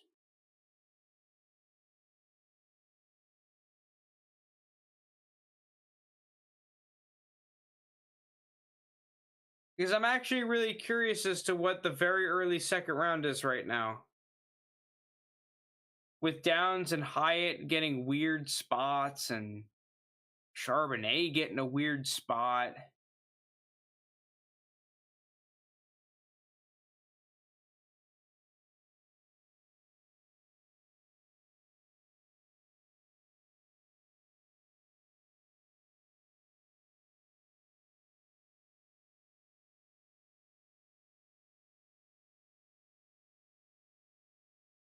I'll give it some time. I don't know who. Okay, so Richardson goes for. I don't know if JT's hanging around. I'm gonna guess not because he's got that test tomorrow. I'll go Gibbs. Okay, so Gibbs goes 5. I'll go 6. Fuck. Who do I take at 6? I'll take Jason at 6 still.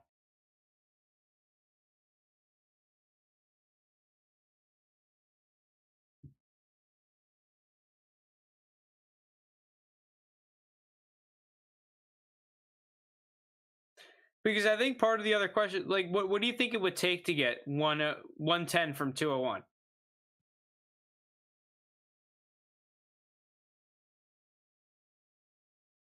And like whatever that price is it worth. Because I would have said yesterday it's not worth, but today I don't know what the hell the board looks like at 201 compared to 110. Because I'm still confident it's fucking 110. I don't know about 201.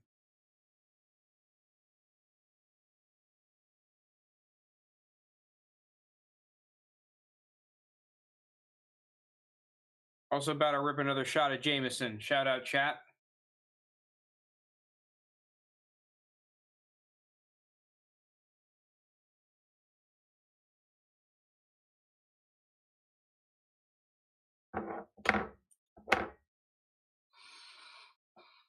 Oh shit, yeah, I forgot it's a 14 teamer.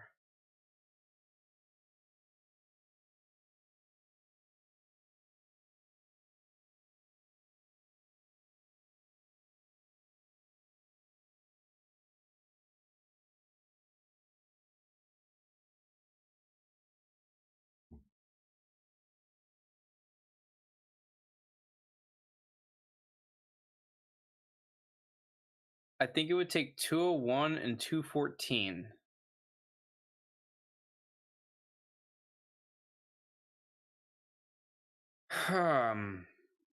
That might be worth.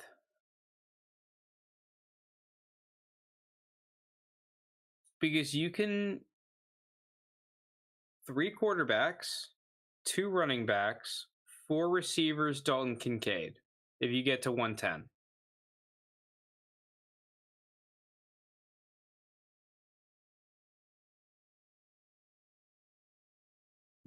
That might be worth.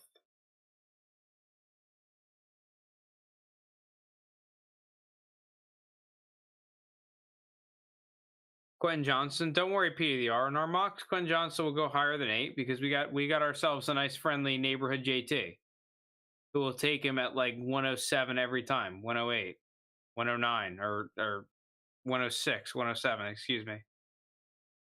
9 Addison. Well, 10. I'm gonna go Kincaid. Which is, if you trade up, who I'd probably advise that you take Kincaid at 10. I think that would be a pretty decent pick.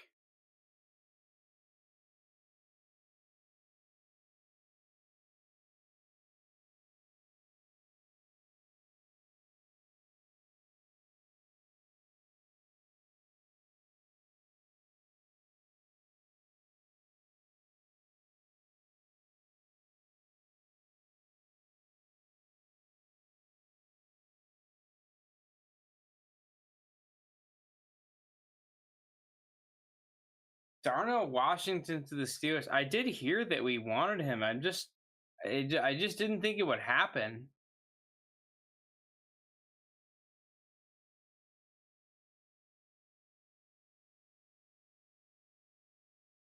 Well, yeah, at 110, it's either one of those 4 receivers that got first round draft capital or Kincaid. I'm fine taking any one of them.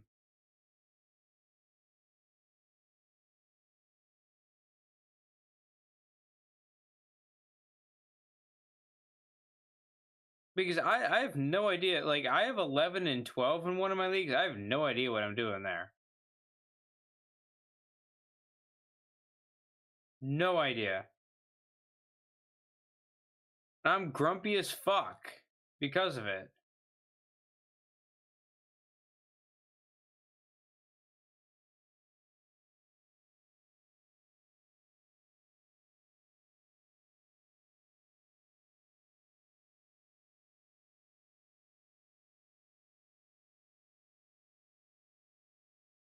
But yeah, I wish I really had better advice for you for trading back from 101. Like, I don't think I've ever had a 101 in a rookie draft. I've never really had the experience of trying to trade down, but from what I've seen, like, I've seen other people struggle to trade down from 101. So I don't really know what the strat is.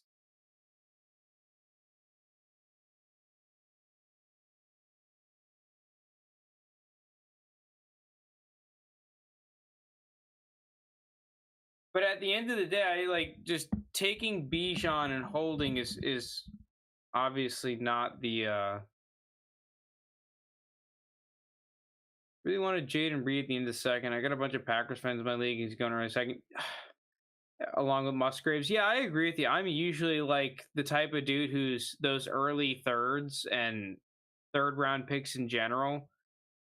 Like 14 team league, 2 14s an early third, right? That's kind of where I'm coming from. I think those picks are generally undervalued, but I think you're kind of breaking into a tier break where the level of prospect is a lot better.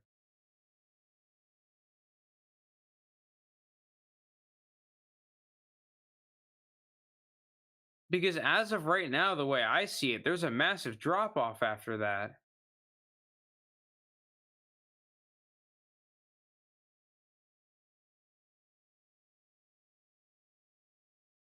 Because, like, dude, 111 is ugly now.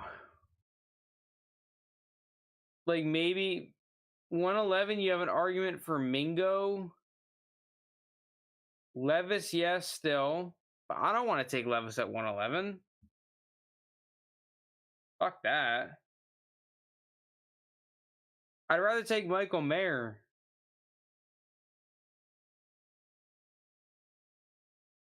I'm going through the draft. Yeah, I mean, I will say, if you Musgrave at 214 is a solid ass pickup.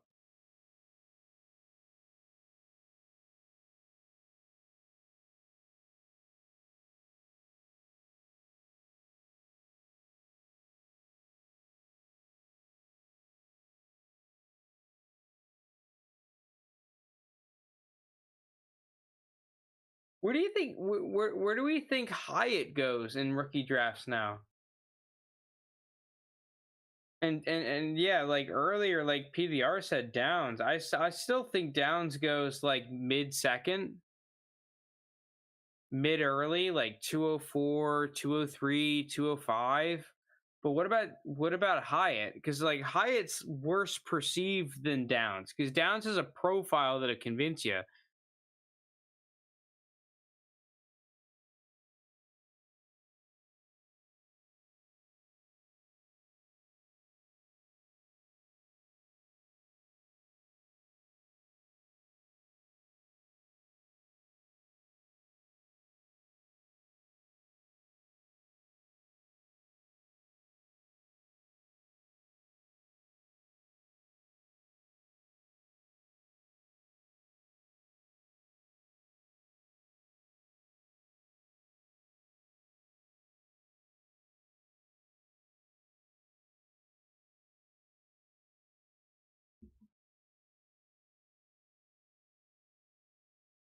All these tight ends, I don't know if that'll clog the second or just have them go later as people wait.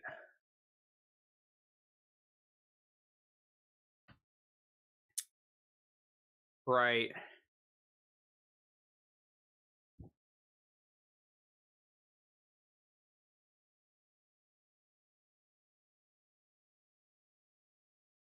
Um.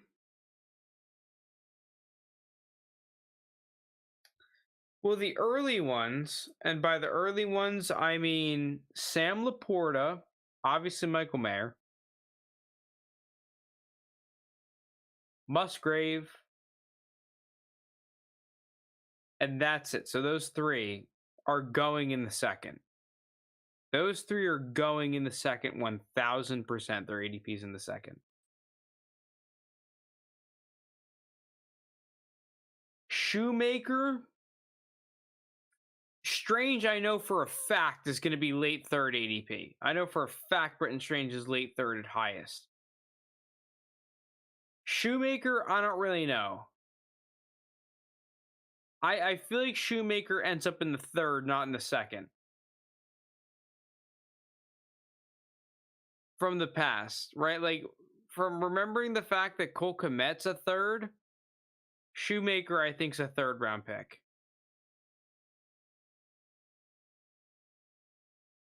Simply because I think above Shoemaker are Rashee Rice, Zach Charbonnet still.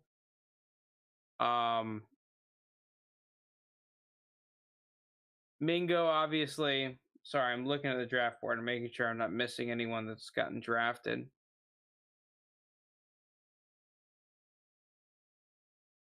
Marvin Mims. Yep, A-Chain. Tank Dell. I still think Hooker's above Shoemaker. Hyatt, I don't know. I still think Tillman, yeah. Downs, Spears.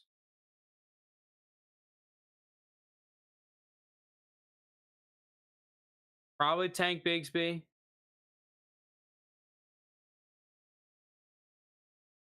Shoemaker's a third round pick. I think it's three of those tight ends. Which I think basically means there's now two more tight ends in the second than we expected. It's Laporta and it's Musgrave. Because Musgrave, I think, was a dude that was third round initially. And our mock, I think, went very late second. I think he now is like in the second, not very, very like last pick of the second. Because I think Jaden Reed's a third rounder. I don't think Jaden Reed is pushing second round right now.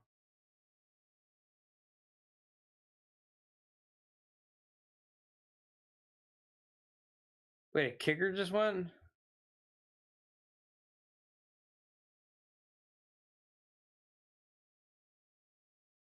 Jake Moody, the kicker.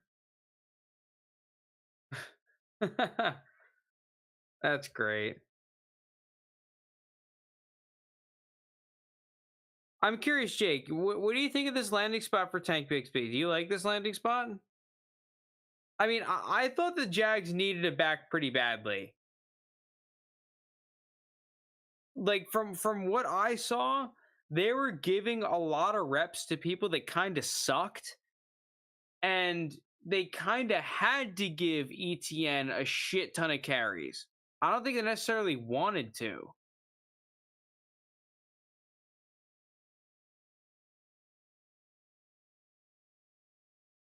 Yeah, Spears is interesting because he has an obvious path to relevancy after Henry leaves, which gives him a built-in excuse for not producing a lot year one. Raiders draft Trey Tucker. That's Virginia or Virginia Tech, right?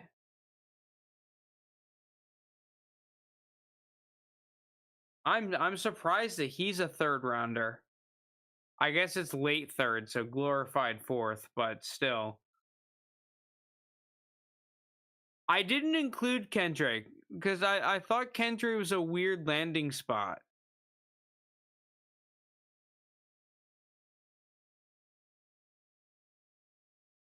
Like, do we think Kendra is going firm second round with this landing spot? The draft capital, I guess, yeah, it says so, but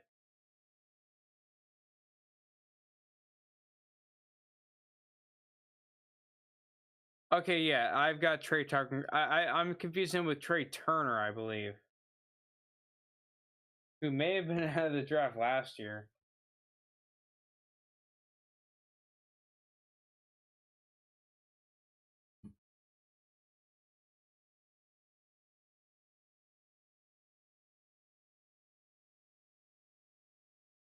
Yeah, that's what I'm thinking. Yeah, I'm riding solo right now, Parker. Parker, you want to hop on? I'll send you the link. You can hop on.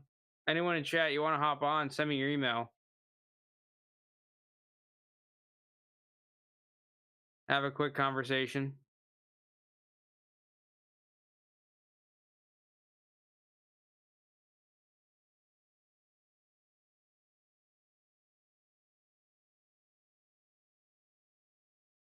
But yeah, I agree. That fit in New Orleans. It's just weird. You know, you thought they solved their running back issue by bringing in Jamal Williams. You didn't expect them to spend a day 2 pick on a back.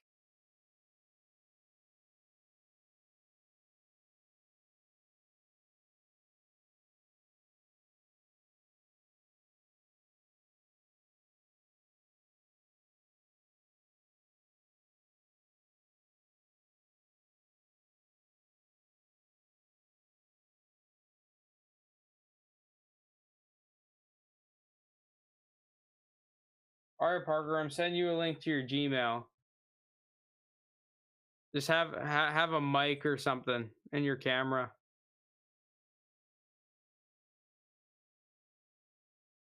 We're getting frisky.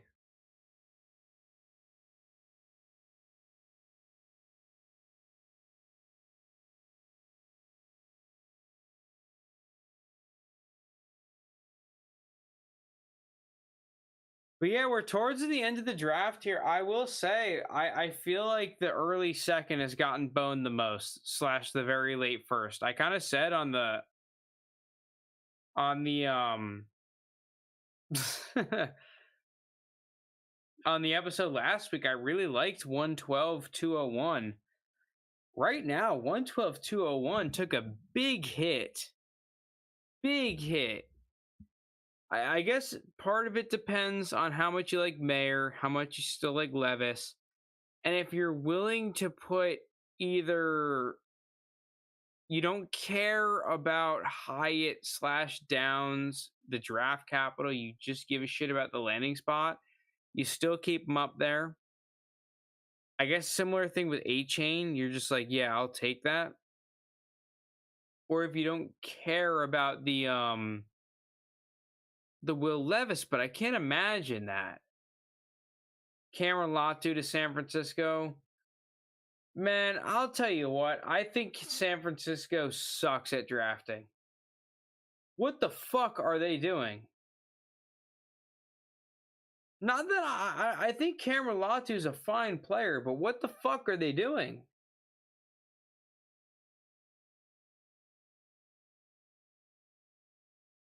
We're taking a place kicker, a tight end of all teams that want to take a tight end.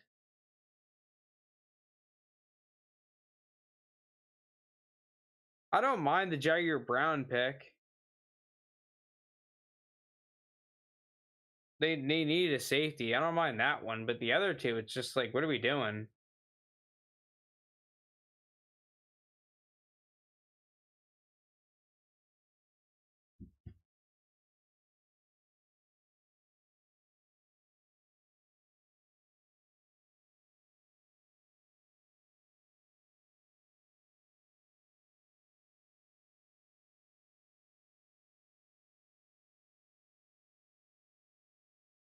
A-Chain in Miami is a perfect fit. Yeah, I love that. I love that.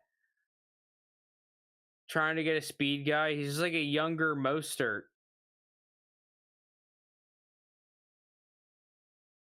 I think that's awesome. I'm really happy for A-Chain. I hope he keeps going in the second so I can pick him up. Trey Tucker before Tyler Scott is something. Yeah, I wouldn't have expected that.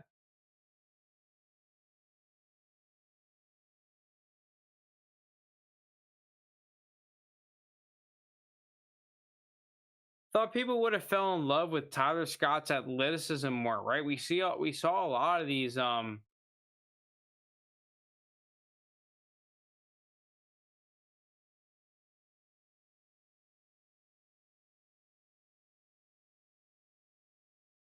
yo, hold on, let me get you in the scene.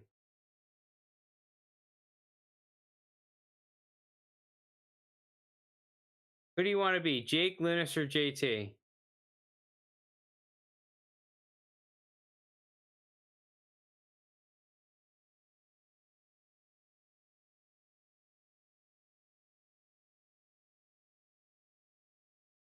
Shit, your thing is. Hold on. You there? You there?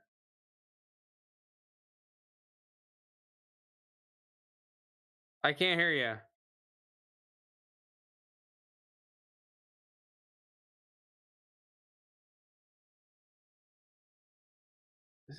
I have no idea what's going on.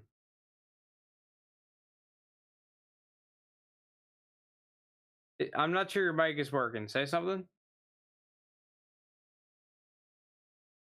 Yeah, we can't hear you. I see your video though. Do you have the right? Hold on. Do you have the right?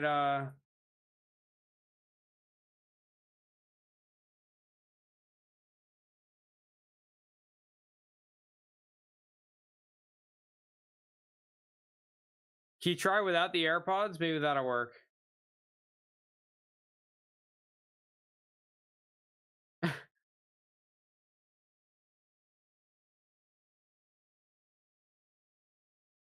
No, try leaving and coming back or something.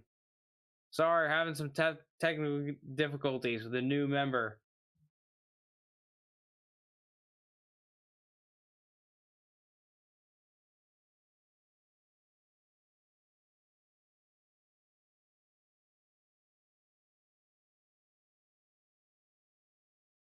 All right, we're done.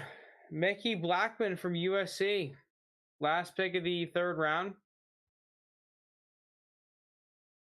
I gotta say, all in all, interesting ass third round. Yeah, that's a good point. Yeah, Kyle Phillips live still thriving. I hate you, Kyle Phillips truthers, to be honest with you. I want you guys all to die in your little hole.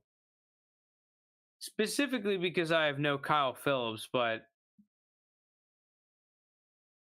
there's just something about it I don't like. You know, I think in general, it was kind of an L for the running backs. All in all,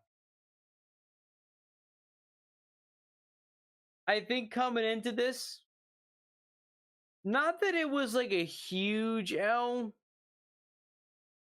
it's like you just kind of expected someone to really pop off, someone to be like, holy shit, I want to take this guy in the first. It's like, like, yeah, A Chain got a good landing spot, but the draft capital didn't make sense, right? Like you want them to take A Chain at 51, where they took Cam Smith, not at 84 or whatever in the third.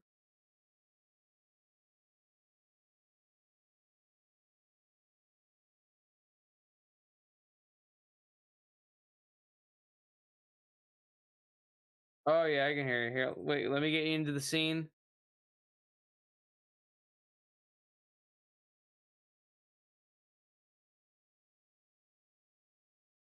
All right, you're in. What up, Parker? It's a pleasure to be here. Yeah, you're under Um, JT's box. Congratulations. I didn't stick you with Lunas or Jake. Don't worry. Thank you, appreciate it. I thought I'd take over a dedicated member's spot. Okay, now One of let me these ask you. Let me ask you. The second round. So, or let's just talk about the running backs first. I feel like the running back spots, initial opinion, less than ideal. From draft capital and landing spot. Like A Chain got good landing spot, but he didn't go in the second. Like I was hoping he would go in the second. I also feel like he just fits in with that like nameless, faceless committee of like underrated average guys. I don't Right. have a high evaluation of A-Chain. But like, yeah, okay, agreed, Charbonnet got the draft capital, but he goes to fucking Seattle. What? which is absurd. Yeah, they just drafted a stud last year. Higher, right? I mean, that's crazy. That was obviously the biggest shakeup of day two is the fact that fucking Seattle takes a running back. That's like if the Jets got Gibbs. Like, what's going on there? So, I mean, this is an interesting question. Like, what do you think happens? I was not a Kenneth Walker guy. I don't know if you were a Kenneth Walker guy, but like, what do you think about that situation? Is Kenneth Walker the big loser? Is Charbonnet the big loser? I'm curious how they're trying to use Charbonnet because it seems like they have similar styles. They're just good traditional running backs, but Kenneth Walker was just starting to come into his own as a pass catching back, and now Charbonnet stayed an extra year to show that he can catch passes. So it really makes no sense. It's like they just got one for when the other tears an ACL.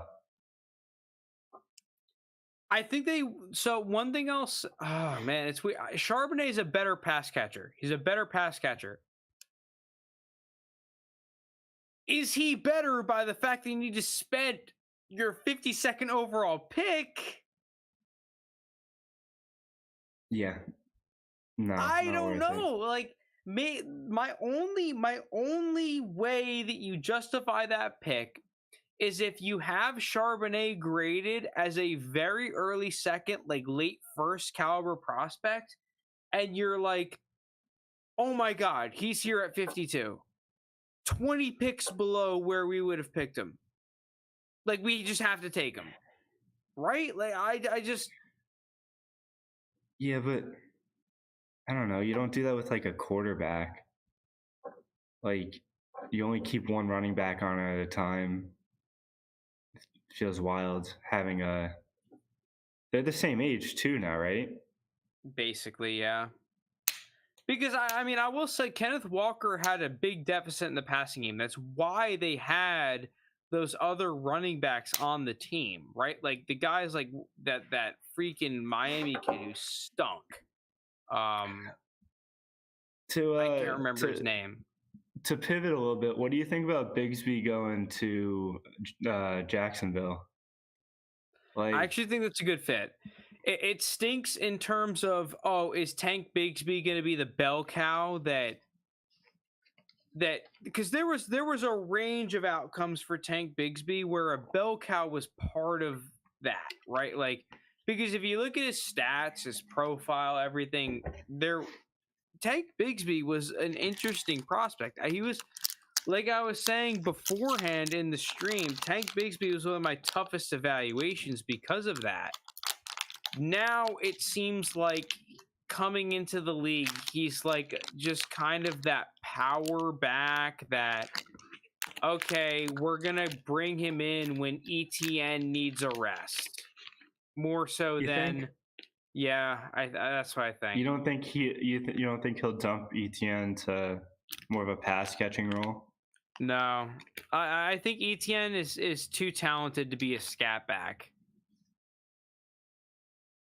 Yeah, I think it's realistic. realistically like,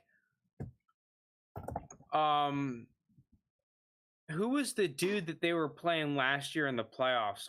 Obungawale or whatever. Mhm. It's like ETN takes Obungawale's role and what ETN was already doing, and then we replace some of that interior shit and some of the reps with Tank Bigsby. So Tank Bigsby's only going to take like 30% of the rushing workload, 35% of the rushing workload, and then ETN gets all those juicy targets. Yeah. Now, what do you think about Will Levis and Hendon Hooker, those quarterbacks? You know, I think right now they're both second round guys. Are you looking to take any one of those two dudes in particular? Let's say you're a QB needy team, right? Hooker's weird to me because I feel like his ceiling is Jared Goff, and it's not like he's In a good way or a bad 20-year-old. way? I mean, in like a redundant way. Like you got this, like it just feels like career backup. Like if you're not drafting someone to be better than the guy you have, then he's not going to be starting. So I wouldn't be drafting Hooker. And it's not like he has youth on his side. It's not like Goff is 35 and Hooker's 23. They're pretty close to the same age. It just feels weird. Levis, I know he went like 33, but who do you 33, go to? Tennessee. I kind of like that. Where would you value him in a rookie draft?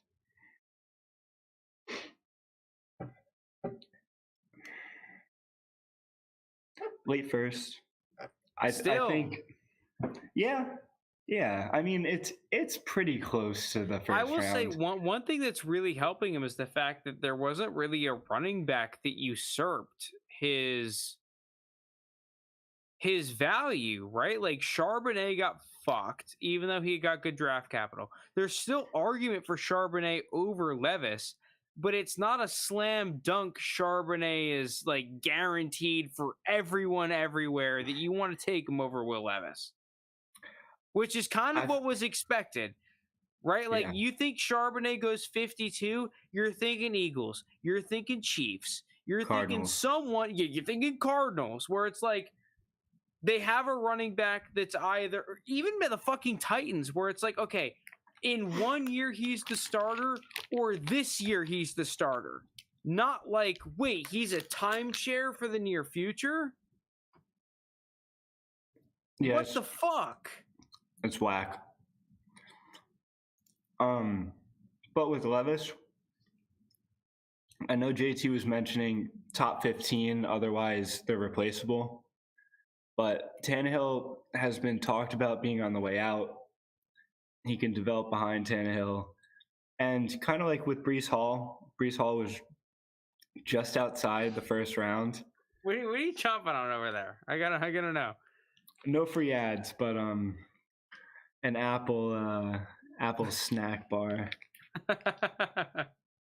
from TJ's Trader Joe's. Nice. Okay. Free ad. I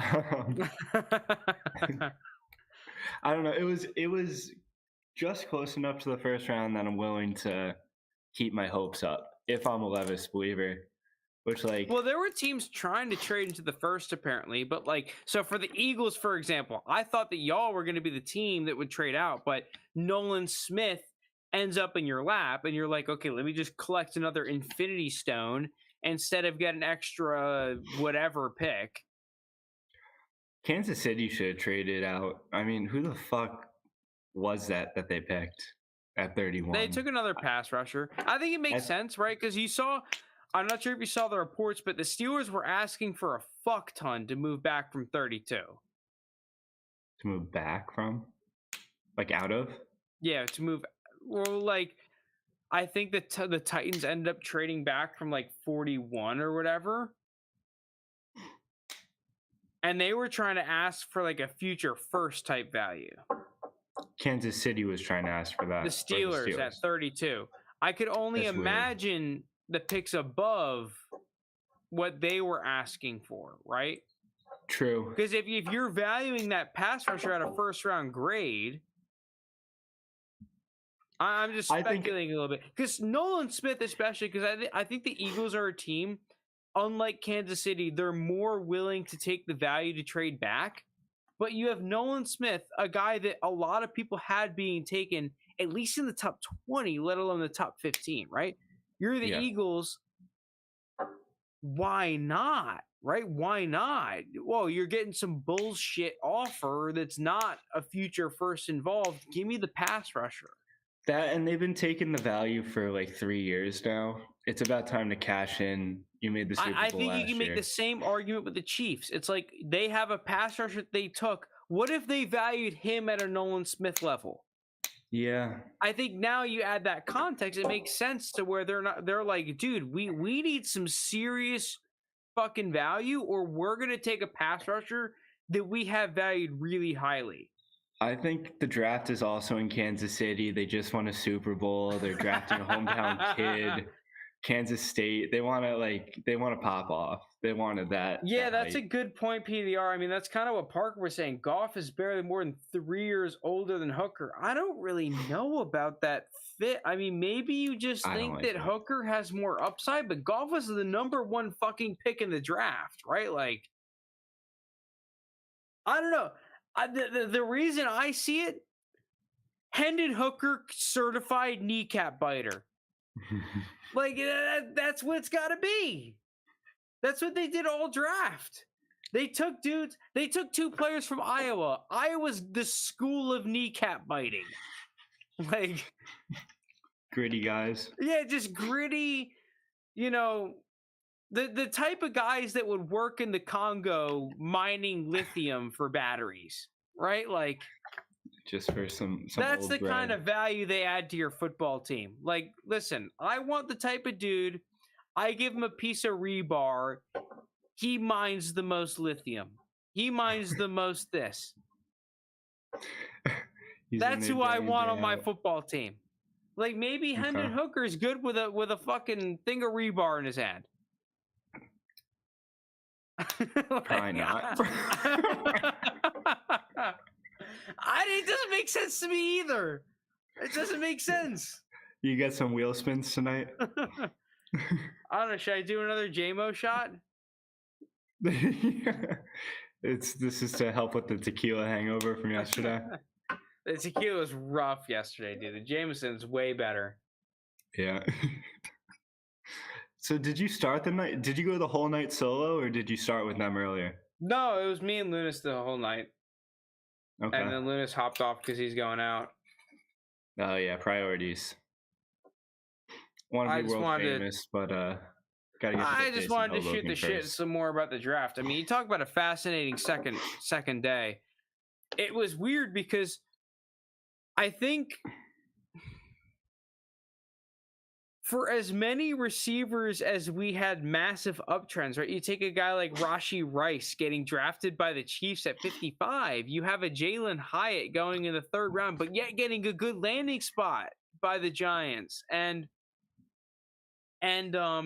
Josh Downs, 3rd round, but to the Colts. I like the Downs. I like it, dude.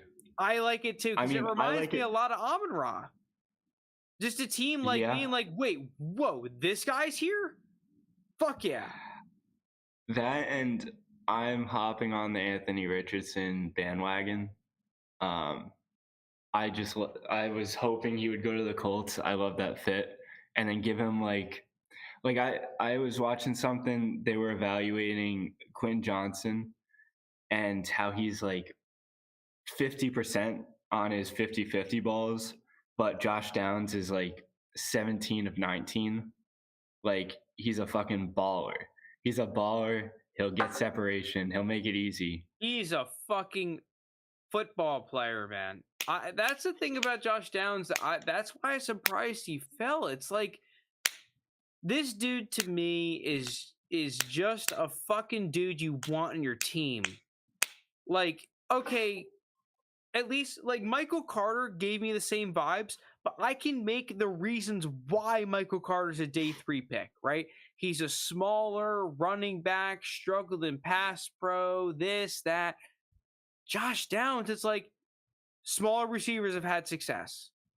He had an insane sophomore season where he put up over 1,300 yards, right? Like, he's a gritty dude. I think he can play on the outside, to be honest with you. So I agree with you. Like, I think Josh Downs, though, I'm not going to take him in the late first, though, in my rookie drafts. Are you still taking him late first?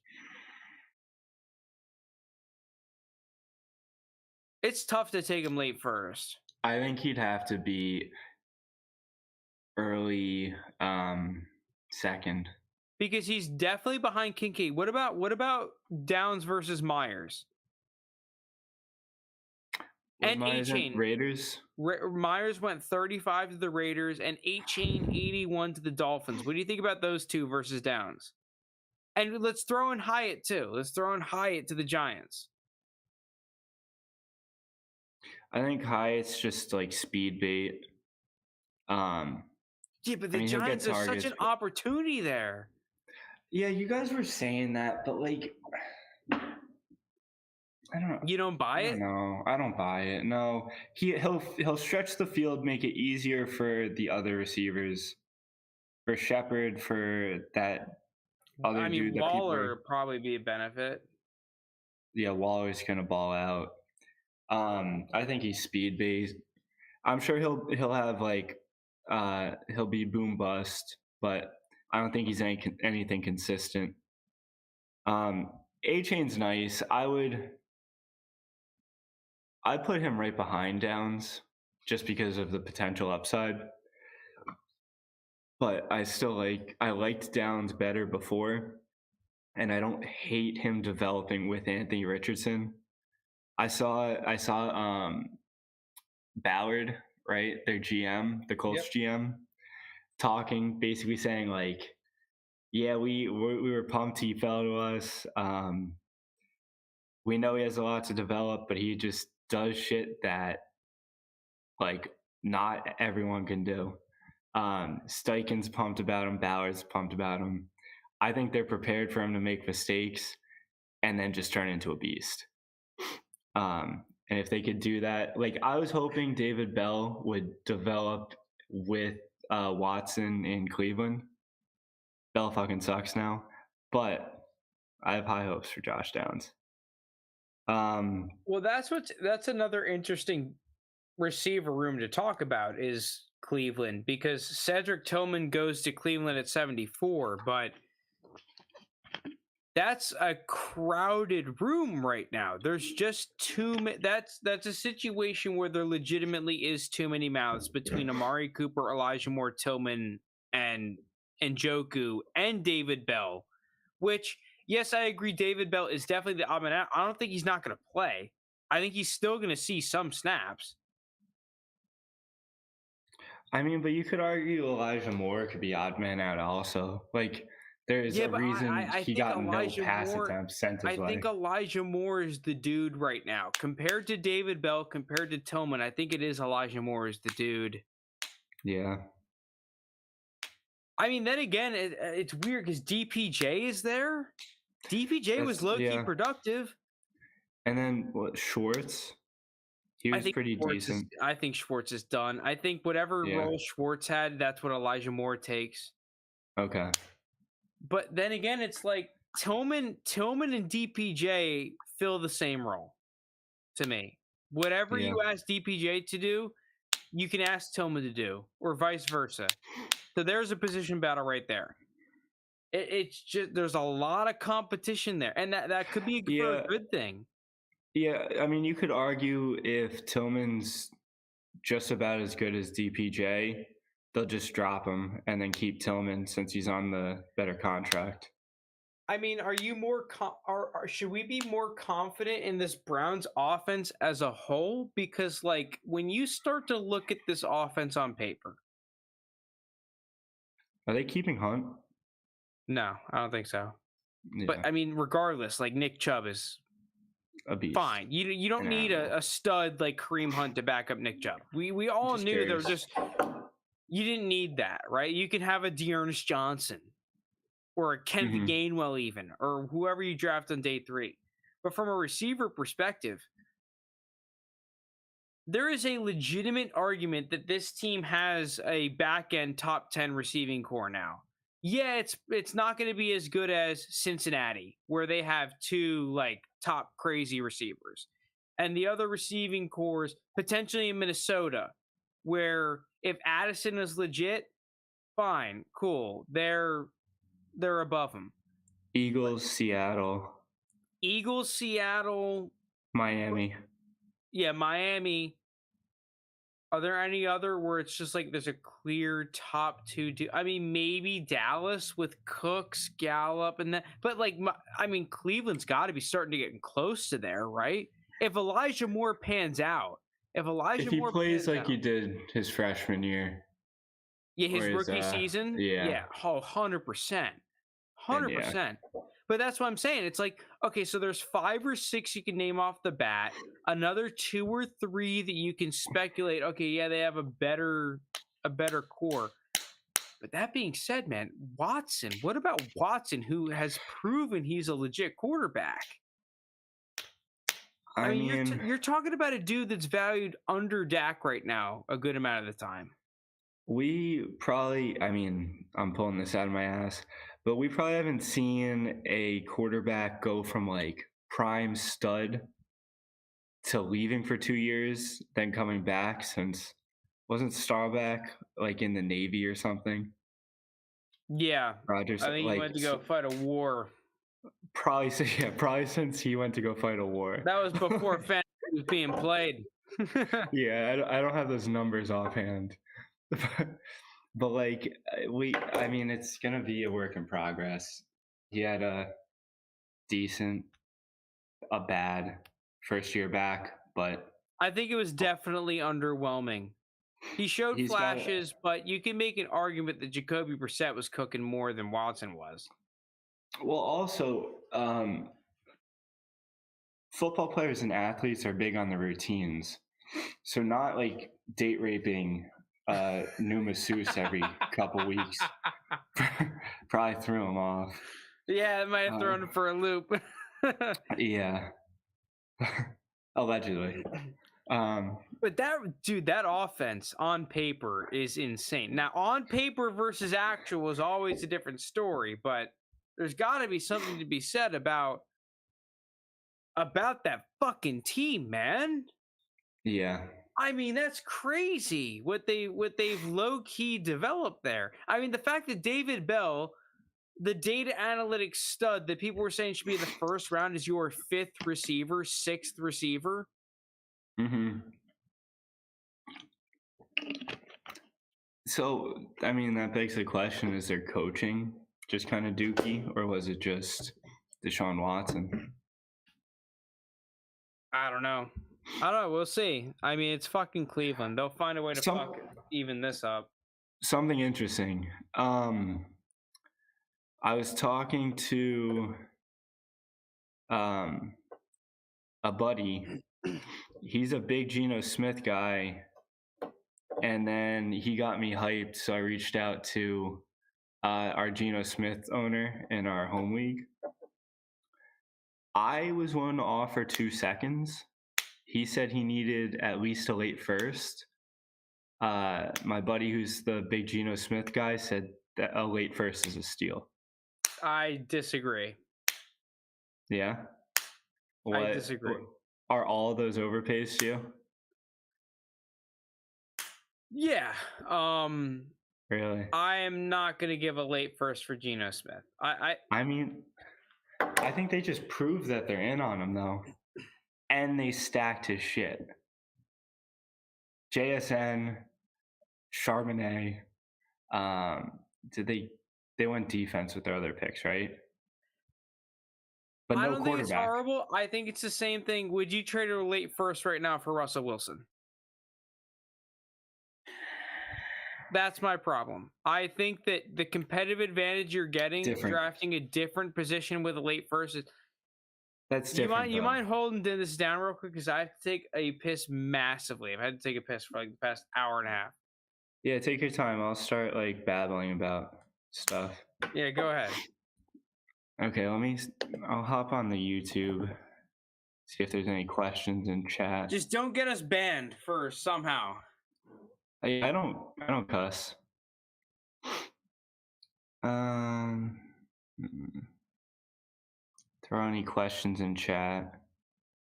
To everyone in the 3rd and 20 dynasty leagues, just want to say hello.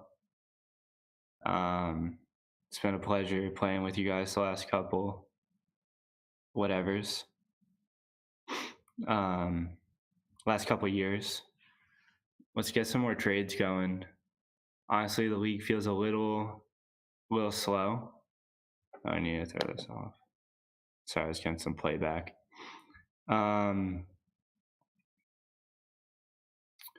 Yeah, let's get things going.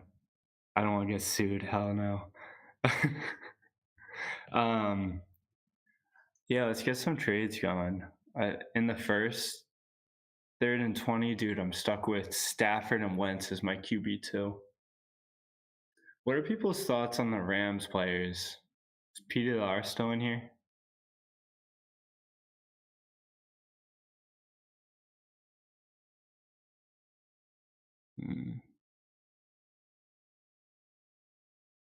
It's a little delayed.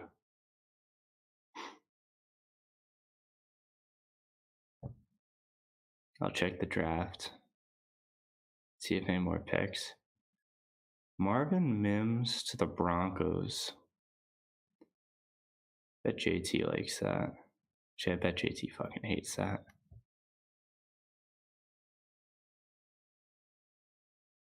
PLR, who do you have in the 2nd, 3rd, and 20 room? I want to trade with that new guy who got added. He has Trevor Lawrence.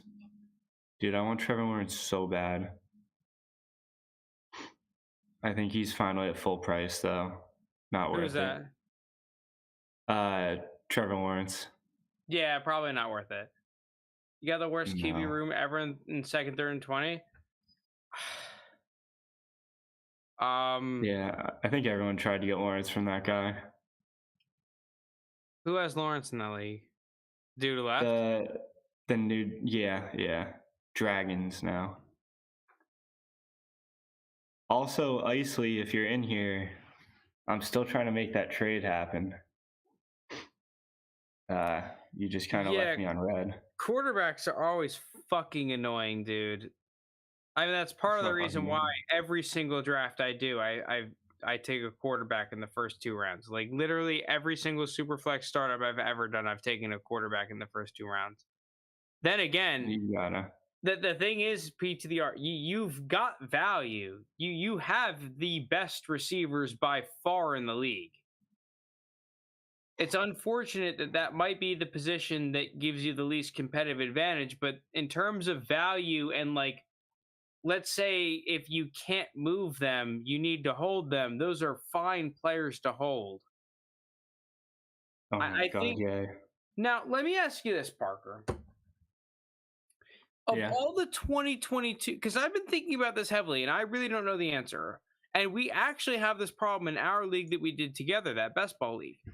Yeah. Of all the 2022 receivers not named Christian Watson, because I'm not giving you the easy out. Yeah, I was going to say Christian Watson. Easy. Who's the sell? Between London, Olave, Garrett Wilson, at their respective prices, Jahan Dotson, George Pickens. Who's the sell? Pickens. Pickens is the next one. Pickens is Dotson if Dotson was thought of like a tier or 2 higher. I think if that makes I any think sense. that's fair. I think they should be valued relatively equal. Yeah, but for Pickens has like that one or two flashy catch, puts him up 2 tiers. And he's on the Steelers, which people What love. about London? Do you think London's worth selling at his current price tag? Or is he a dude that you're just like fucking him? Because I've been really torn on this because I can feel both sides of the argument where like I see the argument, holy shit, this Falcons offense is not going to pass this ball to the dude 160 targets or 150 targets, and this dude is not going to produce as a clear top 15 receiver. But at the same time, you talk about his level of prospect and what he's shown his rookie season and what the Falcons should do. I can talk myself into the fact that this dude's second year is a top 15 receiver in fantasy. I'm convinced the Falcons are like tanking by building the sickest shell of an Bronco offense. strat? Yeah. Yes. And then they're gonna get Caleb Williams or Drake May next year. I think London's a buy. At their current prices, I don't think Wilson is gonna fall off. I think he's gonna stay up there, but I think he's the only one. Garrett Wilson's currently like wide receiver 5 or 6. I think he's the sell. You think he's the sell? I think he's, and I love Dude, Garrett he's just Wilson. so fucking good. He's just so fucking good. fucking good. I feel like I'd rather sell London than sell Garrett Wilson. But where's Garrett Wilson going? He's not passing Justin Jefferson. He's probably not passing Jamar Chase. If he gets up to wide receiver 3, what's the difference between 3 and 5? 3 and 6? It's all context, man. I don't know. This is why it's so hard. Like, I like all the 22 receivers. I like them all. This is the problem I have in our league. We have Garrett PTDR. We're you, but we have quarterbacks because everyone spent all their fucking picks on shitty tight ends. That was the one beauty about joining that 2 tight end best ball league is that everyone spent all their fucking picks on tight ends. But man, we went over the same conversation. I don't know who the sell is. Well, we don't have Pickens. Pickens would be the sell 100%. I think it's Garrett Wilson. I think you either tier down, get a first, and like he just put up 1,100 yards as a rookie. And he's gonna have Aaron Rodgers. Actually, he could go up. So here's one thing I will say. London put up 800 something yards versus Garrett Wilson's 1,100 something on an offense that, might I remind you, averaged 5 points a game the last three games of the year. They were an 8-8 team trying to make the playoffs, and they averaged under a touchdown a game. And this dude still produced. That's the same thing with Olave too. I mean, like Olave had Taysom Hill. With Olave, and this might be Frank being too like my draft grade oriented, is that, and I was too low on Olave, I'll admit that. But to me, Olave was a finished product coming out of college. So what I saw last season, I could make an argument is his ceiling season. Similar thing with Amon-Ra, by the way. Last year, I think might be his ceiling year. Now, there's a lot of factors playing into the fact that Amon-Ra this year might be better than last year. The fact that half the fucking receivers got suspended. And they got Gibbs, who's going to drag defenders in. Well, yeah, Gibbs is only going to really... DeAndre Swift was 10th in running backs and targets. I mean, that's just going to be what Gibbs is, right? Gibbs, if not higher, unless like maybe he'll take some targets. But who's he taking those targets away from? Amon-Ra or one of the random motherfucking receivers they had? right? Like I also. Who were we just talking about before? the Olave. draft is done, Dan. Olave has fucking Derek Carr thrown to him now. Someone Hey, who Dan, can you want to actually. get in here? Send me your email. I'll add you in the fucking chat if you have a mic and a camera. Speaking of, anyone else, you want in on the chat? I'll add you in here. Just send me your email, and if you have a mic and basically just a mic and you can hear us, I'll add you in here. Yeah, we I'm got down to Jake chat. in a Luna spot. Jake in I'll Luna email spot you the still link and the available. password. Get it on in here. I'm down to talk about some shit. What do you think about Mingo? I like Mingo. I already liked Mingo's tape.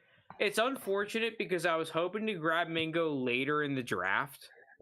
I'm scared that now he's going to be going early second, and I'm not sure how many shares I'm going to grab in the early second. But let's say he's going, I don't know. Where do you think his ADP is? Where do you think Mingo's ADP is? 206? 205? 204? Stop 3 or me. 4. 304? Yeah. Because think I'm he puts taking himself- Mayer over him. Yeah. Mingo versus Will Levis is an interesting debate. No, it shouldn't be. I think It I'm shouldn't taking be. Mingo, but Really? I think I might, yeah. Really? I don't know. I part of the reason I was in on Will Levis is because he was priced as going as like such a high pick, you know? Is that fair to say? Yeah, I get what you're saying. Yes. Yeah, but he still has decently high draft capital. And now he has a year to sit. At least a year, maybe 2. How many years does Tannehill have on his contract? The writing's on the wall now. It already was, but it's on the wall. I imagine he's got 1 year left. Because I imagine they're going to keep with new management around and the fact that they haven't dealt Henry or Tannehill already. I imagine they're going to keep the Henry Tannehill gang. They're going to try to compete. If it's going completely shit halfway through the year, they're going to rotate the squad and give the young players time. If not, they're going to give it a whole year and see what happens. Word in the street was they were thinking about selling Tannehill before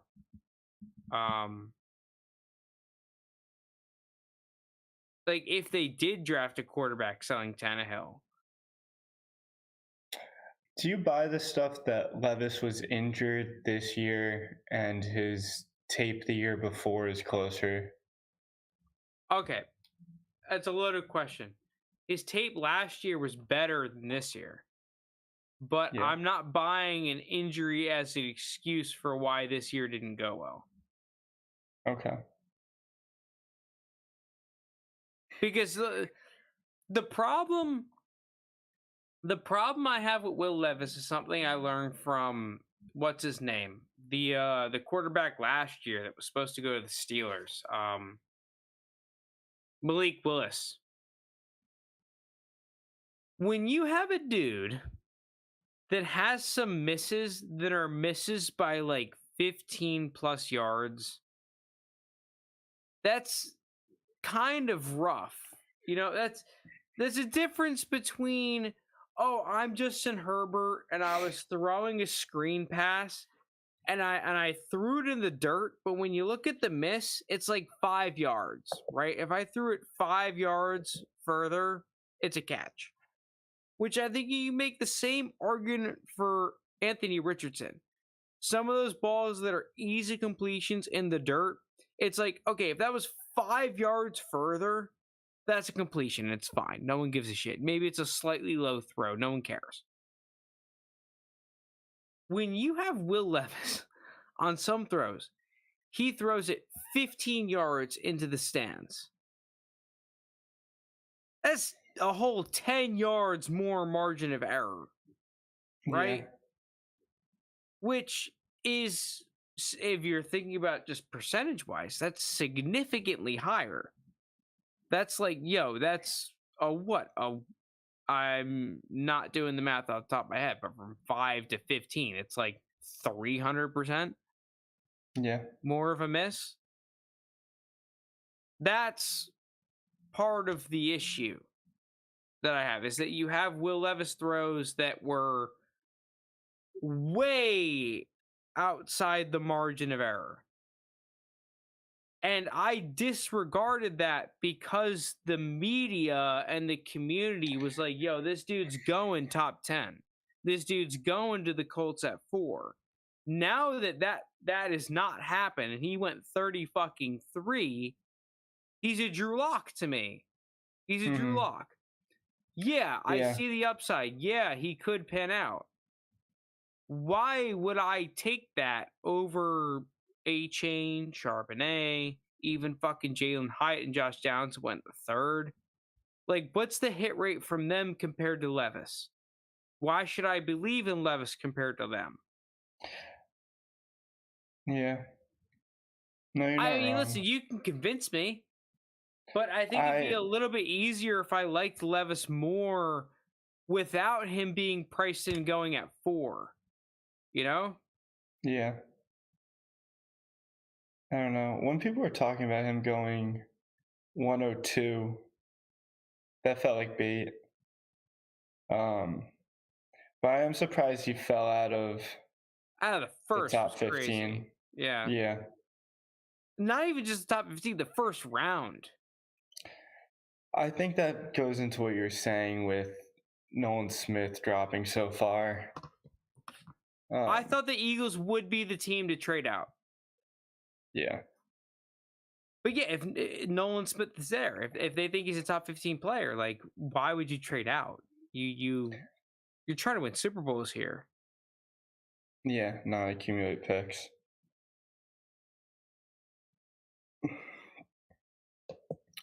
So you think Mingo's going to be Bryce Young's number 1 target? I don't know, because what about DJ Chark? I think DJ Chark is pretty underpriced right now. Chark's on the Panthers now? Yeah, he is. He got signed to the Panthers. I mean, if you had Chark, what would you sell him for in Dynasty? I'm curious. Like, what if I offered you 305 for Chark? I would give 305 for Chark. Yeah, I mean, Chark's see, had a there's top the 7. yeah, there's the problem with Chark is that, like, you probably have to give a late second for it to get done, but no one wants to give a late second for Chark. You know? No. Yeah. He's in the Mixon paradox, but from the 3rd to the 2nd round, not from like the 2nd to the 1st round, you know? Yeah. I mean, yeah. Feels like Gallup. Hendon Hooker. Just This draft seems to be better for NFL teams than fantasy. I'm not loving it. It's just a lot of weird landing spots. From day 2, at least. I think day 1, a lot of the landing spots make sense. For day 2, a lot of the landing spots just feel fucking weird. And the ones Marvin that do Mims. made sense were in the 3rd round, not the 2nd, which makes it more annoying to value. It's like, for example, Devin A-Chain versus Charbonnet. Devin A-Chain's landing spot makes a lot more sense. 30 picks down the line. That's a significant gap, right? That's a huge gap. I think Marvin Mims will replace Sutton. That is a weird one, man. Let me talk to you about Houston. Nathaniel Dell going at 69 versus the current crop of Mechie, who hasn't played, Nico Collins, who has played with like minimal success. What do you think about that Houston situation? Is that a receiver room that, as a dynasty manager, you want to buy into? Is that a bait? What do you think about that? I would want to buy into it. What's Reed's like? That's what you said, right? Reed? No, it's Nathaniel Dell, Tank Dell. Dell. Yeah, what's Dell's play style? I haven't looked too much into him. He's like a I'd categorize him as one of those undersized, shifty slot receiver types. Whereas The other guys are downfield big guys. well, Nico Collins is that Josh Palmer, right? That kind of fake number one. He's a big vertical threat receiver, but he's probably not good enough to legitimately be a number one. That's why I call him that fake number one. John that Mechie is makes that sense. smart, at least on Alabama, was that smart number two, not less athletic than you would like, but he is that do it all receiver. He just doesn't really have that prototypical build of a do it all receiver. Yet he has the mindset and the smarts to do so. Whereas Tank Dell, that shifty kind of slot receiver, you're worried if an NFL corner on the outside gets his hands on him. But it creates an interesting receiver room in Houston. That's an offense where we don't really know where the value is. Is it still Damian Pierce getting a bulk load of the carries? Are they going to be a team that passes the ball over the expected rate? And maybe there is value in the receiver room. We don't really. Are they just so shit that it's not worth investing in? Because that's also in the range, right? Like maybe they're so bad that it's not worth investing in anyone. I have questions or doubts whether or not Stroud can be as accurate and pinpoint with wide receivers that can't get like 3-4 feet of separation every time. You know what I mean?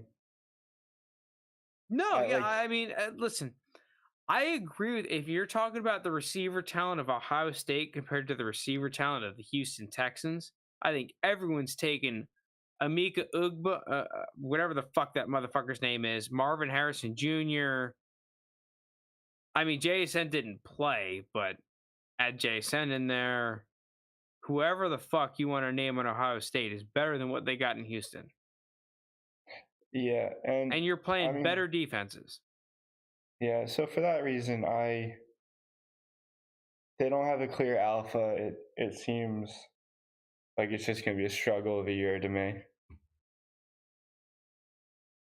Yeah, maybe that is an offense where you're just like, I don't want to be involved, you know, like there's nothing of fantasy relevance. What about Damian Pierce? I mean, Damian Pierce was a low-key winner of the draft so far, with the Texans not taking a back on day one or day two. I thought Cam Akers was the biggest winner as a running back. That's fair. The thing is with the Rams is that I feel like that's to be expected simply because they had so many needs, man. They could have drafted any position, and running back was already seen as a luxury position. So, like, they're going to take a running back? Dude, Seattle took running back, took Charbonnet. Gibbs went 12. Like, it doesn't always make sense. That's crazy that the Seattle took a running after Gibbs going 12. Seattle takes Charbonnet. I mean, you want to talk about that really quickly? I mean, if you're Kenneth Walker, you don't own Kenneth Walker anywhere, right? Because I don't either. I don't know what, like, if I'm a Kenneth Walker owner, I don't even know what the fuck I'd be thinking about right now. Like, I'd be like, and because I was telling Andrew he should sell while he's considered like a top 5 RB. I'd be pissed I didn't sell for like 2 firsts a week ago. right, but what if you have him right now? It's like, if you sell him, it's Can't sell. you can't sell. Gotta hope Charbonnet just gets fucking bitched. Yeah, you just gotta hope Charbonnet sucks. Like, Yeah. Or just like every play Walker's taking it to the house. Like, the thing that why would we sucks start the him? most is that Kenneth Walker is the worst receiving back of the two. Right? Like, if Kenneth Walker, you told me right now, was going to see the receiving workload, was gonna see 50 targets, 60 targets, fine. Right? I don't give a shit anymore. Okay, cool. Charbonnet's the guy that takes 40% of the workload, but I'm still seeing 50, 60 targets. I don't give a shit. But that's not the Yeah, but- case. Charbonnet's that guy. Charbonnet is the receiving back. Yeah, but it could be like the Lions. The Lions with Jamal Williams and Swift. Like, Swift's the clear receiving back, but I think Jamal Williams had a better year. With like the touchdown record, but yeah. But like similar road to relevancy. it's not fun if you're No, you're sweating it out. I mean, fucking Kenneth Walker is probably the biggest loser of the draft today, which was one of the last people that you would think could be a loser today. Yeah. Yeah, the biggest relevant guy, because you could argue maybe Lockett's a loser with JSN coming in, but he's on his way to Yeah, getting but at phased least out. with Lockett, you see the path to doing exactly what he did last year. It's just, okay, maybe a year from now, JSN takes him over, which was already priced in for the past 2 years that Lockett would be out, right? Like, Yeah. that's Yeah. rough, man. That's rough especially if you fucking drafted him this offseason so far. In that early third, late second, you drafted Walker. That sucks. Yeah. No, that's fucking. You're saying of a startup draft. Of a startup, yeah. Yeah. That's yeah, where no, he was going, dude. That's a kick in the dick. A lot of the reason was because Seattle would never draft a back on day 1 or 2 Yeah. unless Bijan was there. Mm-hmm. To shift a little bit, what do you think? Baltimore's wide receiving room, I have no idea, other than Mark Andrews, who's going to be relevant. It feels like how you're talking about with Cleveland, just being a lot of anyone could step up and take the throne. You have OBJ, Bateman, and now Zay Jones, Zay Flowers. whatever his fucking name is. He's a bust.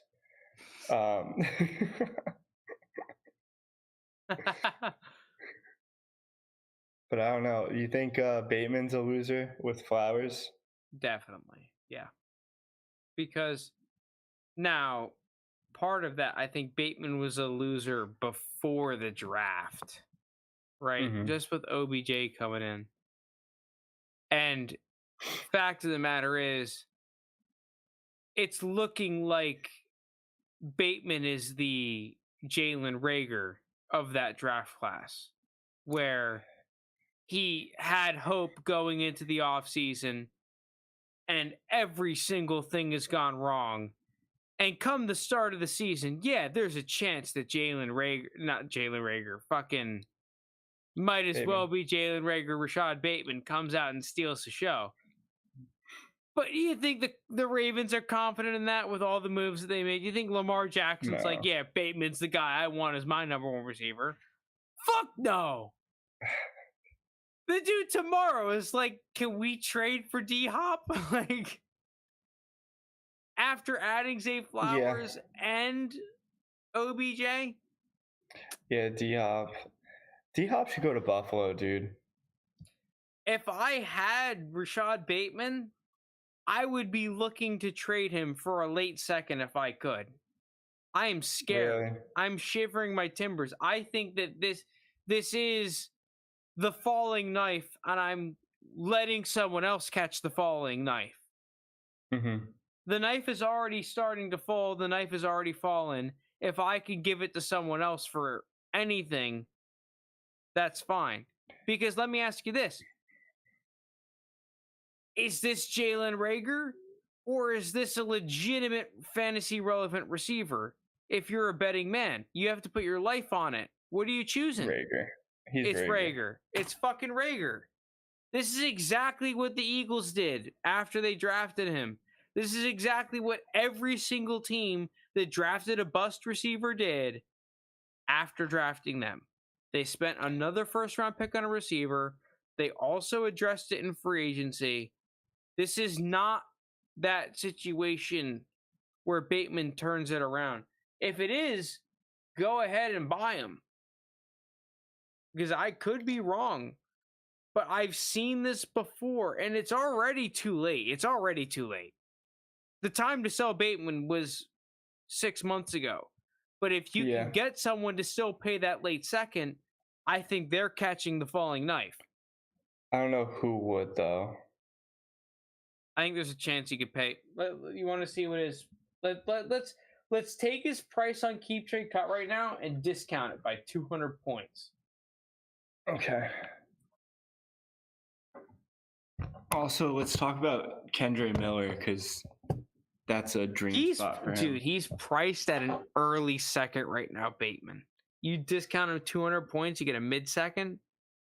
I'm telling you, I'm taking the mid-second for him. Easily. Yeah. Easily. I want nothing to do with Bateman. I have nothing to do with Bateman, and I'm fucking happy about it. What did you want to talk about? Kendre Miller. I don't know how to think about Kendre Miller. Really? Because here's how it goes down to me. It's either Kendre Miller sucks, or one of these running backs between Jamal Williams and Kamara is not part of the picture.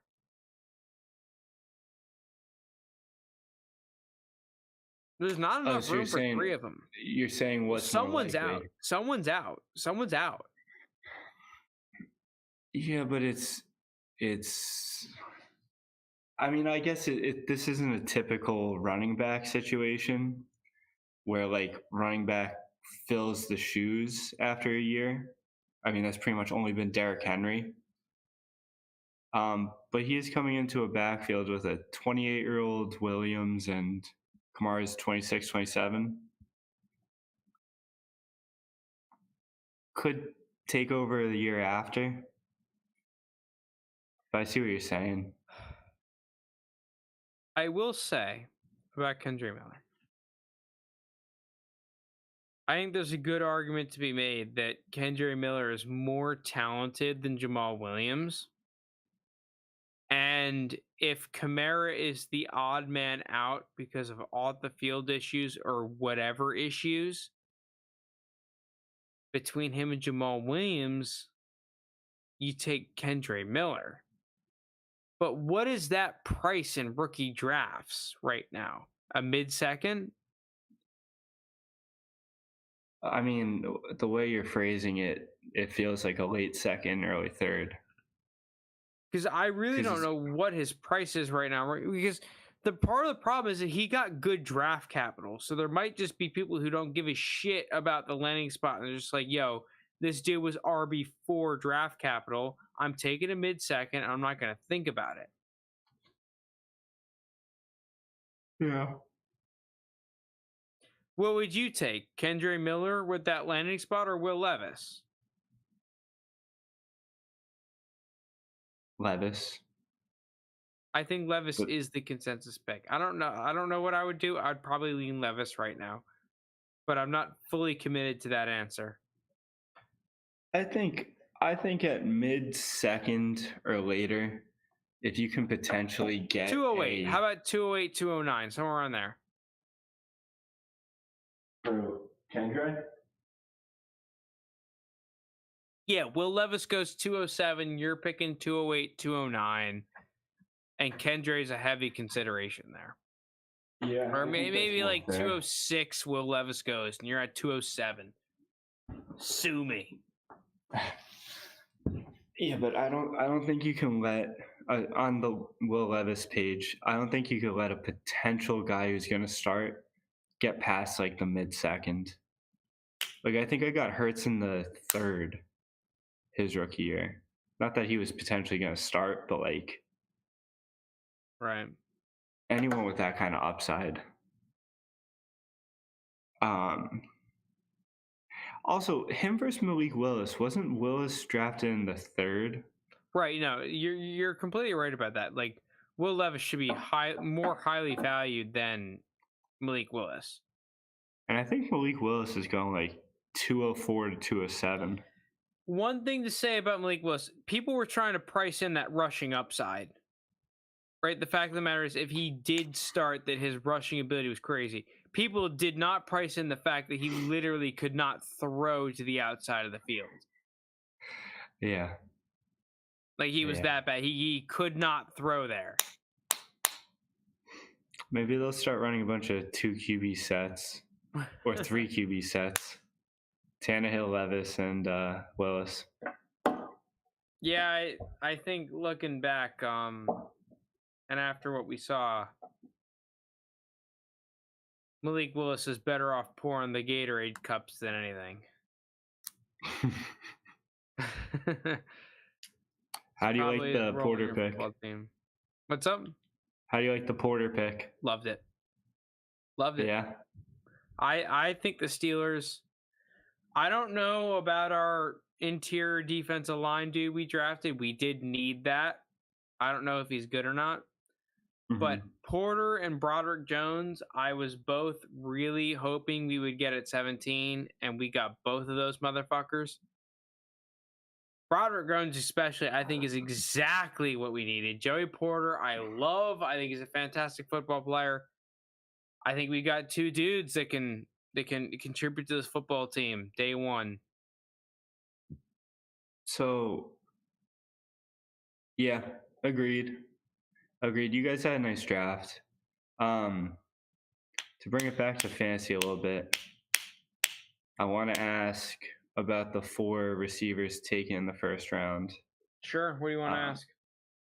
Did I ask this on the phone with you earlier? You might not have, but really. ask it again. I don't give a shit. I mean, the top 5 seems pretty straightforward. Young, Stroud, Richardson. Oh, wait. Bijan. Sorry. Bijan first. Yeah, sorry. Then those 3.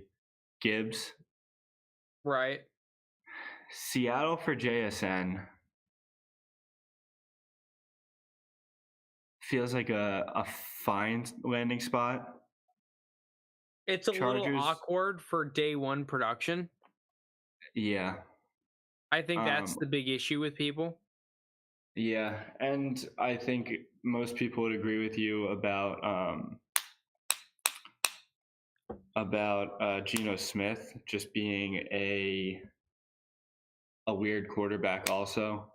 So I Um, think for Jackson Smith and Jigba and Quentin Johnston, that's the issue, is that for day one production, for the first 2 guys drafted, it's a little bit more misconstrued than the next 2 guys taken, Zay Flowers and Jordan Addison, where while they were picked after Quentin Johnston and JSN, their path to immediate production is much more obvious, right? Like, Yeah, but- especially Addison, where it's like we saw Thielen run a shit ton of routes. We saw the clear need for another receiver because Osborne and or Thielen wasn't good enough, adding a guy like Addison, that can be a dude who gets 110 targets his rookie year and produces 100 targets his rookie year and produces. Same But- thing with fucking Zay Flowers in Baltimore. I mean, Baltimore's been asking for receivers since Nam. Yeah, but they just got OBJ now too, Right. and Mark think Andrews. I think at least the argument with OBJ is that we don't exactly know after that major knee injury that teams last year were not willing to sign OBJ for if he's legitimately back to OBJ or not. Whereas if we They take paid Quentin $17 million for him. Yeah, right. But was that $17 million because it's worth it? Or was that $17 million because they needed to have Lamar's cock in their mouth to get him to sign the contract? Yeah. Okay. Like Quentin Johnston to the Chargers. Yes, I understand that Mike Williams and Keenan Allen get injured a bunch. But what if they don't? Like, what happens this year? But also, I think most dynasty owners understand dynasty enough to think Justin Herbert, first round draft capital, this man's gonna ball. Like even if it's not year one, it's worth holding. So like- let's play a game. Let's rank these receivers that were drafted 4 in a row. Let's rank them ourselves. Mm-hmm. I'm still gonna go JSN number 1. Mm-hmm.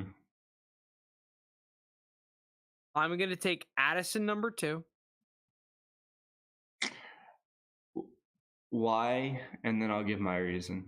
Because of the target share he's getting from Thielen leaving. No, I legitimately think that Addison is the most pro-ready receiver. This reminds me of when the Falcons picked up Calvin Ridley, when they had Julio. They had a tight end, I'm pretty sure. I think this is what Addison is to the Vikings. I'll add in agreement. His big knock is that he's my weight and an inch taller or something. He's like 175, 6 foot, right? Something like that, yes. He's 2 light. inches taller. And he He's didn't light as test fuck. fast either. No, but he's gonna get the second cornerback on him all game. Justin Jefferson is taking all the double coverages. His knock should be erased by having the best wide receiver in the game opposite him. I just think he's an NFL player too. Sure. I'm willing to buy into the fact apparently he was injured last year. He put up over 1,500 yards as a sophomore. I'm willing to buy. Same thing with JSN. He put up over 1,500 yards as a sophomore. It's the most predictive season for NFL success. Yeah. I am taking that. I don't give a shit about anything else. I'm taking that. The next two, between Zay Flowers and Quentin Johnston, I have no fucking idea who I want to take. Quinn Johnston. I have Quentin no Johnston. idea who I want to take. Like, I really don't. It's so marginally thin. The real answer is who's cheaper. If I have to pick one, oh my god, it's so close. I don't know. I'll take QJ. I would have Zay Flowers like out of their tier. Like in a tier of his own, but out of their tier.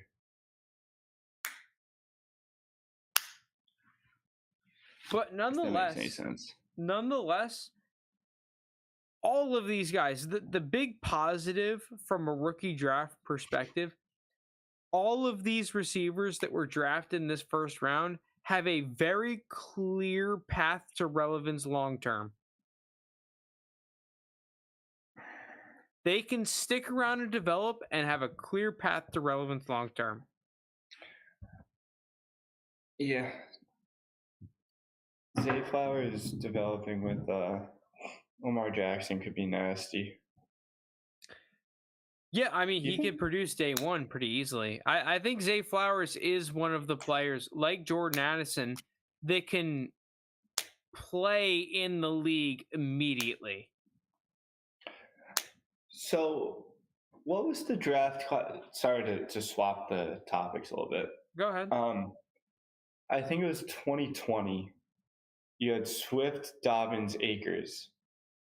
They were supposed to be like copy and print from the 2017 draft, where we had Aaron Jones, Kamara, whoever else I'm missing, Right, a little bit of hindsight, but yeah. and then they all had like big potential after the first year. Second year just fell off. I guess maybe not so much Swift, and then third year pretty meh. Who of the three do you think is going to have a comeback season? J.K. Dobbins. That's what I'm thinking too, right? J.K. That situation, I think. What if Swift gets traded to the Eagles? So that's a good point. The one argument I'm going to make against Swift, and it's funny because I was a big anti-Swift person.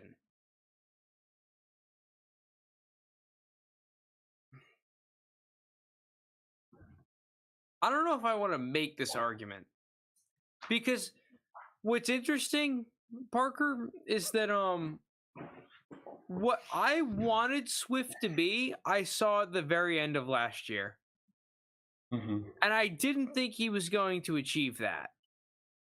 I saw a Swift at the end of last year that was both a receiving back and could make linebackers and defensive backs miss on the second level, which is what he was obviously a receiving back coming out, but I did not think he was capable of making players miss on the second level like I saw at the end of last year coming back off the injury. Where, like, I just am shocked that they went Jahmyr Gibbs because of that. Like, I thought, like, we finally saw the Swift you guys wanted when you fucking drafted him. We finally saw it. And then you go and spend the 12th pick on Jahmyr Gibbs. My argument, I mean, we see a lot of receivers go running back. What if Gibbs is lined up at receiver more often now? I've also wondered that myself. Because he ran routes at Bama, right? Yeah, generally. The problem is, Parker, is that I have thought that so many times. Kenneth Gainwell's a good example. He ran so many routes down the field. CEH is part of the reason that the Chiefs drafted him. You could probably make the argument for so many other players. It just doesn't work. It just doesn't. If you want a receiver, you're better off taking a receiver, not a running back. Yeah. And I think honestly you would have a better hit rate transitioning a big receiver that's good with yak and ball in his hands, like a Quentin Johnston or a Deebo Samuel or this guy or that guy, than the other way around, transitioning a running back into a receiver. Because I think more times than not, you're, especially like at the top end of the draft, maybe it's a little different, but at the back end of the draft, you're just ending yourself up with a the dude that the fucking Seahawks took out of Miami. who sucks. This is not worth it. I can't remember his name off the top of my head. I don't know. Okay. But yeah, man, But- it's hilarious. It's honestly fucking great that these 4 receivers went in a row, like literally in a row. Yeah. What's your ranking of them? Because I said JSN, Addison, QJ, Zay Flowers, with QJ and Zay Flowers being basically identical. I'll go same order, but give me Addison and QJ pretty back and forth. And then Zay Um, Flowers 4th in a tier of his own. Yeah, I don't. What if we throw Kincaid in there? Is he above any of them for you? He's closer to Zay Flowers tier, but I don't. The thing, like, I don't know how to put it. The thing I'm seeing, realizing, also like watching other people talk about, tight ends, no matter what, don't increase their value.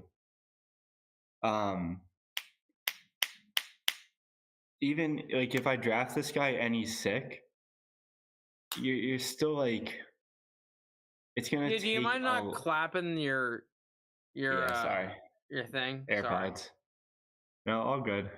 Gotta think of production. Yeah, come on. He's not gonna rise in value. You could buy a cheaper tight end for early second, mid second, late second. So like put an up- Njoku. Yeah, and Njoku. Yeah, perfect example. Or an Ingram. And probably put up similar value. Dolchik. So one of the tough things that I've been trying to debate myself is Dalton Kincaid as a prospect closer to an elite tight end or Hayden Hurst? What's your low end for elite tight end?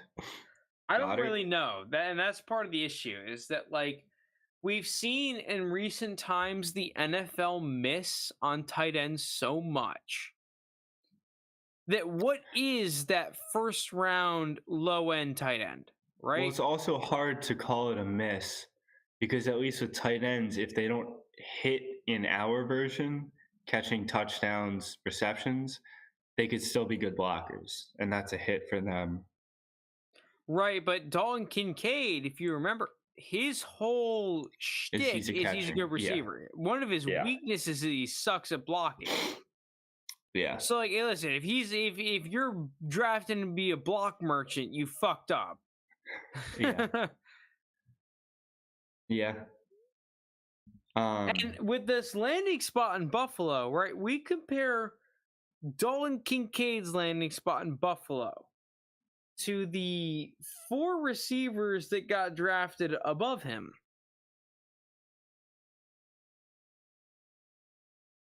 I can clearly make the argument that Dalton Kincaid is got the best landing spot. So you think he takes over for Knox? Well, yeah, Yeah. he was just drafted first round. Yeah, I think he does. Because I think fact that I liked Knox last year, admittedly, and I shouldn't have because it didn't work out.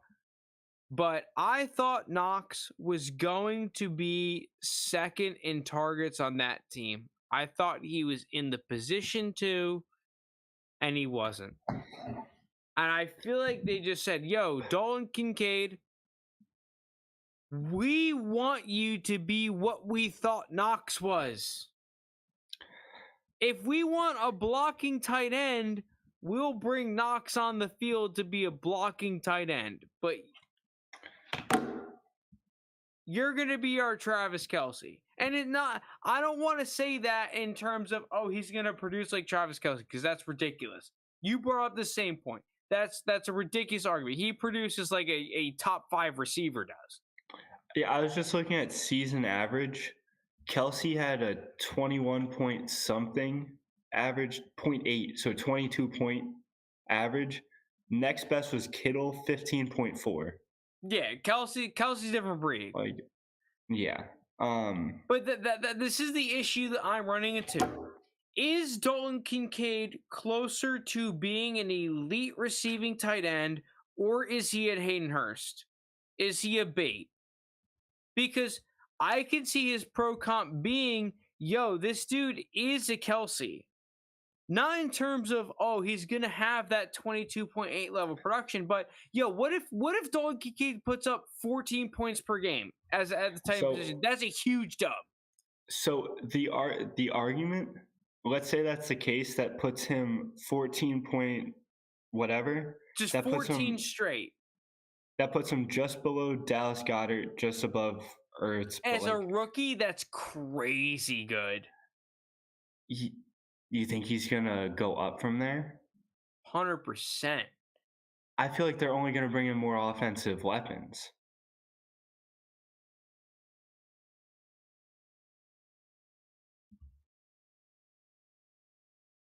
Yeah, not too bad. But I mean, where's he? Let's say you draft him at 109, 110. I think 110 is the pick that he's going at right now. If he has a season like that, I mean, what I tried getting, like, I think I tried getting 111, 112 for Goddard, and I got shut down. Yeah, but you have to remember, you're getting Dalton Kincaid at like 22. Yeah, 23 years old or whatever, compared to Goddard at 28. It took him 5 years to finally break into that 14 points. How long did it take Kelsey to get there? 3 years. He spent 2 years marinating, and then he's been tight end one ever since. Like, literally. So, like, you think... I'm saying that's the high end for Kincaid. Yeah, and putting up 14 points a game. Like, that's a dream scenario. I think it's unlikely. Only one who's done that is Pitts, and we've been thinking about him for 2 years. I mean, dude got drafted like 4th overall or whatever. Like, yeah, motherfucker better put up some numbers for sure. But it's not happening with Kincaid. I don't think so. I'd rather pass on him, get Zay Flowers, and then pay up a high second for Freiermuth.